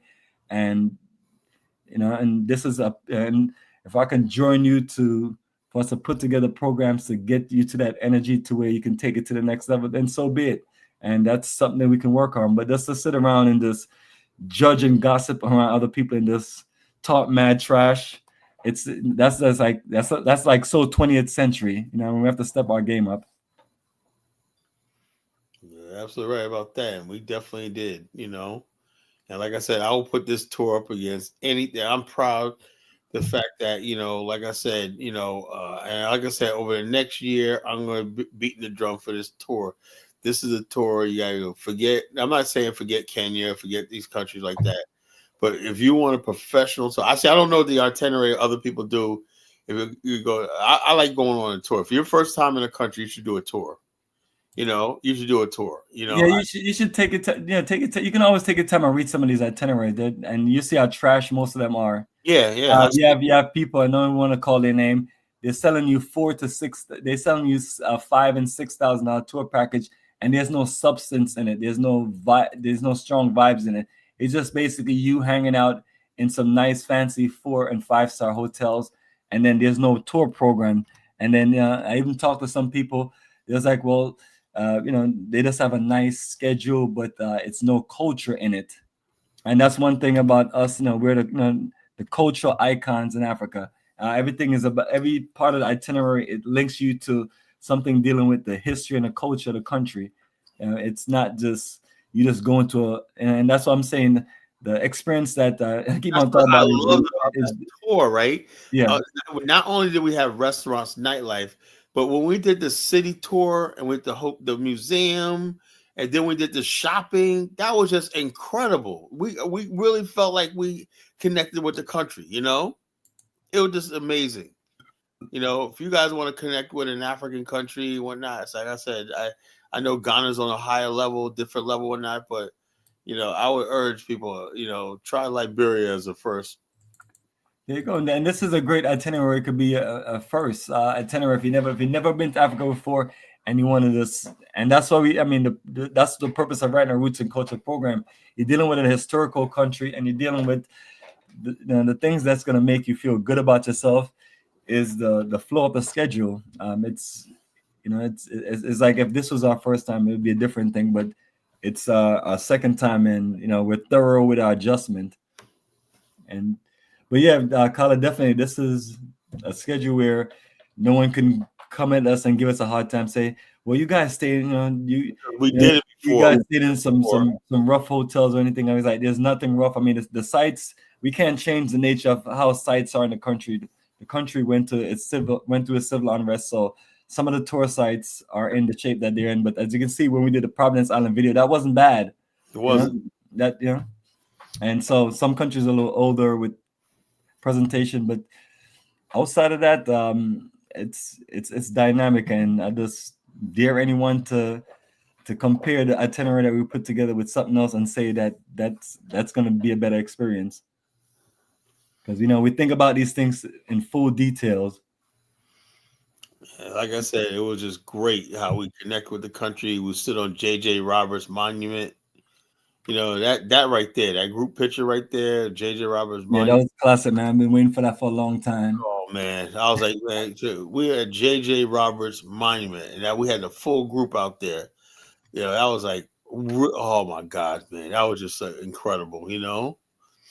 Like that group picture, man, we did when not, that's what was always good about the group picture. It's like having a high school graduation picture. That's what it's like, I was like, yeah, that's our tour group, whatnot, So basically, like this, next year or so, any detractors or anything like that, I got whatever, because like I said, you can't tell me anything because I've done it already. I know this is going to be the tour of tours, it's going to be it. And that's why I was introduced to this country, and it's like I'm like this: behold the promised land. Liberia is the promised land. I always say, behold the promised land. And so my whole thing is you can't let that history go. We have us Black people from the diaspora have a unique history in that country. We have a history with all these other countries, Gambia and all these other countries, but Liberia, when you think about it, right? We founded a republic. People don't understand the significance of that. We founded and built a republic. Against all the odds, that country still stands after all this time. After all these years, that country still stands. We built a republic, right? And to basically ignore Liberia is just to ignore our ancestors. You ever see some people, Bomani? It's like you see somebody that the family had money or something like that, but the property that they left them is all torn up and not upkeep and everything like that. And you're saying, well, that person who got left the house, everything like that, but they don't live in it. They neglect it. The weeds are growing outside, man. The windows are missing windows, everything like that. Why doesn't he do it? That's what I feel about Liberia, right? We were left with an inheritance, right? And we basically don't take up on it, I'm like this, man. You look at Liberia, when I just felt such a special connection because I know it was my people, the same architecture that was in the rural South and some of the islands, whatever like that, like Barbados. You could see the architecture right there in Liberia, some of the foods, everything. I said, wow, why wouldn't we basically want to hold on to that? You always keep what you cherish, you cherish something, you keep it, you be a keeper, say, yeah, okay. But you notice how you see those whites we kept seeing in Liberia, Bomani? That wasn't like that a few years ago. They're moving in. If you people gonna sit back and let these people friggin' come in and take, I don't know what to say to y'all anymore. They're basically coming in and whatnot, and just basically, I know, trying to woo the natives, whatever like that. And bottom line, pretty soon, our friggin' history is gonna be erased. And you're going to forget why Liberia was created. Why his constitution was created, saying only Negroes can own land here. Why is that? Because the ancestors had a plan for Liberia. They knew hundreds of years ago had to be some place that was secure for black people, and Liberia was that country. So we let sit back and allow the people, the Chinaman. Remember what was in Grand Bassa, those Chinese guys? Remember that? What was that all about? Remember that? Yeah, I mean, they be out there just looking for opportunities, and I mean, what the hell was that all about, man? We're sitting in Edina, way down in Edina, and you see some Chinaman walking up and down the riverbank. What the hell's going on? Yeah, I'm always seeing them all over Africa. They're looking for future business and opportunities because, from a Chinese perspective, Africa is one of their greatest opportunities. For us as a people, we may not necessarily just look at it like that. And that's the issue. Is like everyone else is looking at our continent as the greatest opportunity in the world, and I was looking at Africa as like the final frontier of the world. You got people, Negroes, talking about the last place. All of Asia is developed, Europe, the Americas, and you have Africa, and like you mentioned, when we were in Liberia, all the places that you mentioned, even when we were just in Grand Bassa. Virgin land everywhere, virgin property. I mean, and it's like it's incredible that Africa is still that way, where you have and it's perfect because now you have a continent that's not overdeveloped to where now it could be developed for you and your children and the future of our people. So we still have time. I don't know how much time that we have as a people, but we still have a little time. But while we are trying to figure things out, other people are making moves, and that's the issue. So we're telling you folks, if you don't have passports, get your passport, and that's all you need to do. Get your passport and your money, and everything else will work out. What about yellow fever shots? I got mine. If you're in West Africa, I usually just recommend to get yellow fever. I thought if you didn't have that shot, they won't let you in the country. That's what I always thought. Some countries act funny and some, but for the most part, no, they're not gonna not let you in. But it's one of the things that's especially in West Africa is going to be requested when you get to the airport. So it's simpler just to have it and keep the peace of mind. Other than that, I would say just take out a nice 10 or 20 and just tip the person and keep it moving. Yeah. A little bit of small goes a long way, Yeah, that's those things are ideal when you're in a You see that $10 $20 bill. We're not next thing you know, policy schmolicy, go ahead, so it is what it is. But that's like I said, it's gonna be a real good time. I'm looking forward to this new hotel in Robertsport because that looks like a Libasa in Robertsport and on Lake Piso too. We're not. No, that's more. Let me tell you something, folks. When you're driving up to Lake Piso, right, or Lake Robertsport, right before we get to Robertsport, you go to Lake Piso. Lake Piso is a huge lake, right? That is so scenic, right? Because what they have is these cactuses, right? And they have a greenish shrubbery, right? Overlooking rocks and hills and everything like that.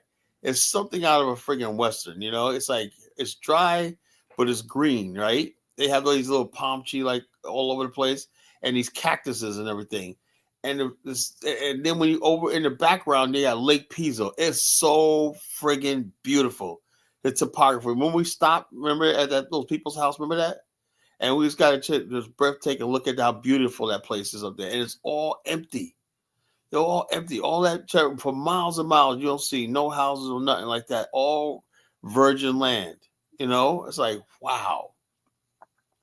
But I know there's white people and Chinese people who also looking too. If we don't watch it, because the one country in Africa that was made for black people might in the future might not be if we don't friggin' show that. That's what Liberia wants to do. They really want black people from the West coming there because Liberia, despite everything, they really fear the country being taken over by whites, Chinese, and every Lebanese. They're already there. So when we come there in large numbers and we encourage more people to come there in large numbers, they feel a little safer, because we're coming there. Because we're coming there and we're spending money with them and stuff like that. That's something they in their mind, they don't think white people can do. When we came there and whatnot, we had our brothers like Ron pulling out them big bucks, buying stuff at the market and whatnot. That was just amazing, you know. That just showed how formidable we were, you know. Because we're sitting there spending the money and stuff like that. We're in our lagoon tipping the waitress. People say, "Wow, y'all act like y'all big." No, the bottom line is we put money in people's pockets, you know. You know, so we put money in people's pockets. We put money into this place. You know, we're doing our part. You know, we're trying to show Africans that we could spend just as much as anybody else and help you guys out. You know, but we want something in return. We want a homeland. You know, we want something in return. You know, so it could work out. If we keep doing what we're doing right now, we'll get there. You know, so. I'm surprised. Anybody want to call in and ask Bomani or myself something about this tour? Absolutely, man. On standby for the folks, whether it's this time around or next time around. But the main thing is, you just have to click on that link, africafortheafricans.org, and go to the site and check out information, because that's still the best way to read details on websites. And then we showed a list of the videos. There's plenty of videos to watch and get an idea. You know? And if you thought that was an incredible journey, this one is gonna blow your mind. It's gonna be fun. Yeah, best part, you got me and Brother Bomani together and whatnot. You know, two leading Pan-Africanists together on a tour. That's right there. It's formidable itself, right there. You know, two leading Pan-Africanists on a tour. You know, together. I never got the official response back from Mac Measy, you know. Y'all ain't gonna do no tour. It ain't gonna happen. Remember that? Yeah, and we went and did the journey and we're back, and he had nothing to say about it, you know. He had nothing to say. He wouldn't mention, you know. And then and that's what I'm saying. All the talks that people did, when we spent the whole of last year working on the journey and then knock it out the beginning of this year is like now we did, that's what we did. What did y'all do? What did y'all accomplish that year? What did y'all get done? What kind of moves did y'all make? Nothing. We got bragging rights. We even did a business conference, and it's a conference where we learn from. Yeah. So we're making moves and growing and developing a program, and not Measy. Are you still talking about the same thing? So yeah. That's what I want people this online to see. The people who actually talk about things and get it done and make moves and out there fighting and trying to change the path of things. And the people out there that just all they do is criticize and talk trash towards you, and and then the operation has produced nothing. Like I think the last time someone like Not Measy came on, he was just talking about some little corny stuff that he was doing. It was like, you're not making you're not making any moves. We're making international moves. We're changing the scope of the future of investments and business for our family on the African continent. We're the first generations in our family to make these moves to Africa. And those moves that we decide to make can change and propel the future. Now, if we sit around and talk about we're going to build Black America and do all these foolishness, what's going to happen? What are you building? Support Black America and flip the money and invest it in Africa. That's the way to do it. Whatever you think that you can build here, it's not going to happen. You're not going to be able to do the things that you think you can do, and you won't know that until you try to do it. Just like everybody else in the history of this country have tried to do it. America like you to this. Be a Negro that stays in your place. Right. I said the other day, they want you to be Shaquille O'Neal, Kevin Hart, Jamie Foxx, As long as you're a Negro that stays in your place, then you're good. Like you go on these people's job, just stay in your place and be a good Negro and do what you need to do. And nobody needs to know your business. And while you're being that person, you're working on your master plan. But you're not building no Black power, no Black anything in this country. I mean, check this out. One thing made examples of us from the beginning of time, and it's just not wise move. And then, most important, when you're building that movement, the rest of your people turn against you. Yeah, check us out. There's no Black ownership in the NFL. That's a shame. That's a great point to even make right there. You know what I mean? So. And people think that we're progressive now, you can make a good living and make some decent moves, but as far as like ownership and nation building stuff, it's not allowed because the things that the corporations that's in place, America's run by these huge corporations anyway, and you're not gonna outdo huge corporations, and they make it to where they're they're the talk of the town and the power of the town, and they make things happen, and then you try to compete with them, it's just not going down. I mean, so example of people, go ahead and go out there and try to start your own airline business. Go try to start auto manufacturing. Let's name the industries. Not gonna happen. Not gonna happen. Not gonna happen. Because number one, you're gonna face is ridiculous competition. So when you're there in the African continent, you talked about all of the open space, the open land. That is your nation building right there. You have to build it. Just like the wicked people who build them 13 colonies are the same wicked people that run this 50 states called America to where even Trump, not even the president of America right now, and he's already petitioned Canada to be the next state of America, and calling the Canadian governor, Canadian president, prime minister, a governor. Now that like I'm telling you, so these folks, they have balls of a legacy that them and their ancestors built, and they have been able to stand the test of time. And some mind too. Trump says he wants to buy Greenland. The fact that he could talk about taking over Canada and buying Greenland, and no one even makes it. That's just another. It's not even the president, dude. It's not even the president. That's the thing that's so wild, man. But hold on. If we talk about having a piece of land for ourselves in Africa, all hell breaks loose. Our ancestral homeland we were stolen from. Yeah, exactly. And that's what I tell people. This is Africa is our ancestral homeland. So us going back to do anything is, it's poetic justice. You know what I mean? Literally. But we talk about that. People like, oh, y'all stay in America. Blah blah blah. Y'all trying to take it. They call me colonizer. Yeah, I just want to know what people when you stay in America. I mean, you can stay in America and make a living and and do well. But it's like if you want, if you want power, if you want freedom, if you want to be able to live in a utopia, it has to be created. You have to figure it out. And us traveling to Africa, going back and forth, is literally a mission of figuring it out. It's not taking the coward way out, but sitting here and complaining about Africa every day. Like I tell people, I have the right to complain about anything I want to complain about Africa because I'm there making moves. But you don't govern that right to say much of anything if you're just, you're just on standby, just hanging out and just talking. So our goal, brother, is to push the energy to get people to step their game up, because by them not stepping their game up, they're setting us back as a people. Like some of us have to come together stronger. And like I said, I'm going to be the whip for this thing. I just hope it's on the whip. Every night, like Baruti, he's my number one critic right here. His name is Bomani. He's at Baruti, right? You remember Baruti? I remember all of these classic folks that I'm gonna tell Baruti, tell Dollar Bill. While Baruti come to one of his tour, he wanted to convince me about his Ubuntu shit. Baruti. People talk about Ubuntu. It's like this is the lifestyle that people like ourselves live. You're out there acting. The only thing is, I'm telling people is like, y'all can't just expect us to just organize and get down with people that don't want to have anything to do with us. Some of our people just don't want this level of freedom, or don't want this level of power, or don't want any of those things. So it's not something that we can force them to do. We need people who are willing and able to do the things that we're talking about doing. And so we're building, all those things about Ubuntu.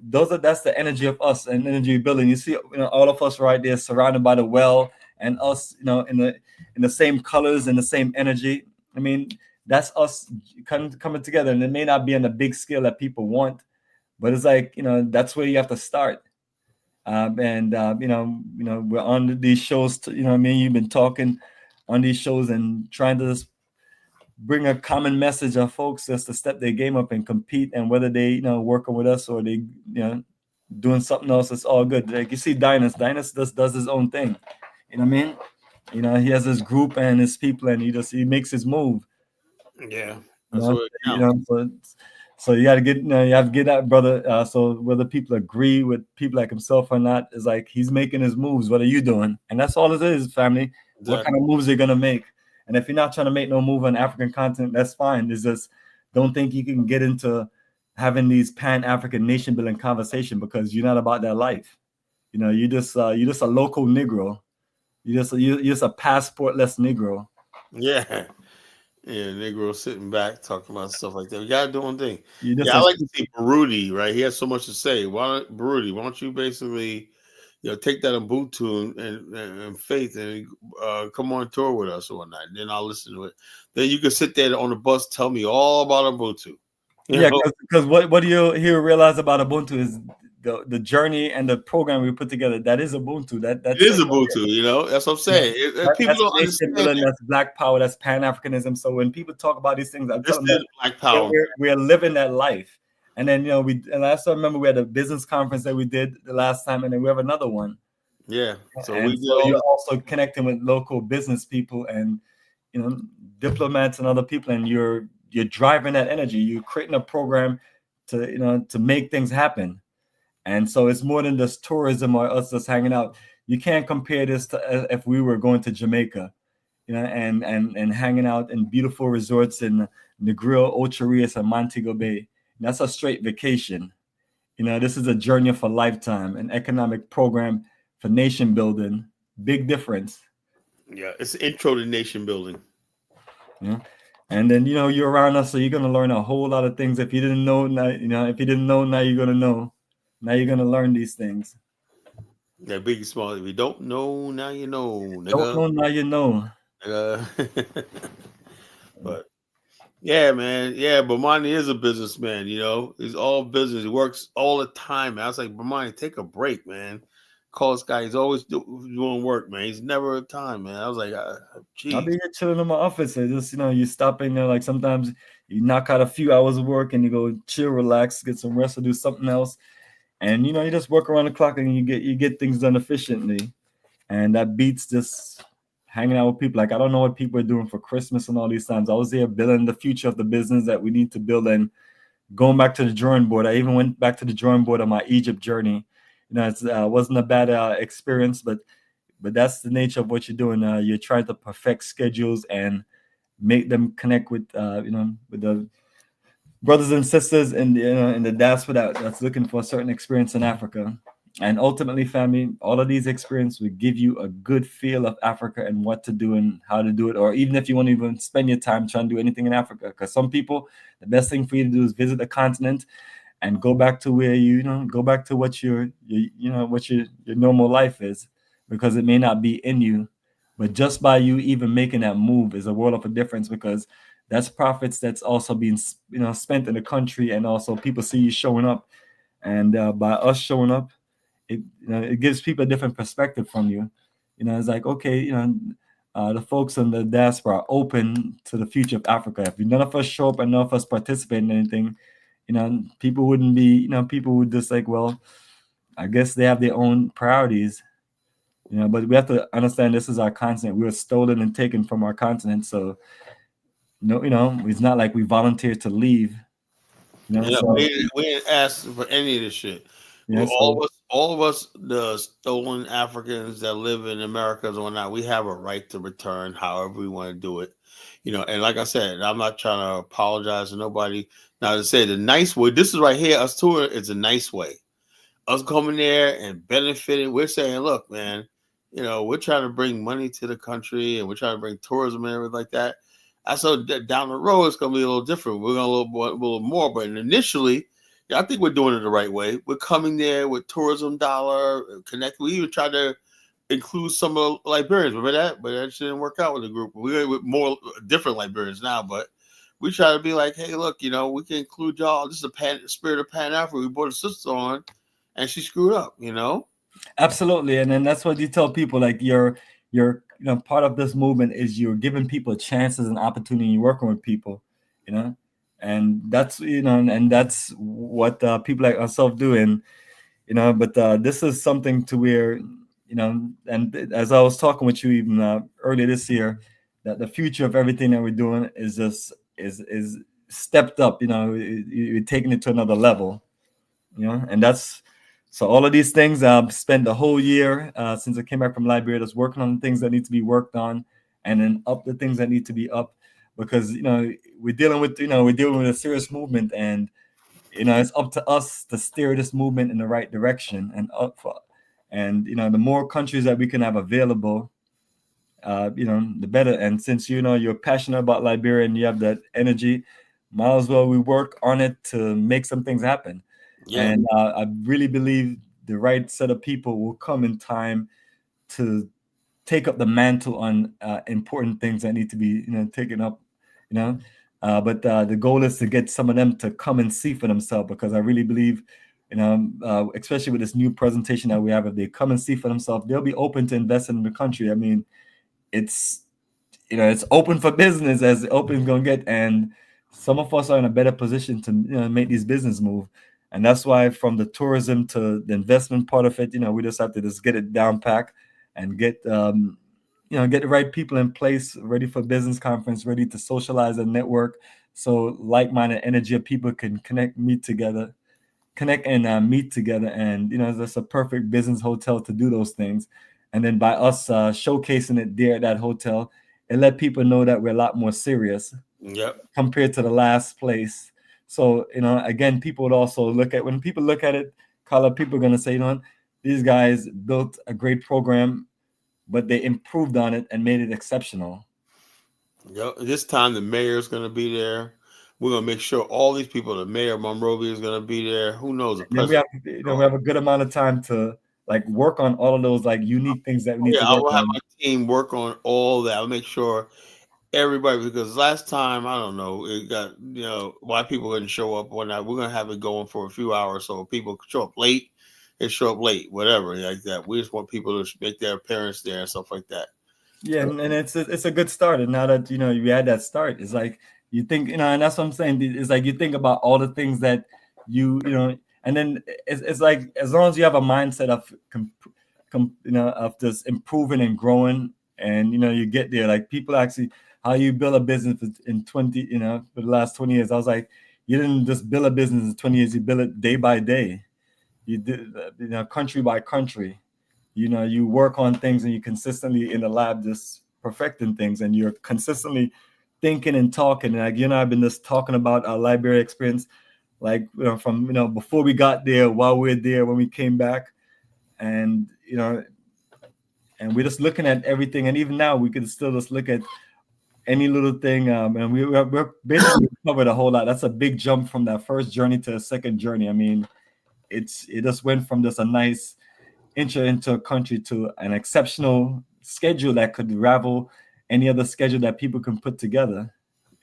Yeah, people like that. So somehow, some way, if that schedule goes viral, whatever like that, and people look at it and say, "Wow," the right people are gonna look at that and say, something, man, Liberia is now on the map, because that your schedule, your tour schedule, is gonna put Liberia. What I like to do is get that to the Liberian Tourism Association, right?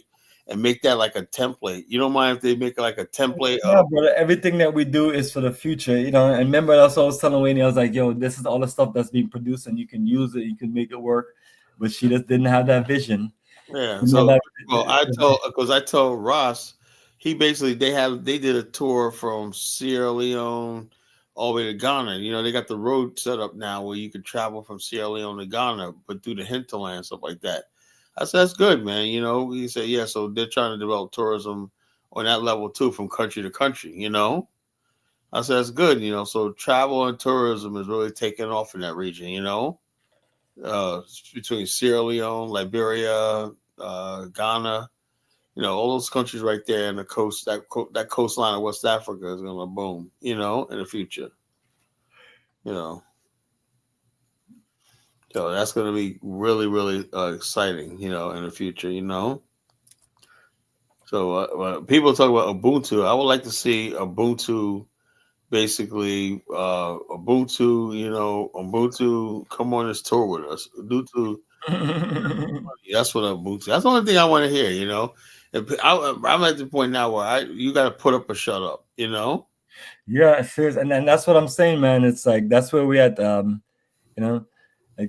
like some folks was looking for me on on YouTube Live, and it's like, I'm like, yo, you know what I mean? I was available for a long time on YouTube, and it's like I wait till I'm not on this YouTube live anymore. It's like, where's the love at? Where is the support at? It's like you just want me to just be available, and then there's no support. So I tell people, hey, yeah, and you know what I was doing, man? I was out there working every day, building new skills and expanding business. And you're telling people that you know, you know, YouTube and this online presence is great, but you also have to just be out there doing real work, Exactly. and making real moves. Like you have your business during the daytime and things like that. But some people literally they just spend their whole day just on YouTube. I can't do that. I can't look. Fantasy Hours. You never catch me on YouTube during business hours. but you're presenting information, so that's fine. So it's not like you're not. I'm talking about like some people literally is like everybody that's having a live, they're on their live stream and they just talking mad trash. They go from one live to the next, and by the time you look at it, they spend their whole day because it's one thing. I'm like, where do these people have all this time, man? I mean, Bomani. I have no idea. But some people mother take care of them, and they only stay in time their basement and hang out. I can actually get online is at nighttime, right? And I'm here I do a few hours a night, right? And that's it. Daytime, I don't even I only use my phone except for it's just a calls, business, everything. I don't even check out shows, man, because the bottom line, it's a waste of time, man. I think in daytime you should be doing your business or doing what you got to do. Doing something productive. Productive, yeah. That's what I'm saying. That's what I said the other day. They called me. Everybody they inboxed me and said Kaizo's talking. They talk about you on Kaizoran's show. They sent me a lesson, dude. I'm at work. So anyway, I called the show. I said, "Look, let me make this quick." And Cadola was in there and everything. Oh my goodness! Mike Olawale was in there. When they were just the usual suspects. They're all in there just having a field day on me and whatnot, And so basically, it was about African American diasporas having a nation or territory in Africa. I said, look, the white man basically, if he said how much white people have territories and Indians have territories in Africa, why is it a big deal for black folks to do something in Africa where it's going to help other black people? Hell's breaking loose. Like the Indians who run like certain parts of Tanzania, I don't see people complain about it. What about the white people who got it doesn't benefit the Tanzanians? What about the white people who got their own town in South Africa called Aranya? There you go, exactly. And it's that's not even the energy that we bring in, but it's like because like I told people, someone like myself show up in Africa and I'm living in a town or community. All the skills, all the business and things that we do, who's going to benefit from that? The African children. Yeah, they benefit from everything. But naturally, if I was an Indian man or a Chinese man or anything, the only people that's going to benefit from anything I'm doing is India and China. Yeah, that's and it's like, so you're telling them like that is the difference. Our connection to Africa is different. So when those Negroes that you just mentioned, it's like I've talked to them for over the period of time, and it seemed like they still don't get it. It's like because I think their issue is, their issue is wherever they work at, they work around some black folks in America that don't like them because of whatever country in Africa they come from or whatever reason the situation is. But that has nothing to do with you and I. Right. Now you and I are the ones getting up, spending our hard-earned money, going to the continent, making moves on the continent, working with people, helping people set up business, investing in people. So it's like they have not learned to look at us different from the normal energy of black people who don't want to have nothing to do with Africa. And if some black people here don't want to have nothing to do with Africa, the Africans that are coming here need to get over it fast and quick. I know. That's what they do. They come over here. You're focused on the wrong thing. Bad experience with one. Let's call it. You and I are into Africa. Yeah. Where is the phone calls coming and connecting with us? Never. Instead, they turn around while you and I are on the show talking about us building in Africa. And yeah, sometimes we do insult some of them, but it's like, some people who come on, they deserve that insult. But it's like, y'all are focusing on people who want to have nothing to do with you, and then neglecting the fact that those of us that are about that business in life, y'all won't invest any energy. Like Amara, from Sierra Leone will come on, but then he can't even drop a little change. He claimed that he's doing all this business and he got all this money.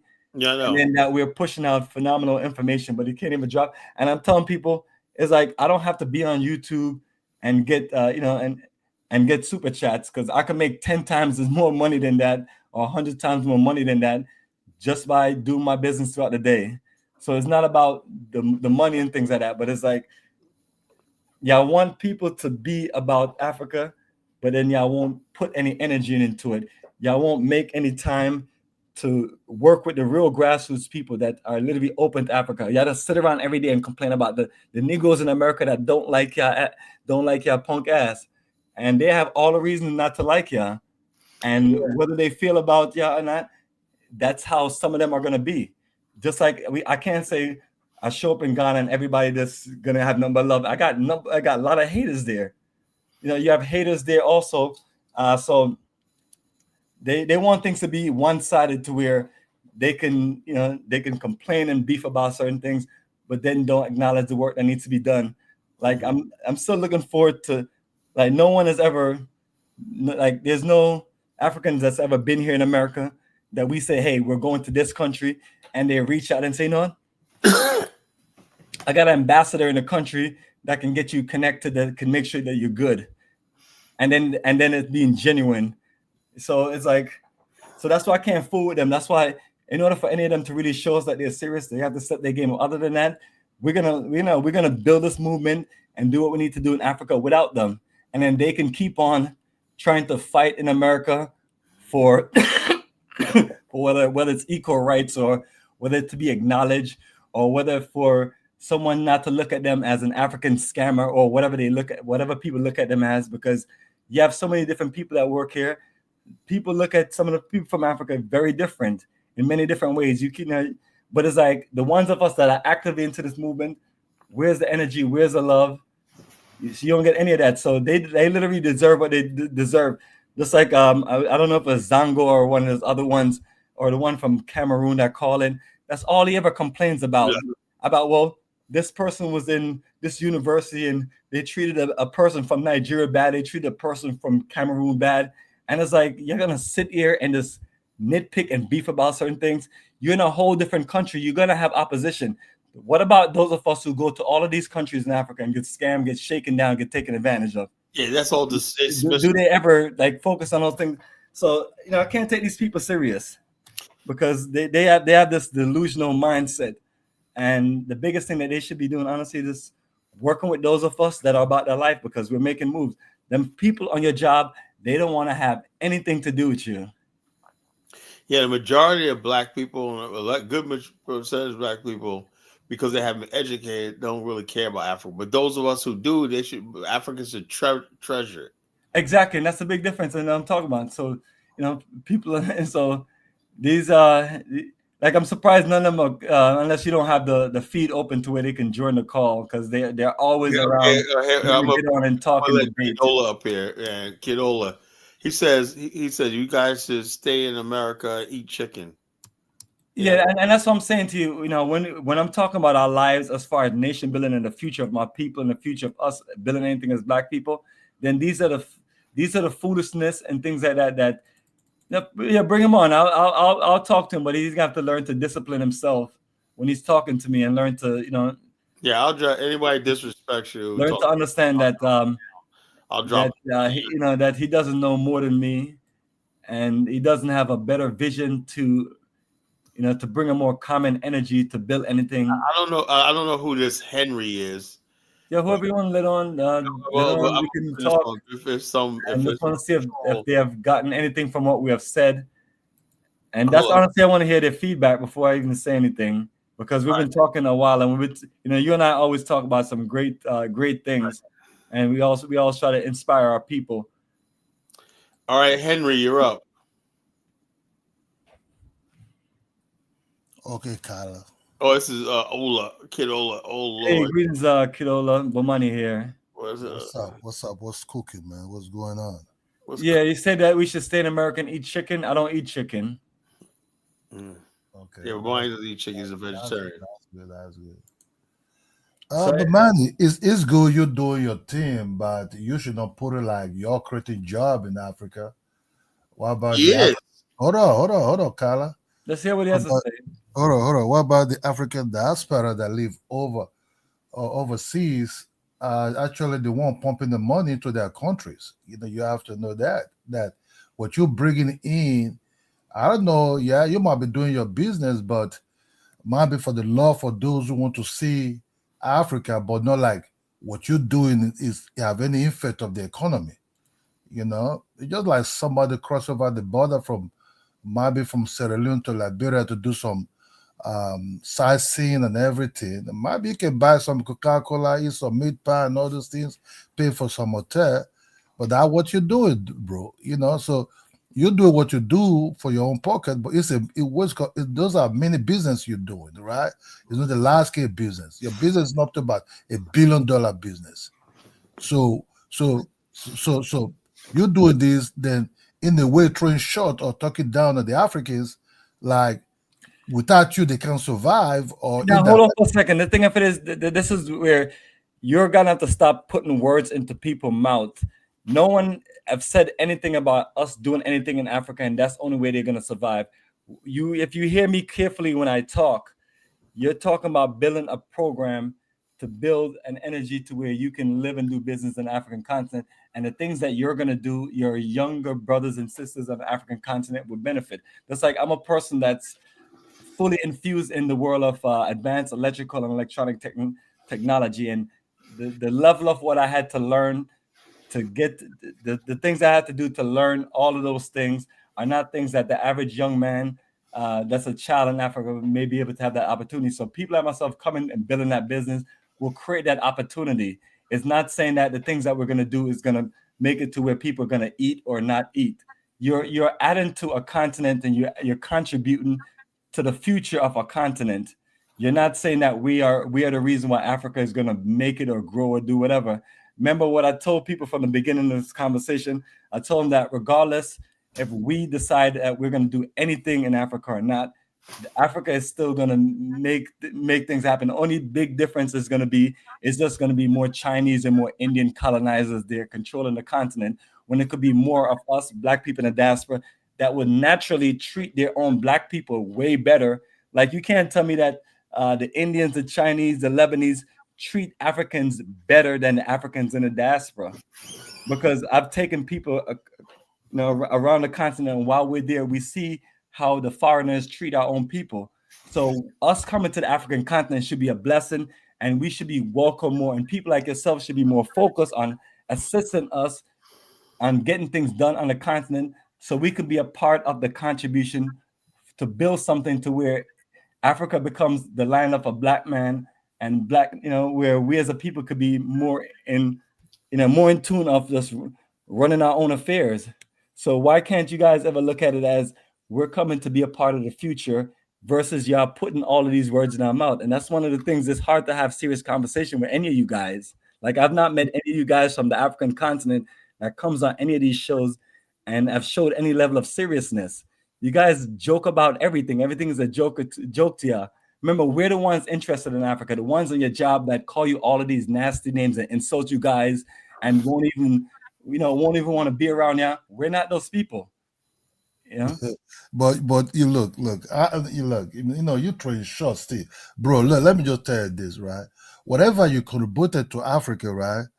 The Africans already doing it. You be there, you see cities being built by the Africans. You talk about the Lebanese and the Indians, whatever you call them. The Lebanese and the Indians can be easily be kicked out because one. No, they're not gonna. They cannot be easily kicked out because they control your economy, and without the Lebanese and the Chinese in your continent, they don't control continent does not nothing. progress. Because when you look at all of the nicest hotels and the nicest restaurants, like example in a country like Ghana, the foreigners own it. So they're making their contribution. So just like the foreigners make their contribution, we're here to make our contributions to the continent. But we're not being welcomed by people like yourself because hold on. Well, okay. If the Lebanese are doing these things, right? You say the Lebanese, whatever they're doing it, but the Lebanese actually have never really come out into a country and try throwing short with the people where they're doing their business in the country.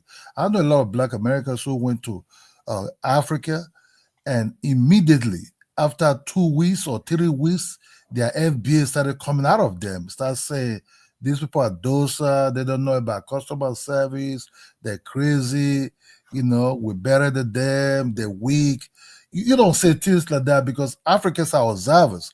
With or without the Negroes outside African continent, the Negroes of origin in that continent that went to America, I'll give you an example. Just few days into this what called Dirty December in Nigeria, the diaspora that came in brought in about $5 billion. In Lagos alone, the Nigerians that came from United States brought in about $1 billion. Generally, as a whole, within a few days, the Nigerians the currency is so weak then if they bring it up. Hold on. Generally, within a few days, I'm talking about a month or throughout the December, within just a week, the Nigerians that are trooping into Nigeria brought in about $5 billion, right? Then you just check it, those that will be coming for the hood that already came within the beginning of December till now. You talk about a huge amount of billions of dollars, not the regular money. Some of them being sent a year alone have jumped from $50 billion to $95 billion. You understand me? So what we try to talk about is you can do your contribution, which is good if you want to stay in Africa. There's some smaller countries, maybe you might go into with weak economy and everything, but still, those people generally in their mind, what I'm trying to say is the Africans in Africa are not generally waiting for people like Jamaicans or Black Americans to come and help them to build a society. The thing of it is, Ola, and I'm being honest with you, you're so ignorant and stupid, it's unbelievable. You don't. It's like, why you have to turn a conversation is like, well, the Africans basically don't need y'all to come and do anything and things like that. We're trying to make a move to the continent, and then you're talking about billions of dollars. So even if we don't have billions of dollars, we're making our impact, and our impact should be appreciated. But people like yourself try to downplay our impact because billions of dollars is not coming in, and then you try to steer a conversation. Kala, help me out here. Am I being too hard, or is it very dismissive of the fact that? Let me give you an example, right? Nigerians basically, they built a place called Tanapa, right? It was supposed to be like Dubai.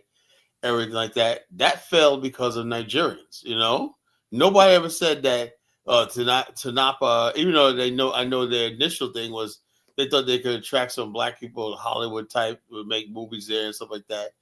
It didn't happen, but really what failed, Tanapa failed because Nigerians didn't support it. They'd much rather go to Dubai than spend money in their own country. It's just like Echo Atlantic. Kala, I mean, if you guys have it all figured out, what happened to the Echo Atlantic project? Kala, Echo Atlantic is still going on. When the Lekki start, hold on, Kala. When the Lekki started slowly. Hold on, let me ask you, Kidola. Let me say this is what it is. Nigerians, you guys, man, love you to death, man, but you guys always pull out the Echo Atlantic and Aliko Dangote card. It's like that gets old after a while. Old after a while. Echo Atlantic, check this out, brother. Echo Atlantic, right, has been there the same time as Dubai. Look at Dubai, look at Echo Atlantic, right? Echo Atlantic, not too long it started. It was Bill Clinton that even I don't know who they invited at that time. It was not even the president. But what you should understand, things started slowly. We started. That's why nobody owns it. We own it ourselves. Because let me ask you a question. Started slowly. Hold up, Kidola. Can we ask you a question, right? Because we had this conversation before, right? You guys never modernized your real estate mortgage system and everything. How will anybody invest in Echo Atlantic if they're not going to recoup any money off the equity and stuff like that in their real estate market? How come that Nigeria hasn't modernized their real estate market? Kala, our system is different from your system, right? Yeah, but that's what tells me right there. If you want to buy a house, you buy a house. I do not believe most money right now, wealth is created through inheritance, right? Inheritance is passing down property. You know what property is? A real property, real estate is? It's something that basically increases in value because of equity and everything, because of mortgage, equity, and everything. If you don't have that system, then you can have a piece of property, but it's not worth anything. But who told you so? Do you know the properties? Do you know the properties that our ancestors left behind? I could take $200,000 out of my house in equity. That's how much equity I got in my house. I got $300,000. I can go and take $200,000 equity in my house. You know? Yeah, but in Nigeria, you can use your property as a mortgage to borrow money if that's what you want. You understand me? Then you have to pay them back. The moment you refuse to pay back, then the bank owns your property. But what we have is this: we don't want to start borrowing money to buy these houses that actually don't belong to you. How it's done. So, That's how you. if our ancestors are gone, are dead, we own the property, not the bank and not the government. The bottom line, so that's just the way it is. So that's why you say the system is different. You know, what it tells me is this: that most of your country don't have stable jobs and everything like that. You can't just like, okay, we usually back in the days you got a mortgage because you got a job at the post office. They know you're gonna be there at least 20 years when not so you can pay the mortgage off. That's why you had to have a good I will wait and listen to somebody to talk. I just think that what you try to say is that everybody have its own system. Nigeria actually be building system. Africa be building system whereby if you want to owns it. Don't go and start taking mortgage, then the house don't actually belong to you. That's why we could keep our ancestors' land and buildings and properties in our care. You understand me? That's just all. All right, let me get Elvis on. Elvis, go ahead, man. What's on your mind? All right. What's up, Kyla? What's going on? Hey, greetings, brother Elvis. Bomani's a special guest tonight, so you got to be. What's up? What's up, Bomani? How you doing, man? Greetings, brother. Doing all right? All right. So I got a couple of questions for you, right?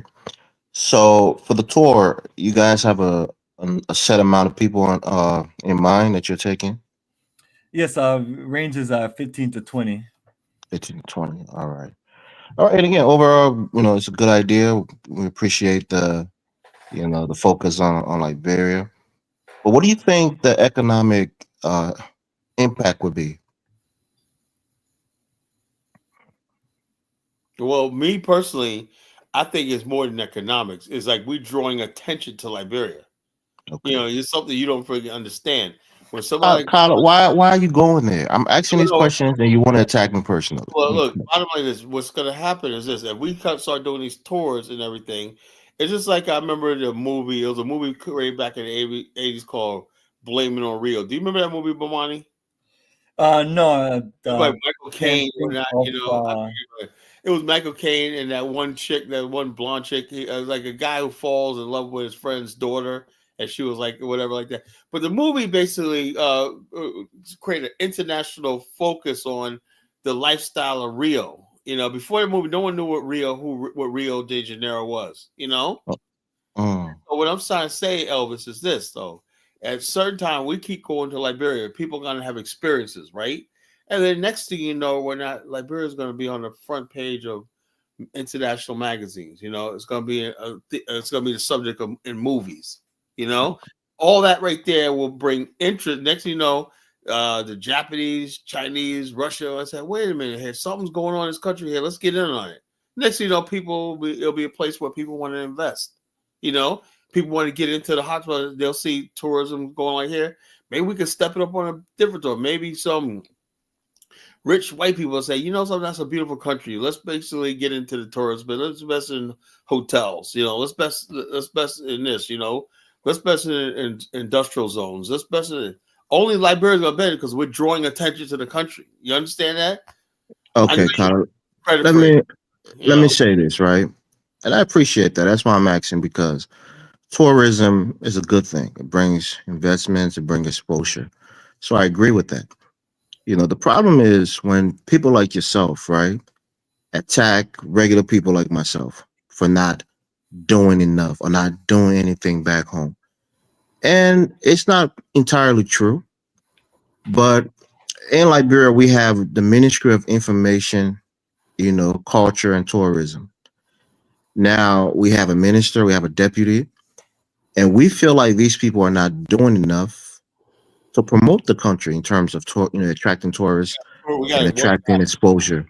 That's why. So these people, and that's what I'm saying, Carter. These people are getting paid handsomely. They're getting paid money from the Liberian government to do this job. And for most people, they feel like they're not doing enough, or they're not doing, they don't have the connections to bring enough people back. That bicentennial thing that they had, it was decent. It had some. I don't think anything was wrong with it. They had packed. Yeah, it had some impact. There was some attraction there, but like most people feel like they should be doing more. So I think what you guys are doing, it's a good thing, right? And you say you have connections in the country, Colin. This could be a way to hook, Bomani and yourself, along with the Ministry of Information, Culture, and Tourism, and make it into a broader PR thing where you can try to reach more people. Tourism Association. I'm a member. Tourism Association. So what? So that's my big question. Then, what's the plan of incorporating the government and trying to get more exposure? Whether it's through our YouTube channels that we have in the country to try to bring some attention to this tour. As we do tours, we're just doing our humble part, doing tours. We showcase. We have that tour that we did, right, is well documented, everything like that. A lot of videos. We have a book published on it and whatnot, And the whole idea is we want somebody to take that book that we have, right, and the book we're about to create for this one right here, and say, something? I got the blueprint. Let me get into. We want to see Liberians get into the tourism business. So is this a historical tour to tell people the history of the country, or is this a futuristic tour to tell people about the potential of the country as it is now?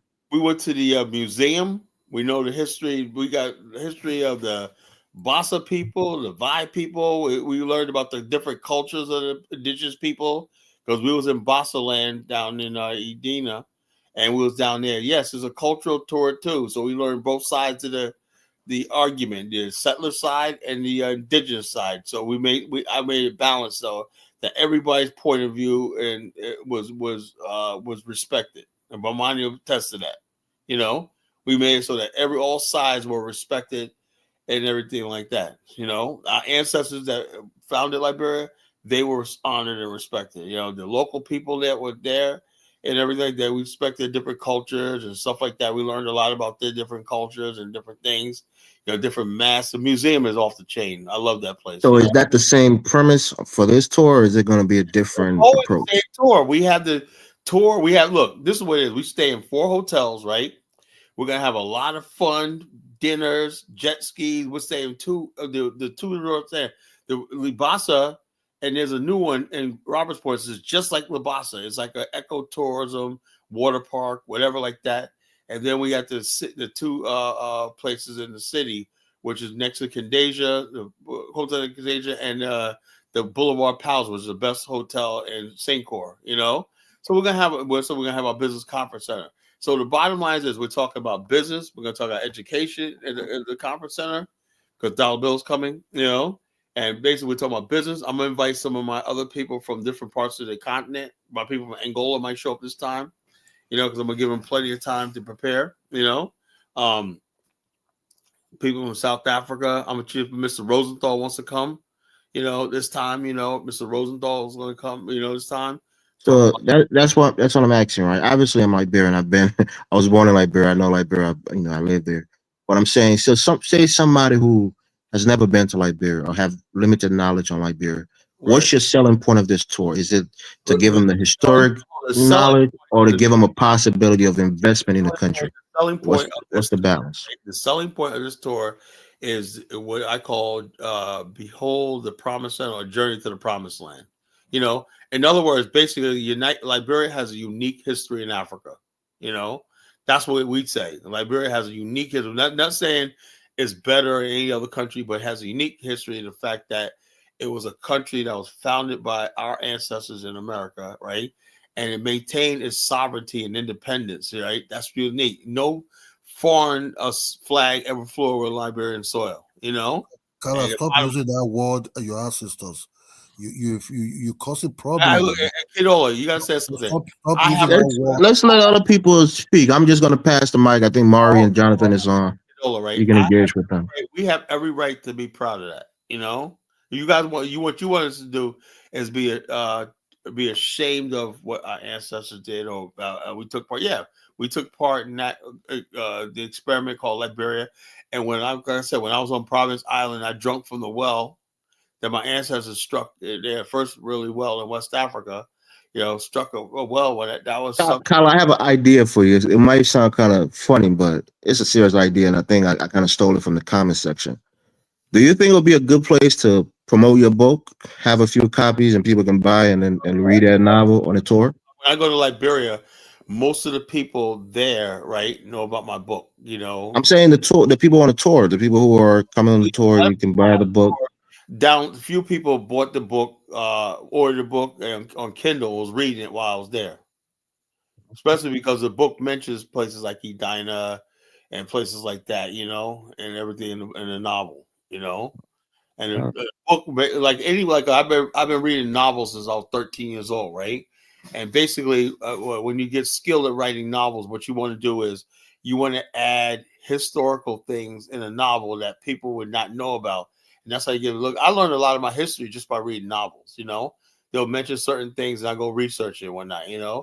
And so in this novel, right, I wrote about one of my characters was a Civil War veteran, and he was a victim of the Colfax massacre in Louisiana. And I had people who read my book say, I never heard about the Colfax massacre, right? Until I read your book. He said, I had to look that up. So he said, and I made it up. He said, I didn't know. So I had to look it up myself. And I said, sure enough, everything you said and how you iterated the story was a massacre of white people, massacre of black people who tried to build their own community in settlement also in Louisiana. They tried to secede from Louisiana and create their own settlement, in Louisiana. And they got massacred. 1,000 people died in a massacre. It's called the Colfax massacre. But it was basically forgotten in history, and I was able to bring some of those things to life, like the in Bossa Cove, the massacre by the Bossa to the settlers who sit there and the whole colony. So Kyla, this is for you and Bomani. I know Bomani is kind of quiet in the back, but on this tour, would you guys highlight some of the possibilities of investments in the country currently? We have a business conference. We have a business card. We got all kinds of people. Is that part of the tour, or is that a separate thing? No, it's part of the tour. Okay. We have that's the conclusion of the tour, and usually I'll be the keynote speaker at the business conference. And so basically what we do is we invite business people, stakeholders. This time the mayor of Monrovia is going to be there. He couldn't make it last time. The mayor of Monrovia, I'm friends with him. The owner of the Calabas Hotel, the new guy Wilson, who just opened up the Ocean Breeze Hotel. He should be there. And he's also the importer of Shanghai beer, whatever it's called, So for those people listening right now in the audience, is there one or two opportunities that you can share with them since they won't be at the conference? I would say like this: we have plenty of people that have a lot of beachfront property for sale and whatnot. You can buy beachfront property for affordable. You can buy invest. There's all kinds of business you can invest in Liberia. One of the main businesses to invest in, to me, is transportation. That's that you cannot go wrong with transportation. In Liberia, you cannot go wrong with transportation. If you basically went to Liberia with a couple of delivery trucks or pickup trucks and whatnot, and you could lease them out or whatever like that, you make a killing, because everything is about transport in Liberia. Or basically taxi cabs and like stuff like that. That's everything is because everything's so spaced out. The airport from Monrovia downtown airport is like 12 miles, 20 miles, something like that. So if you work at the airport, taking people from the airport to the city, you make a killing. You cannot go wrong with transportation if you want to invest in a country in transportation. Like import. Only thing about Liberia is they made it difficult for you to import cars. You can't have a car more than 10 years old.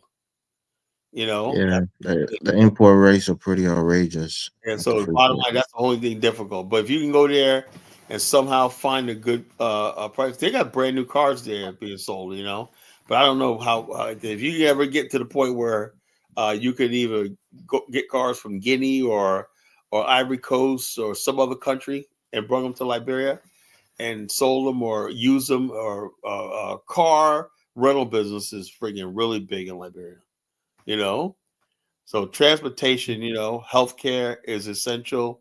That's as the government spends more money on healthcare, the budget's not really there, but in the future, healthcare and stuff like that, service is going to be good. As like I said, transportation, food, hospitality, catering. I know it's Mari Shai is in here. She's been here for like 30 minutes. I don't know if she wants to say let me anything. get her on. Mari Shai, what's on your mind, sister? Oh, hey everyone. If can you hear me? Yeah, we can hear you. Yes, sister. Greetings. Oh. We can hear you. Okay, greetings. Yes. Elvis, he had asked some great questions because I was going to ask some of the same things. I was going to ask about investing, like investing opportunities, like for those who want to invest in the country. I was going to ask that, but Kyle already answered that, so that's and also, good. what people say when you're African American in Liberia, unlike other countries, you don't need a Liberian passport to own property, to own a business, just by being black from the United States for some reason. I don't know what it is, but they basically trying their best to friggin' get you.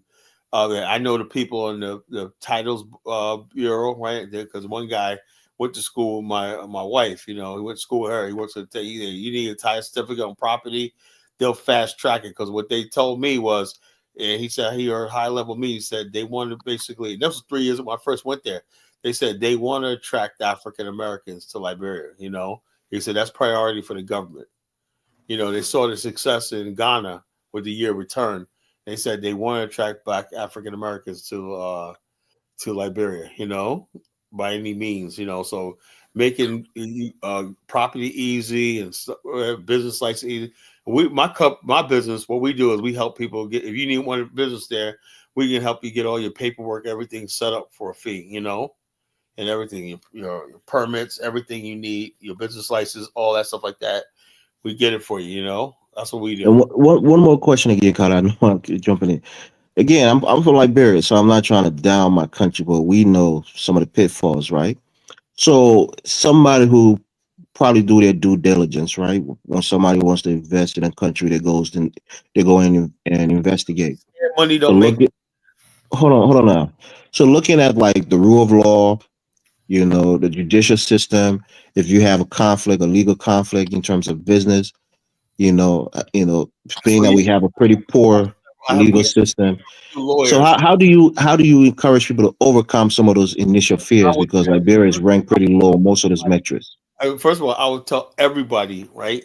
When you come to Liberia and you want to get a business, I have a law firm that we use, and the bottom line, we have several of them, right? I'll tell, look, before we take anybody on as a client, right? You say you want to buy property and whatnot, I'll say, either get your own lawyer, or we'll provide one for you.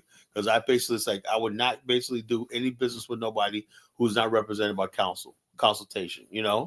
That's the way I am. I say, like, anybody basically want to do business, and even though I know that we're doing right, I want people to be clear about what they're getting on the legal obligations, and people who do real lawyers who do diligence, do title search and everything like that. And everything. We got all that in place. Liberia has our ancestors who built Liberia built a really good infrastructure, right? If the people could keep it up, they got something there. For example, do you know how good Liberia's even after war and everything like that? People are coming back to Liberia with their original title deeds and stuff like that, and the records are still good like that. So, Carla, to be honest, not to I want to be positive tonight, not to bust your bubble, but there is a UN report, and it's the same sentiments on the ground from the people. The next conflict in Liberia won't be caused by addicted or anything else. It'll probably be caused based on land rights or land disputes. There's a lot of land dispute in Liberia after the war. We have clashes in Nimba and other places. Why I don't believe that's a bunch of lies. You know why? Because Bomani saw for himself. Most of the country is empty. Most of the country is virgin land. There's no friggin' land conflict. The problem is that those certain people back in the days who invested in property, right, were able to build that property and get mortgages on them and stuff like that. So they created wealth for themselves, right? And this is your thing. You think you know everything, and it's not true. I'm from Okay. Liberia. I follow the politics and the ongoing of the country on a daily basis. There's conflict. There's deeply entrenched conflict based on land rights. Hold up. The land rights. But that's the purpose of having a lands commission, right? Because That's what I'm saying. We had a land commission and it was corrupt. We had a guy called Musa Belata who stole a lot of money from there. So it's a big ongoing issue when it comes to land. So you got to be very careful. My mother bought land that she had to buy twice in Monrovia, in a place called Tinker Village. Family's not indigenous to Monrovia, you know. Probably bought it from that sounds like something that goes on in Ghana, what you just mentioned. Right, that's what I'm saying. These things are prevalent in the continent. It's very prevalent in Liberia. So, Carla, don't say it's not an issue. It is an issue. We do have some serious land issues in West Africa, but again, these are the things that we can work on and figure out. Right. If you guys, that's what I'm saying, Carla. Don't just dismiss it because it is an issue. Don't just dismiss it. Jomo Zete, whatever, and he got a nice property in Congo Town. What do you think? Of course, it's a scam. You know he ain't from there. But if you got somebody, Carla, don't bring that bigotry. It's not about being from there. It's not being bigotry, right? Look, it's not about being from there. My business partner Sam Cooper owns like 20 buildings in Monrovia. You know, his family basically had that properties since the founding of the country. His father built SD Cooper Road. You know SD Cooper Road, right? I know what you're saying, but I'm saying don't say that people can't own land if they're not indigenous to that area. I know, but we have like 4 properties in Monserrato, around Monrovia. But hold on, but the bottom line is, look, if you basically have the original title deeds to the country, right? Because they could basically research and see if that title's original and real. You know, they got records, they have serial numbers. What do they call? What's it called? What do they call? Ledgers. They got ledgers, original ledgers of every piece of property sold in. And a lot of times people come in there with fake ledgers and whatnot that don't match and everything. They're out of sequence and everything. And they're like, no, this is phony. It's fake. So but if you don't know that, right, a good lawyer will tell you whether the ledgers are good and everything like that, that's legitimate and everything like that, you know? And if you don't do that, then people are scamming you or not, you know? That happens in the Gambia all the time, you know? Right, and some of these scams can be very convincing. I know, but the thing is, for a fact of the matter is, right? Sometimes people go and they try to buy property, they try to do shortcuts instead of going to a realty company, right? Like we deal with real estate companies, and they actually do their research, title, they know the ledger, everything about the property you need to know. So when you get the property and whatnot, everything you do is going to be held up in court. That's what we do. Tyler, have you been a part of the process with anybody who's buying land, a foreigner who bought land and bought land successfully? What you call? I have this guy, Elder Overton, one of the BAO members. He got 2 plots of land. I was supposed to buy 2 plots, but I didn't do it. Because I can't do nothing with it right now from America. But he wants to. We have a few people that bought property and whatnot, in Liberia, Okay. And it's like it's not that tedious, man. It's not. When I got guys, I guess you guys go. One day I gotta have my guy Ross on. When you hear my guy Ross and whatnot, this guy is so intelligent. And whatnot, you'll understand what I'm talking about. I got this thing on lock in Liberia, The bottom line is, we basically make sure that people get their property and. Carla, you're a businessman. So. You're a businessman, Carla. Well, Kala, I'm interested in the history too, because like I said, like part of my ancestry is Liberian, the Pele people, like from via DNA. So like I'm interested in Liberian history too. So yeah, a good, interesting country, man. Yeah, really interesting. I went to Bong County, that's where the Pele people are, and my driver, who's part Pele and part Bassa. And Robert, he's like basically told me about a legend about something about this. I can't remember. I should have been videotaped when he was talking. He said this river is like where young women come if they want to get pregnant, whatever like that. And it's like a fertility river. And something like he said, I forgot what he said. You got to stay there a couple of hours and blah, blah, blah. If the water passes under you, or I don't know what it was, but it's really like, it was like really the river. We were stopped on the side of the bridge, and it was really like romantic what he was saying, about the history of the belief of the Bong people, the Bong women, Bong women. Carla, if you take your people down, they just ask them to integrate and live peacefully with the people, see them as one. All those things your ancestors created more. Liberia is not going to fly with the indigenous of Liberia. You Well, understand? let me tell you something, Elvin.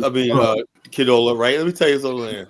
I know you indigenous Africans like portraying yourselves as victims, but that's not the case. No, we're not talking about victims. So you see, the population of the Congo you talk about is so small that the indigenous are they're far more bigger. That is a problem, you know. Yeah, but hold on. Let me ask you a question. Hold on, right? Kala. This don't come of Elvis, the. I mean, This don't come of the big ship. You understand me? you check this out. You have to understand something, right? We come from a culture in America where we believe in pluralism. You know, Africa is a tribalistic. You know, and the bottom line, in order for you to build a modern republic, you have to be pluralistic. You know, you can't be tribalistic. You know, and that's what the what was holding the indigenous back from really taking power legitimately. You know, because they basically were tribal. You know, Yeah, and but in a place like Liberia, that is already in a place like Liberia, that have already experienced the past in their present. What you know, they just you said it's like a black race type of country and everything.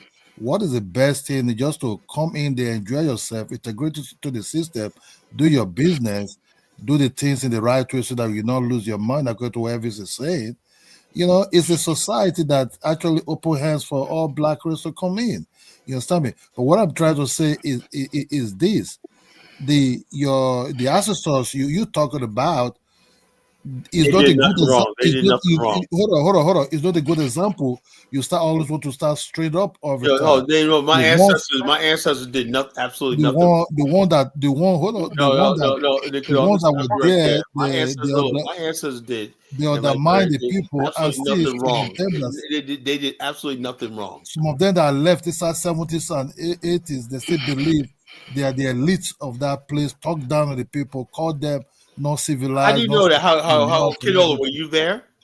Who told you that? Well, you Who think I don't told have well, contact? You think I don't have contact with a lot of who Liberians? told you that?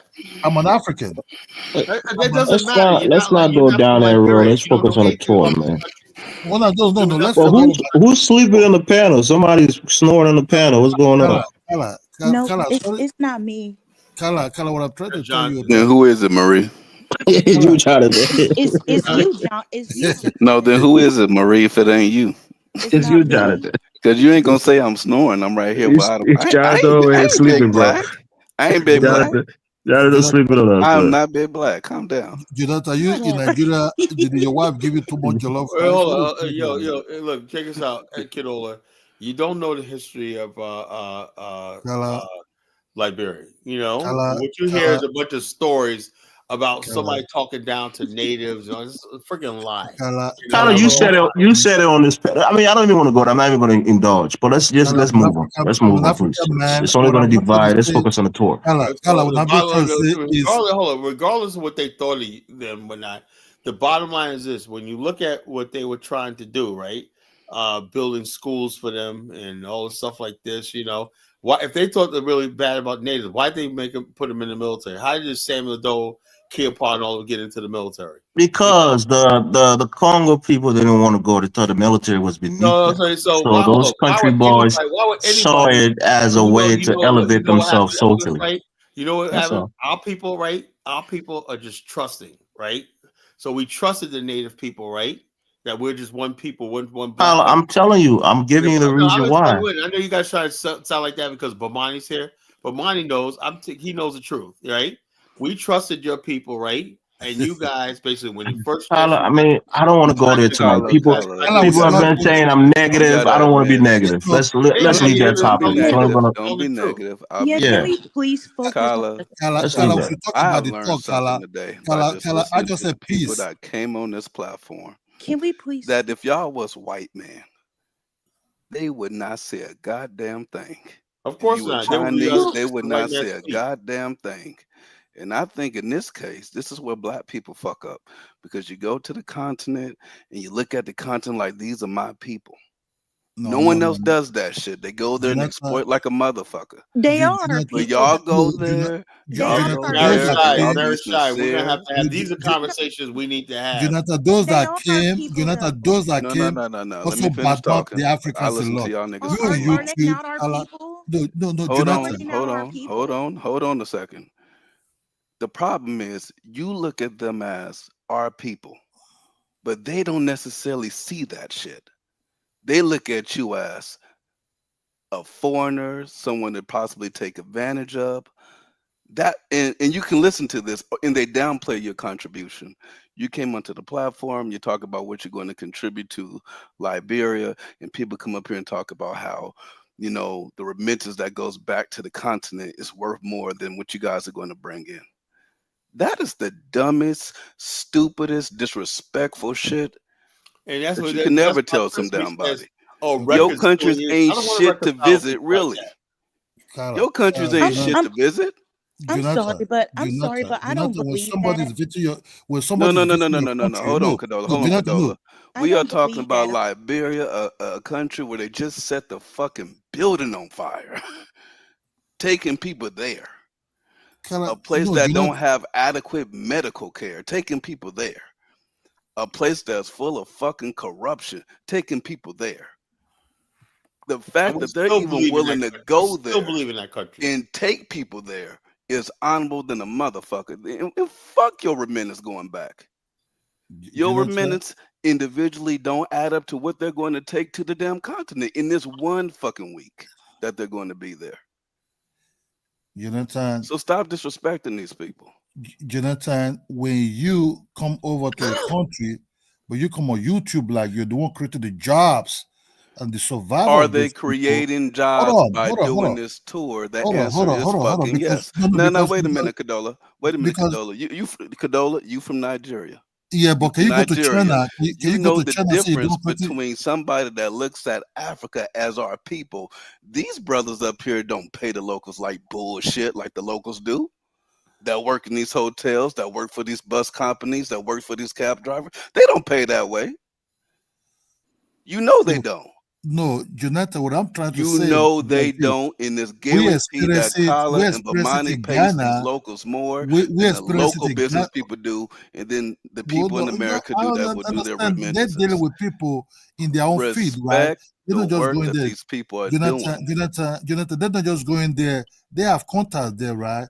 These are their people that they're doing things with, right?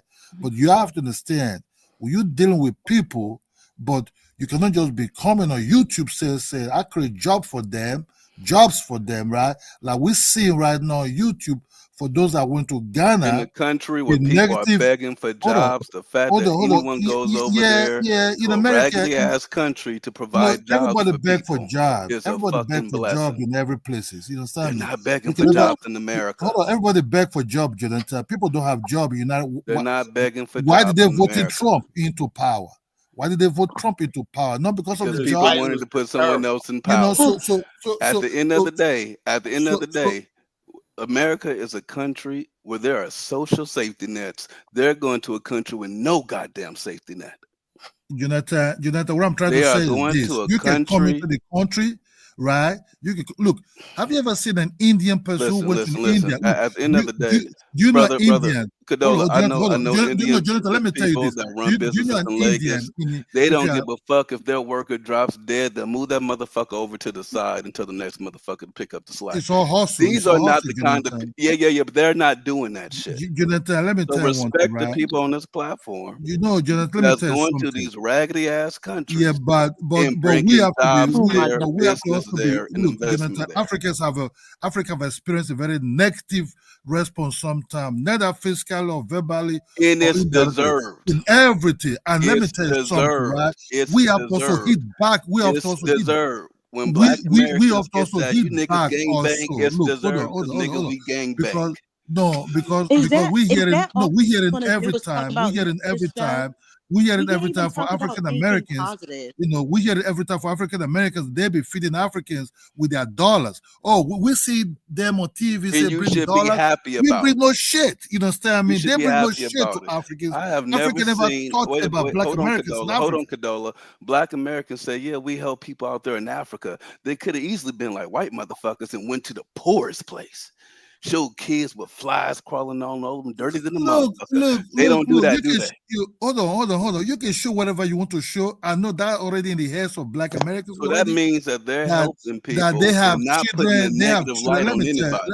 Let me tell you something. Y'all need to stop being that damn way. No, let me It's tell you stupid. something, right? It's You stupid. cannot come. See what happened in Ghana.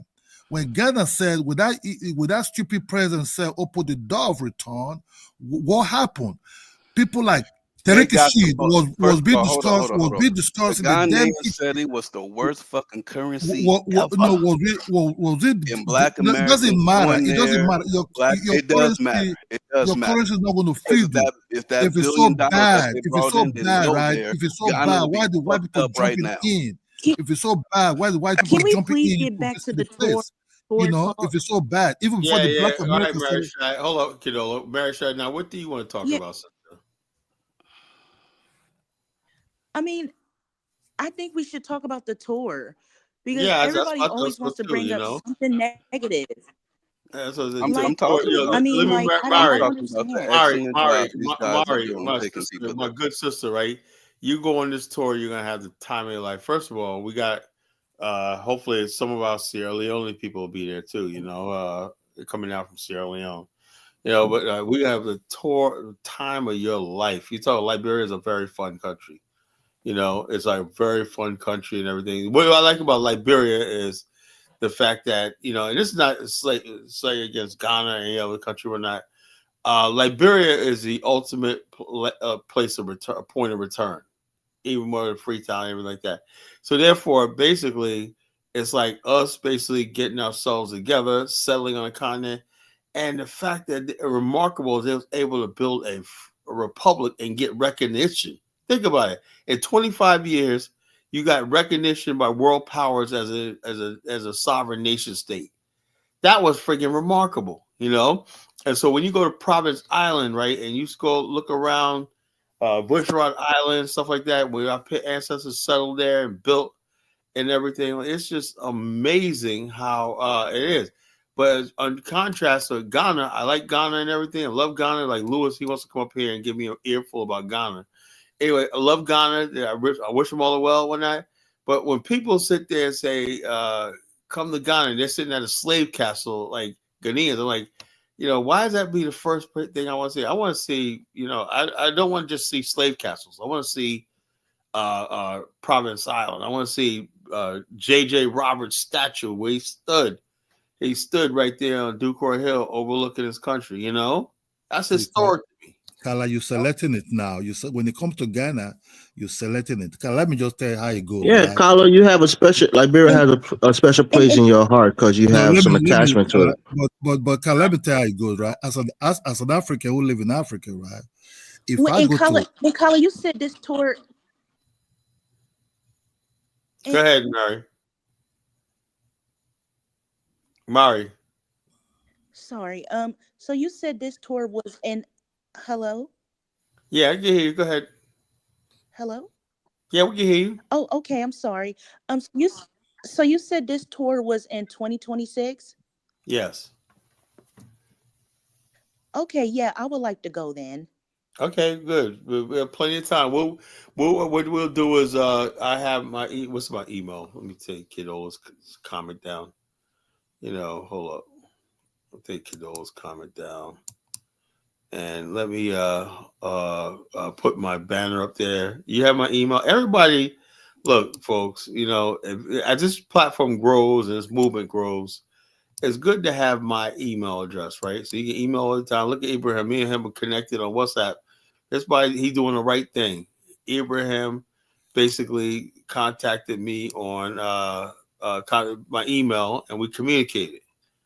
All right, let's say we got Lewis up here. He wants to give me an earful. First time. Hello, Rick. Yeah, and also, Colin, the main thing you want people to do is to it's go to the website. Go to the website. Yeah, I was gonna give them that when they email me. And then, as I mentioned to people that they want to see anything that we have done before, the videos are all on the YouTube page. So the main thing is just for people to look at information, and then once I get everybody's email address, I can always email them a newsletter, which with the full details and the full program and links to videos and so on, which I'll get around to working on in the next few days. So they'll have everything that they need to process and make a decision. Because after a while, what we're looking for is deposits. But we want to make sure that we have all the information clear. And then the flyer that I sent to you, you can always just even post the flyer up. And even I'm gonna start using a flyer every day on my show, the sticker. Yeah, well, you can just always put the like in the middle of the page where you're at right now. You can always just have the flyer uploaded to where you can just show it, and then then have the website running along the bottom, so that way individuals can process these things. Because the gentleman that was from Liberia that was asking a lot of the questions and everything, we can answer the question. Hey, you guys gonna let me on?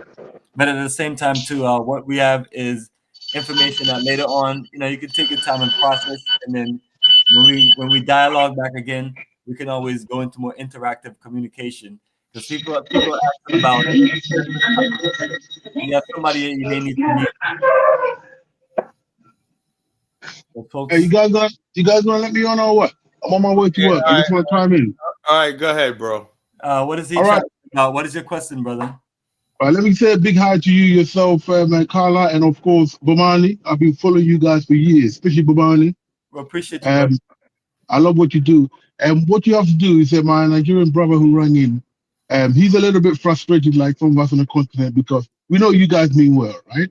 But sometimes the disrespect in how you present some of the stuff, especially nowadays when you got people like Tariq Nasheed and so on, we just have to be a little bit easy how we present certain things. We're listening. We're loving what you guys are doing. But we've got to be careful how we present it.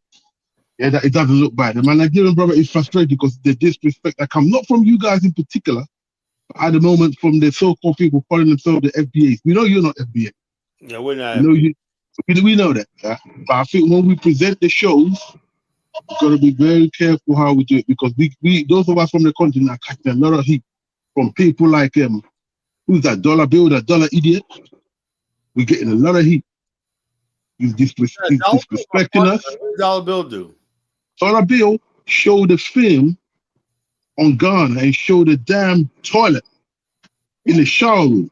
And you, Carla, allowed it on the YouTube. Disrespecting one of the most forward-looking countries. Let me tell you what happened. Things like that are not good, Carla. You got to stop. I get it. I apologize, right? But the thing, what happened was this. Like, Zongo was around here talking all this shit, right? And so we had this. Zongo, I think he's from Ghana. I don't agree with him now. He put down Ghana, even though he's from Ghana. Yeah, I just had to show him. He talking about people, because it was a Ghanaian guy that was shitting on people in the subways and wiping it on people. Come on, bro. Bomani's gonna stick up for Ghanaians. I know that. Bomani's gonna stick up for Ghanaians. I know. He did 25 tours of Ghana. Yeah, I know he loves Ghana. But I love Ghana too, bro. Let me say this, right? So anyway, basically, Zongo was basically talking about stuff like the Ghanaian that did that was learned that from Black Americans. We had to show him. That's silly. And that's something he learned in Ghana. And all we did was show a video of somebody taking a dump right down the middle of the beach, prove our point. Come. But, all right, fair enough. But Carla, let me just say, I love what you guys do. I mean, I'm on my way to work to earn the money so I can come back Ghana and complete my house and start my business and all that. But listen, what I'm saying is that sometimes when we do good, you got to show it. Like the good things of Liberia and that George Weah, do a show on it. Show us the good things he's done. And none I do is just about to leave the government now in Ghana. Ask Bomani. Show the flyovers he's built, the infrastructure he's built. It's not perfect, but he's done very well. He's moved the country forward. Now it's free visa for everybody in the black world coming to Ghana. Why didn't he get reelected? Why did he get reelected? Well, he can't run again. That's right. He had two terms. That's right. Yeah, he had 2 terms. Now, the guy who was coming in, right, he would have been our first Northern democratic elected leader. But unfortunately, what happened was some of the people from my dad's part of Ghana, like in Ashanti, they got upset that he didn't build the infrastructure in Kumasi the way he built it in Accra, back We don't have enough money to build everywhere at once. You know, so because of that, the people who didn't vote for the new president, they just stayed away. They sat on the couch. And that's how the new president is coming. But I'm glad we ain't got no shooting, no coup d'etat. Ghana moved on from that. You understand? We now want to build a nation that we want all black people to be proud of. And what I'm happy about is that people like Bomani, I went to school, lots of Jamaicans here in England, people even from Nigeria. We want to make that nation. I wish you all the best. I wish you Ghana all the best here, because Ghana basically is one country that always hosted Black America and it took us in. And we love you. We love you. And we are building a nation with you guys now.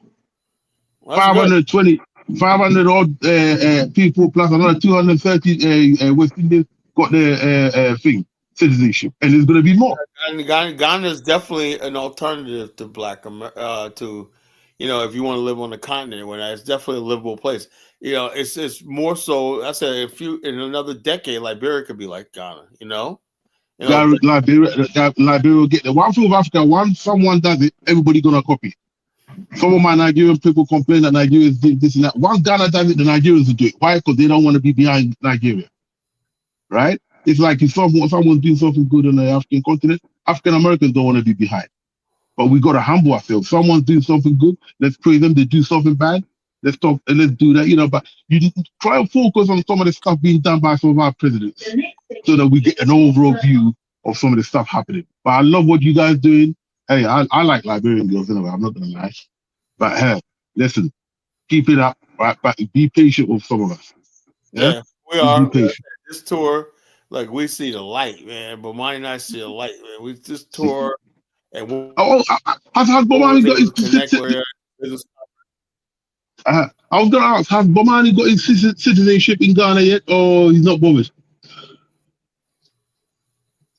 And he can answer that. Bomani, you answer about yourself. I don't think Bomani wants his citizenship. I don't have any citizenship. I have my Jamaican and my American passport, and I'm good for now. Yeah. Well, I think visa free Jamaican. But how about for business? So you're gonna need that for business. Well, the citizenship, the main thing of citizenship is the people who live physically in the country. Like, I have people who I've been going to Ghana longer than them, but they just started living in the country 2-3 years. They're the ones that deserve the citizenship. Citizenship are really for people who have residence. There all the time. That's what I believe. Now there's some people who pop up in a country and got it worked out and things like that. And those are people that are very honestly, it's very dishonest for them to do that. Opportunity from somebody who's been living in the country 10, 20, 30 years. The citizenship. So people like myself are not one of the people. I don't know if you have to mute someone, color. This is just a loud background. What's going on? People like myself, that's not my main focus in life in Africa, is to run around countries to get citizenship. I get you. Main focus is the program. But as far as citizenship, the good thing of it is, at least we know we have one African country out of the whole African continent that's willing to give people citizenship that's not based on any kind of DNA or anything like that. Yeah, it's based on you live in the country or you built a want to be there. And then you have citizenship. So unfortunately, there's only one country on the entire continent that does that, and that's Ghana. The next country that does citizenship is Sierra Leone, but that's based on DNA. So as you can see, it's something that and this is what Kyle has been trying to explain to everyone the whole time since we've been talking. So in order for you to get access to those things, or for those things to be worked out, we have to build the energy in the country. And the reason why Ghana is open to doing all of these things for the African diaspora, because it's not like they're calling a bunch of Indians and Lebanese and say, we're going to make you citizens. Not saying that they haven't made any of them citizens, because they have. And some of them been living in the country for generations. And but at the same time, it's like we put the work in as a people. We spend ridiculous amount of money flying to the country, spending money in hotels, building up an industry, bringing back all the artifacts and all of the cultural parts of Ghana, and then displaying them all over America. Like, and in America, the most popular country in Africa and America is Ghana. From the shops to when you hear people talk about the tree language or Qand A cloth or Adinka. So as I'm talking to my brothers and sisters about Liberia, look at the energy of what happened in Ghana based on us coming, building tourism, and being Pan-African, of a Pan-African energy. So that's what I'm working with my good brother Kala here in reference to Liberia. Because people like myself, I tell people if they go back and look at like even mid 2000 and then look at the names of people that were around that was contributing to tourism in Ghana, you won't see any of the people that you see now that's involved. It's true. Whether it's I forget some of these people's name. You just won't hear about them. Their names won't be popular until 2015, 2019, 2021, and so on. People like myself, you built a grassroots energy and work with a lot of the core people who made this move to where citizenship is in place. And you know, a lot of times you're not out there on a level of popularity and you know and then patting yourself. YouTube fame. You're out there doing the work. You know, and a lot of times when you're out there doing the work, you don't get credit for the work. But I tell people it was written, you know what I mean? So that's why I show all my documentation. I even go back and show people this is us in Ghana. We know that. In Well, listen, when we're talking about business and investment and doing community development, we're the ones that kind of bring that energy to where we try to encourage more people to build communities, live, do business, and invest, and then kind of literally just go through whatever hardship and learn. And when you learn, you educate your own brothers and sisters.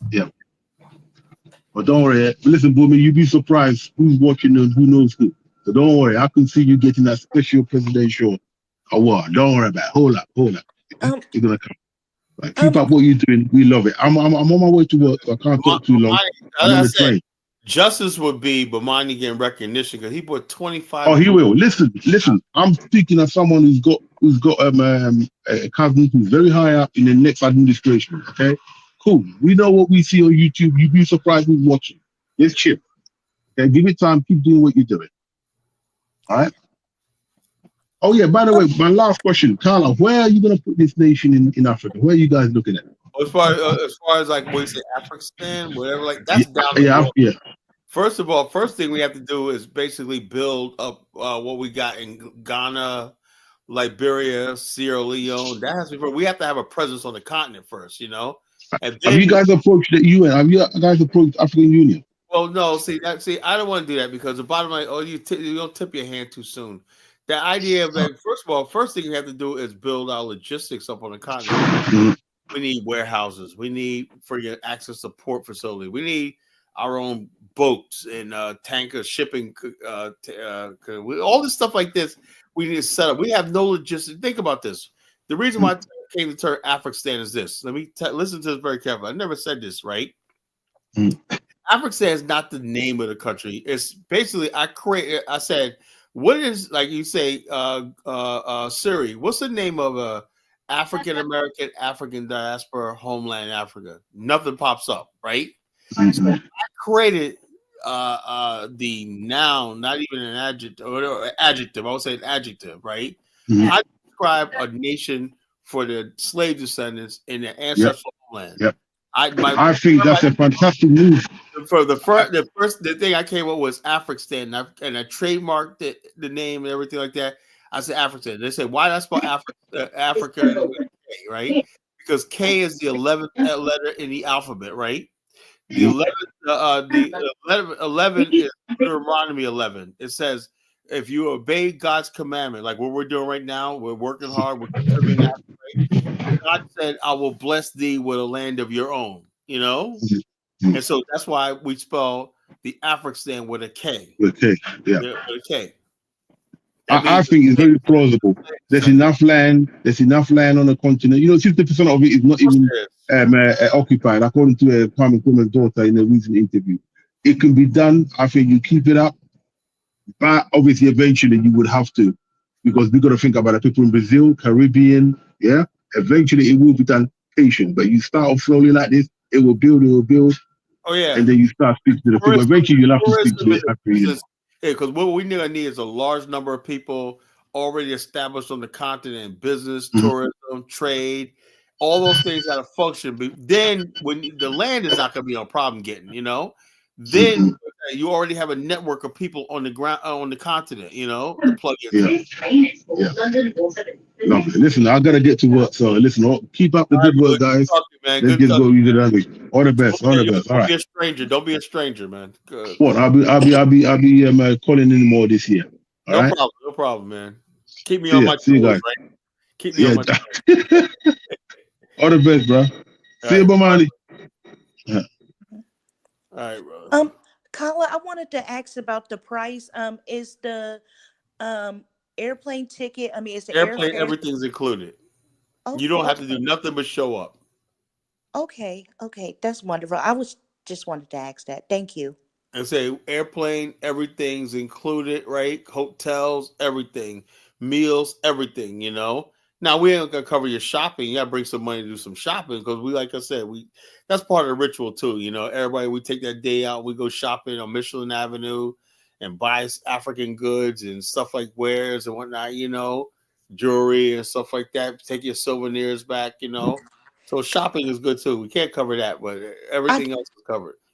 Oh, that's fine, Kala. I'm not a big shopper anyway, but that's good. Thank you. Yeah, but it's gonna be a time of life, and you're gonna be around strong men that's gonna protect you, Mari. You know what I'm saying? You know, you the feeling that you're gonna get on this tour is like unbelievable because you're gonna be around your brothers and sisters. Would she be in danger in Liberia that she would need your protection? She's not danger, but she's gonna have extra. Liberia's a really safe country, but I'm just talking about the reassurance that there's gonna be men looking after her. You know, so. You know, so you can bring your man with you, but we'll protect both of you. You know what I'm saying? Have your man come down and join you on the tour. You know, and the bottom line is this: you know, we'll protect you. You know, the bottom line. In other words, basically, what I'm trying to say is you're gonna feel safe around your own kind. You know, your own people coming from America. I want people to be proud of being African American and stuff like that. We could do this. You know. There's no slight against anybody else, but I feel that we have a responsibility to protect our women, you know, at all times, you know. Now, what does Aunt Neff say? Kyle can't protect himself from Liberia. What the hell?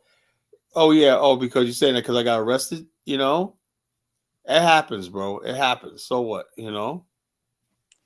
Yeah, it does happen because they were just trying to get some money out of me. They didn't. Yeah, that's what happened to us when we were in Sierra Leone. We were in the KK, and then the cops stopped us, and you know, of course, he asked for some money, so we just gave him. Yeah, some a little bit money. of small goes a long way, bro. Yeah. Just pull out like $2 or $3 on it. I always keep singles on you in case, you know, Popo, they got to eat too, you know. $2 or $3 to get you out of a lot of unnecessary checkpoints everywhere, you know. Like, but these are our people, man. We gotta love them, you know. I must be a legit jackass because I ain't giving them shit. I know you're gonna get arrested too, John. You keep talking like it is what it is. You're gonna hem your ass up, man. We just put the pull out. I ain't giving you shit. Pull out a 5 and be done with it, man. We didn't have this MTAR shit just for y'all to come do it again. Oh, kick it off again. Please. I ain't giving you shit. Stop it, Jonathan. If I give the police something, I might as well go around and give everybody something. Everybody deserves something. Yeah, police get paid. They may not get paid a lot, but they get paid. In Liberia, I'm always giving away money to people, needy people, and whatnot. You know, it's like don't say that, Carly. You're gonna offend people. No, I know. I don't say it. I don't talk about it online. And one thing I never do is videotape it when I let people keep their dignity when I here quietly. And I said a lot of times they don't even ask. I'm just like, here, this is for you. Carly, you ever seen a video of a Black American actually giving out shit to people? Yeah. Not video, but I just see people. I know people that do it, you know. Yeah, but you never seen the video online of it. Well, no, but I don't know because we don't brag about stuff like that. Exactly. You know, is that your American But everybody else will make videos about it. I hate that shit. Or even in America, right? There's this guy who bought up a bunch of cheese. And we get seen as the bad people. Jonathan, that picture you study, is that your American wife or your daughter? That is your cousin. Jonathan, I need to question your in-law. You be my in-law, man, because sometimes your FBA is popping out, man. the FBA side is always gonna come out if y'all disrespect No, people man. that's Even the trying to be question. helpful to the continent. I need to This tell ain't my this sister. I ain't need to Tariq tell my Nasheed sister to stop platform for feeding y'all you with some to kind of present Here this we jollof go rice. dumbass again. shit. Here we go again. I Huh? can't keep these people under control, Mari. No, look, Me and Carla, Condola Jonathan good. Ismailo, man. Jonathan Ismailo. No Me and problem about Condola that good. at all. Jonathan Ismailo. Yeah. Me and Condola That eat might feeding meerkat her too together. much Trust me, Kyle, we with. good. Hey, hold up. Hey, Mary, so did you want to know about the hotels we're gonna stay at and stuff? Yeah, It's that's a fine. Okay, That's this is Robert let me Johnson let me Hotel. break it down. I don't know if you listened. You was on when Brian's breaking down. First night is we greet at the airport, right? I'll be there to greet everybody coming off the plane. I'll be there I always go ahead. I'll be there a couple of weeks before the tour, Anyway, basically, I greet people at the airport, and basically, I make sure the tour bus is there, and basically load all stuff on the tour bus, right? And we head to Libasa, nice resort, We said 2 nights there, but second day we go to this place called what's called Coco Lodge, something like that. It's a boat ride, really nice boat ride to an island, in a lagoon. It's really nice. You've seen the videos that we put up there, really nice. Then all of a sudden, when we're done with that, right, stay the night over there, right, one more night, dinner. And then the next day, we go down to Sunset Beach in Grand Bassa, real nice resort, right?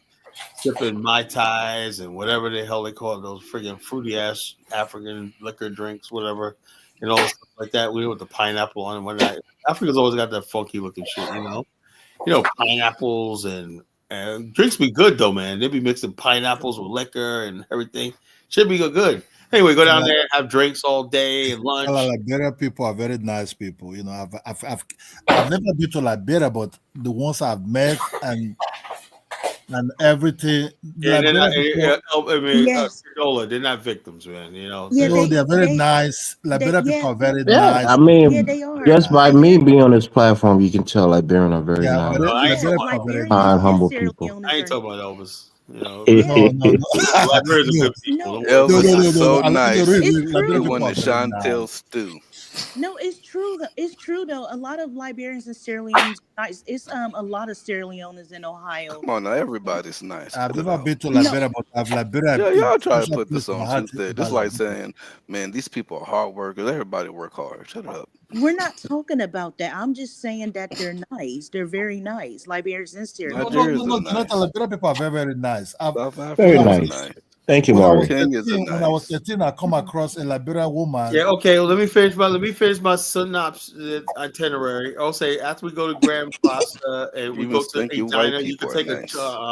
a ferry boat to Edina, a historic city, built by settlers from North Carolina, and right there, and Edina Church was really amazing, because some of the churches looks like those old churches from North Carolina I grew up with, those old wooden, those brick churches with wooden pews and everything like that. I was like, wow, man, this place was built like in the 1830s and still standing. So anyway, after they diner, right, that's when we was out in the video when I'm on the boat and I'm passing out. The reason why I'm passing out is because the girl that was helping us with the tour last time did it backwards. She took us this back road, right? We didn't get to see friggin' Sunset Beach, right? And we just said the hours we were sitting there baking in the sun, we should have been at Sunset Beach, So she had it all backwards and whatnot. So I was pissed about that day. Then I had to walk a whole mile when we got across the beach over to the main road. I almost freaking fell out. Lucky there was a well. I saw the well there. I started pumping that water and drink. I was like, thank God. I thought I was gonna freaking die of thirst, out of the heat. And so basically, when we get there, also then we had that dinner we had in Buchanan was nice. Remember, what's that called? I forgot the name of it. I went there before. I told Bomani about it. I said, let's see the place, this place right here. And when you look at downtown Buchanan, right, it looked like you're in a New York, a city in New York, the way the streets are designed, everything. Really nice city, We ate there, then we headed back to Qand A Hotel and everything. But this time we're going to stay in a hotel right next to Qand A. We could still go to Qand A and hang out at the bar and the patio and everything like that. It's right next door within walking distance on the beach, The two beaches they connect. We're gonna stay in a better hotel than the Qand A one. Elvis, can I ask Elvis something? Elvis, what do you put it? I know you put it like us, but what kind of food is really going on in Liberia? Really, is it? They got the You know, best foods, man. They got the best food, bro. They got shrimp. They got lobster. They got giant ass shrimp, lobster. They got everything. Rice. They're all different types of rice. They got this special rice. Liberian food have this spice that they use on everything. You know, spice is freaking delicious. Real hot. You know, they put every spice on everything. So when how you got, they do that? How they do that fufu? If I be asked, Elvis. oh, I don't know. I don't like fufu. I don't eat that. Elvis, It's anybody? we make it from It's probably like Sierra Leone food because Sierra Leone food is good No, too. It's just Isabella not. told me. Isabella told me she said she don't like Sierra Leone food. She was yeah. Sorry, Maury. I don't like Sierra Leone food. Good. Yeah, it's not well seasoned. It's not Wait very till you taste spicy. Liberian food. Wait till you taste But Liberian. let me say, the fufu we make it from cassava dust. You know, we ground it down and we make it from there.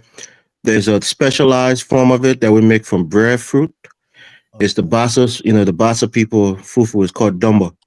They make it from the breadfruit. They beat it and then make it from there. And those are the two forms of fufu that we already eat. One made from cassava and the other one made from breadfruit that they beat down into a starchy like form. yeah, Nigeria eat with cassava too, with yam and all those things. So that's what I know. I mean, is the food really that different in these countries? Yeah, I think so. I think Liberian Liberian has a food lot of southern. is Liberia has a lot of it's one of southern the best in that region for sure. Southern African American culture in their food. A lot of it, it's mixed of African. I'm and talking about like Southern the Black American. indigenous food. They got. I'm assuming the indigenous people got. Yeah, the indigenous food is Yeah, we have the soups. They got a lot of rices, Yeah, we got rice is a staple, and then we have a lot of stew like cassava leaf, potato greens, palm butter, Yeah, no, tobagi. if you That cook, sounds exactly like if you what they fry have your in food in Nigeria. palm butter and basically like potatoes and palm, that's the best thing you ever taste in your life because it comes out so tender and spicy. Palm Yeah, butter. a lot of spice for sure. I like the spicy. Spicy palm butter, red palm butter.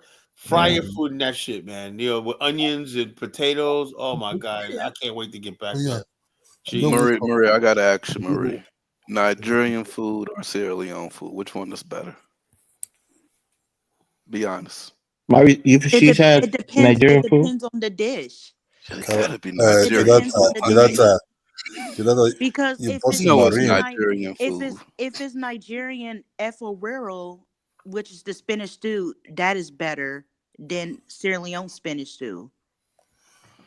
All right, what about the rice? What about the rice? I like Sierra Leone's jollof rice better than Nigeria. Oh, no. Tyler, you gotta let her try Liberia jollof rice, bro. Liberian jollof rice is the best. Bomani Yeah. can attest to that. Liberian. Akon said Liberia jollof rice was the best. And he's from Senegal. Bomani, you awake still?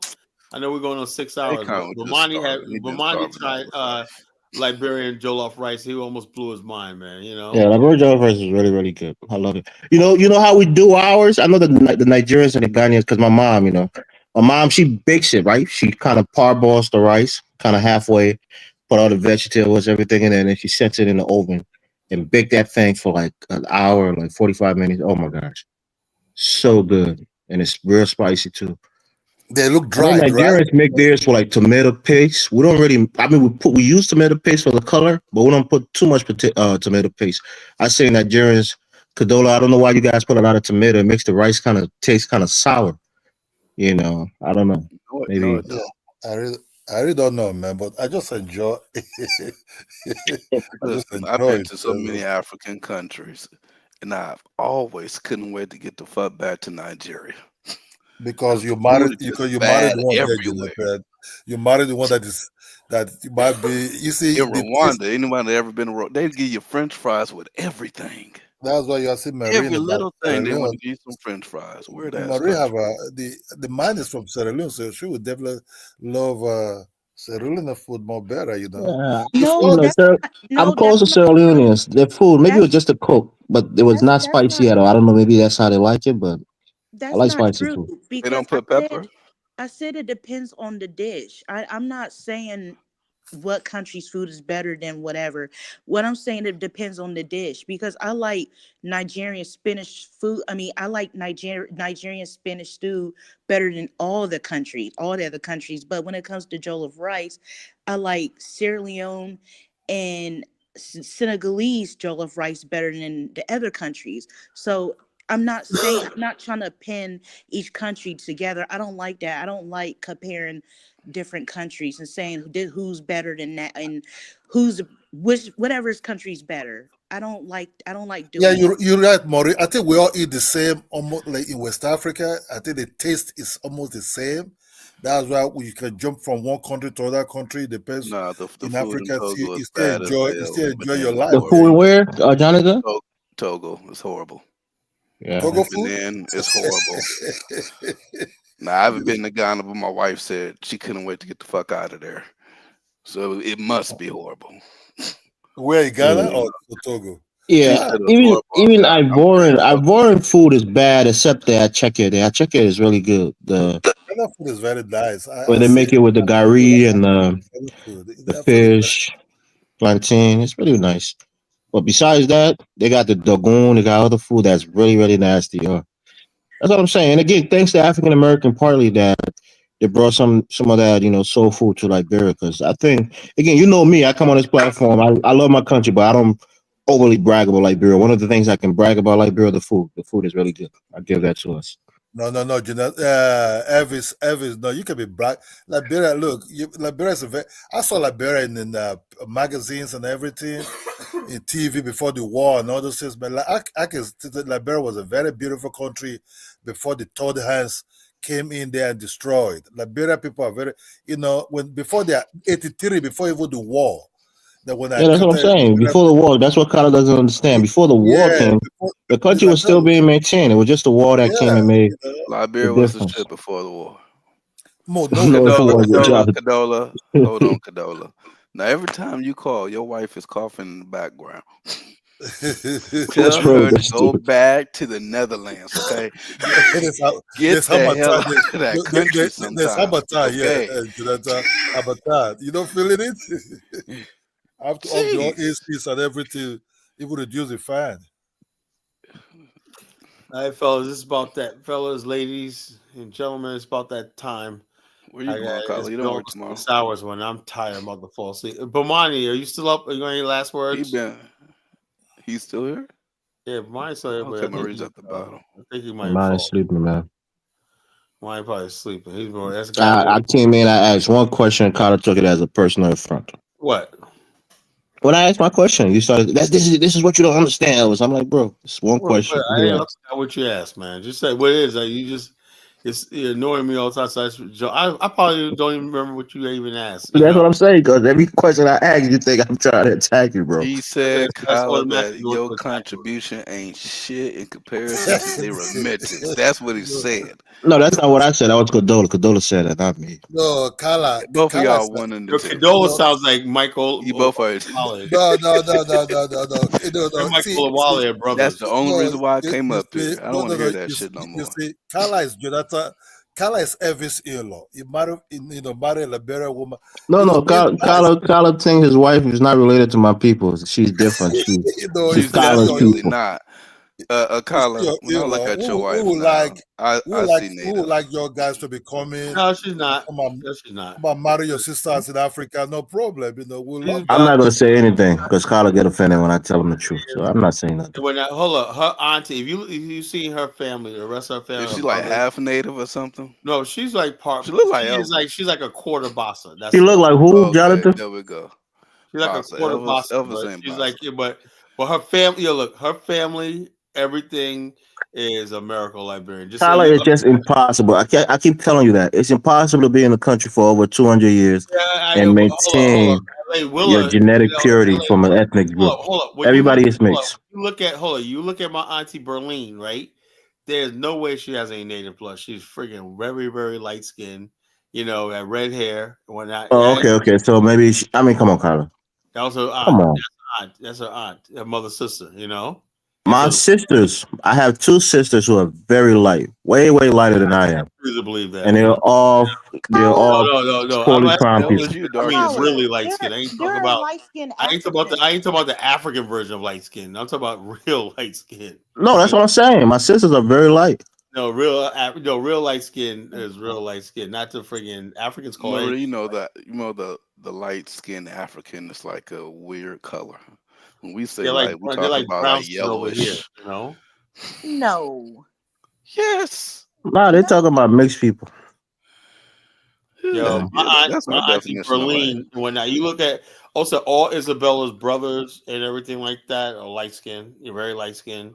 Her cousins that live in Rhode Island and whatnot, very they don't look they look So you think being light skinned is a form of being America, Liberia, huh? well. No, but I'm saying majority a lot of them No, was no, that's what you think. And where you think that light skin come from? yeah, I think so because the bottom. Where do you think the light skin comes from? Look at JJ Watt because we mixed background, you know. Oh, okay. You know, All right. mixed background. That's where it comes from.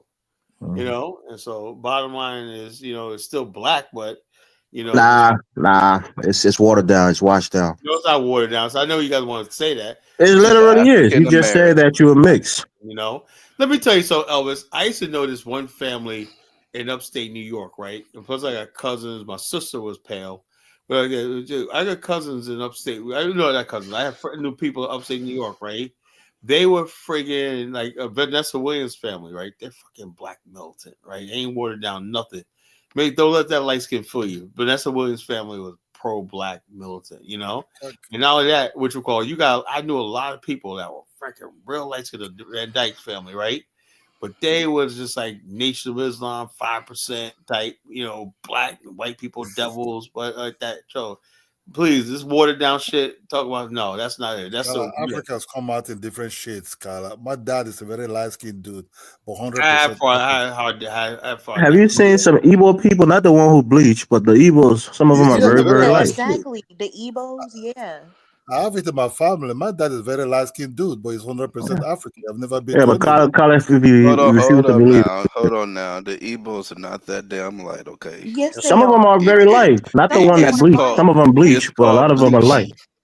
No, not all of them. Some of them are naturally light. Not all of them, you know. That's what they call them, the red Igbos sometimes, you know. Yo, Condola, man. Toy tomato. The other day, Nagneezy checked you about Kanye West. About who? Kanye West? Yeah. You said Kanye West look like Nigeria. He said, No, he said, no. Nagneezy goes, he don't look like no goddamn Nigeria. No, because Nagneezy came in. You see, Carla, this is what I'm talking about, right? Like, Nagneezy came in and started putting some shit like, oh, we means that's why we have soft face. The Africans have hard faces, you know. I'm like, okay. If the African have hard faces, then what is going on then? You know, it's like, oh, they have soft faces. You know, almost telling me like Black Americans are mis. We all know that, you understand me? But not all. Except Michael Jordan doesn't even look like an African. I like, you know what, Condola, what it is? He got giants. Johnson, whatever it's called. Condola, I look at Africans, I can notice them so easy because a lot of times, for whatever reason, not clowning, y'all be getting sliced up on the face. You know, even when somebody like Wesley Snipes, right? You look at him, he looks African American, you know. Really, Carla? Yeah, Wesley Snipes. Okay. There's no. Yes, I guess Whoopi Goldberg look African American. Jay Z looks African American. Hell yeah. African American. Kanye looks African American. You know. Bob Marley looks African American. How is he an African American look? Well, hold on. The Marie. Forehead, the broad forehead, the small hairline, beautiful, and delicious. Broad features. You know. You know what? Look, you think Africa don't have broad forehead? That's why I'm laughing. I'm being nice tonight, bro. Carla, you don't have a broad forehead, Carla. You have a watermelon forehead. I got a fucking Irish head, man. You know what I'm saying? Oh, okay, Carla, you got an Irish head. You're 95%. Like I said, most of us got that. So you're proud of your white DNA? You think it's preferable? All of those talking about you got an Irish head. All I know is Elvis. I can tell. You say he has an Irish forehead. Look, Irish Elvis, people right? ain't white. I can tell somebody from the diaspora, Jamaican, African American, from somebody from nothing but bad. But there's a slight difference, you know, as simple as that. You know, people who live in the West here. Usually it's based on the ad mixture. That's what you can tell. When somebody is mixed, that's what it is. When they have the that's bone structure, your hands, whatnot. That's all. That's all from interracial mixture. Nails, I right? don't know, Look, Colin. and you guys think that's better because you have some white features. Elvis, you know what the easiest way to unfortunately, tell? You know what the easy way to tell? Look at somebody's gums in their mouth. If you got purple gums, Africans have purple gums in their mouth. And I think that's beautiful. I love people with black gums. Oh my gosh, I had an ex-girlfriend who had black gums. I think that's one of the unique things. All this is black false. gums is not a positive. All that is false. I'm sorry. Nah, it's not. It's not because of anything. Some people are born with dark. When some people are very dark and their gums, it's dark too. It's a natural thing. It's not like they have some kind of disease. That's what I think that's unique. I ain't never seen nobody like that. You ain't never seen it? I've seen it. I think some people have seen people with black gums. I might get The mouth scared. like the black mamba. A black mamba opens his mouth, is all black. When people got gums like that in their mouth. Yeah, people got gums like that, Jonathan. It's unique. If you look at Latinos or Dominicans, when they smile, you just check their jaw and their gums. You will see Africans inside them. You understand me? So most people that have African descent or whatever, you don't see no African inside no ugly. No, you will see it. You will see it to their Oh my gums. gosh. A lot of people know that I'm African American, but why do I get every time from African Americans and Africans that I look Nigerian? I could count on. I mean, I would be a millionaire of how your much people voice. have Wait, hold on. When you talk, your voice. You don't sound like a nigga, Murray. American. I'm saying that people You gotta say embrace I that look nigga side of the Nigerian family. Every time I get Nigerian. No, Nakmiz is trying to say the good hair. The good hair trying to say the headline. Murray, you got good hair. Tariq is saying they got an FBA hairline. Bro, you know how many African American that's been bald or have a receding hairline? I guess their parents are probably African. But we still know the difference, Elvis. Not to make No, but the fact that you're trying to say having a strong hairline is Elvis, not to say it's a delineating factor. I don't want anybody to hate me what I'm about to say, right? I was in a drive-thru at my bank one day, right? And the guy had this big forehead and receding hairline up here, right? I said, man, it's cool, man. African, bro. I just find out where he's from, right? Jonathan has a receding hairline. Also, no. This is with the round shaped head. Why you happy, Jonathan? Head. And I thought he was an African, bro. Right? Not to deal, dog. I heard his voice. Yeah, man. Yeah, give me this. I said, oh, sweat. I thought that was I thought he was like a Nigerian or something. I was like, well, because that means told me not all African Americans got the broad forehead. His head. Colin, when I look at you, I think you're a Pellet man. You got that Pellet man hair, man. You got that mountain hair, as you call it.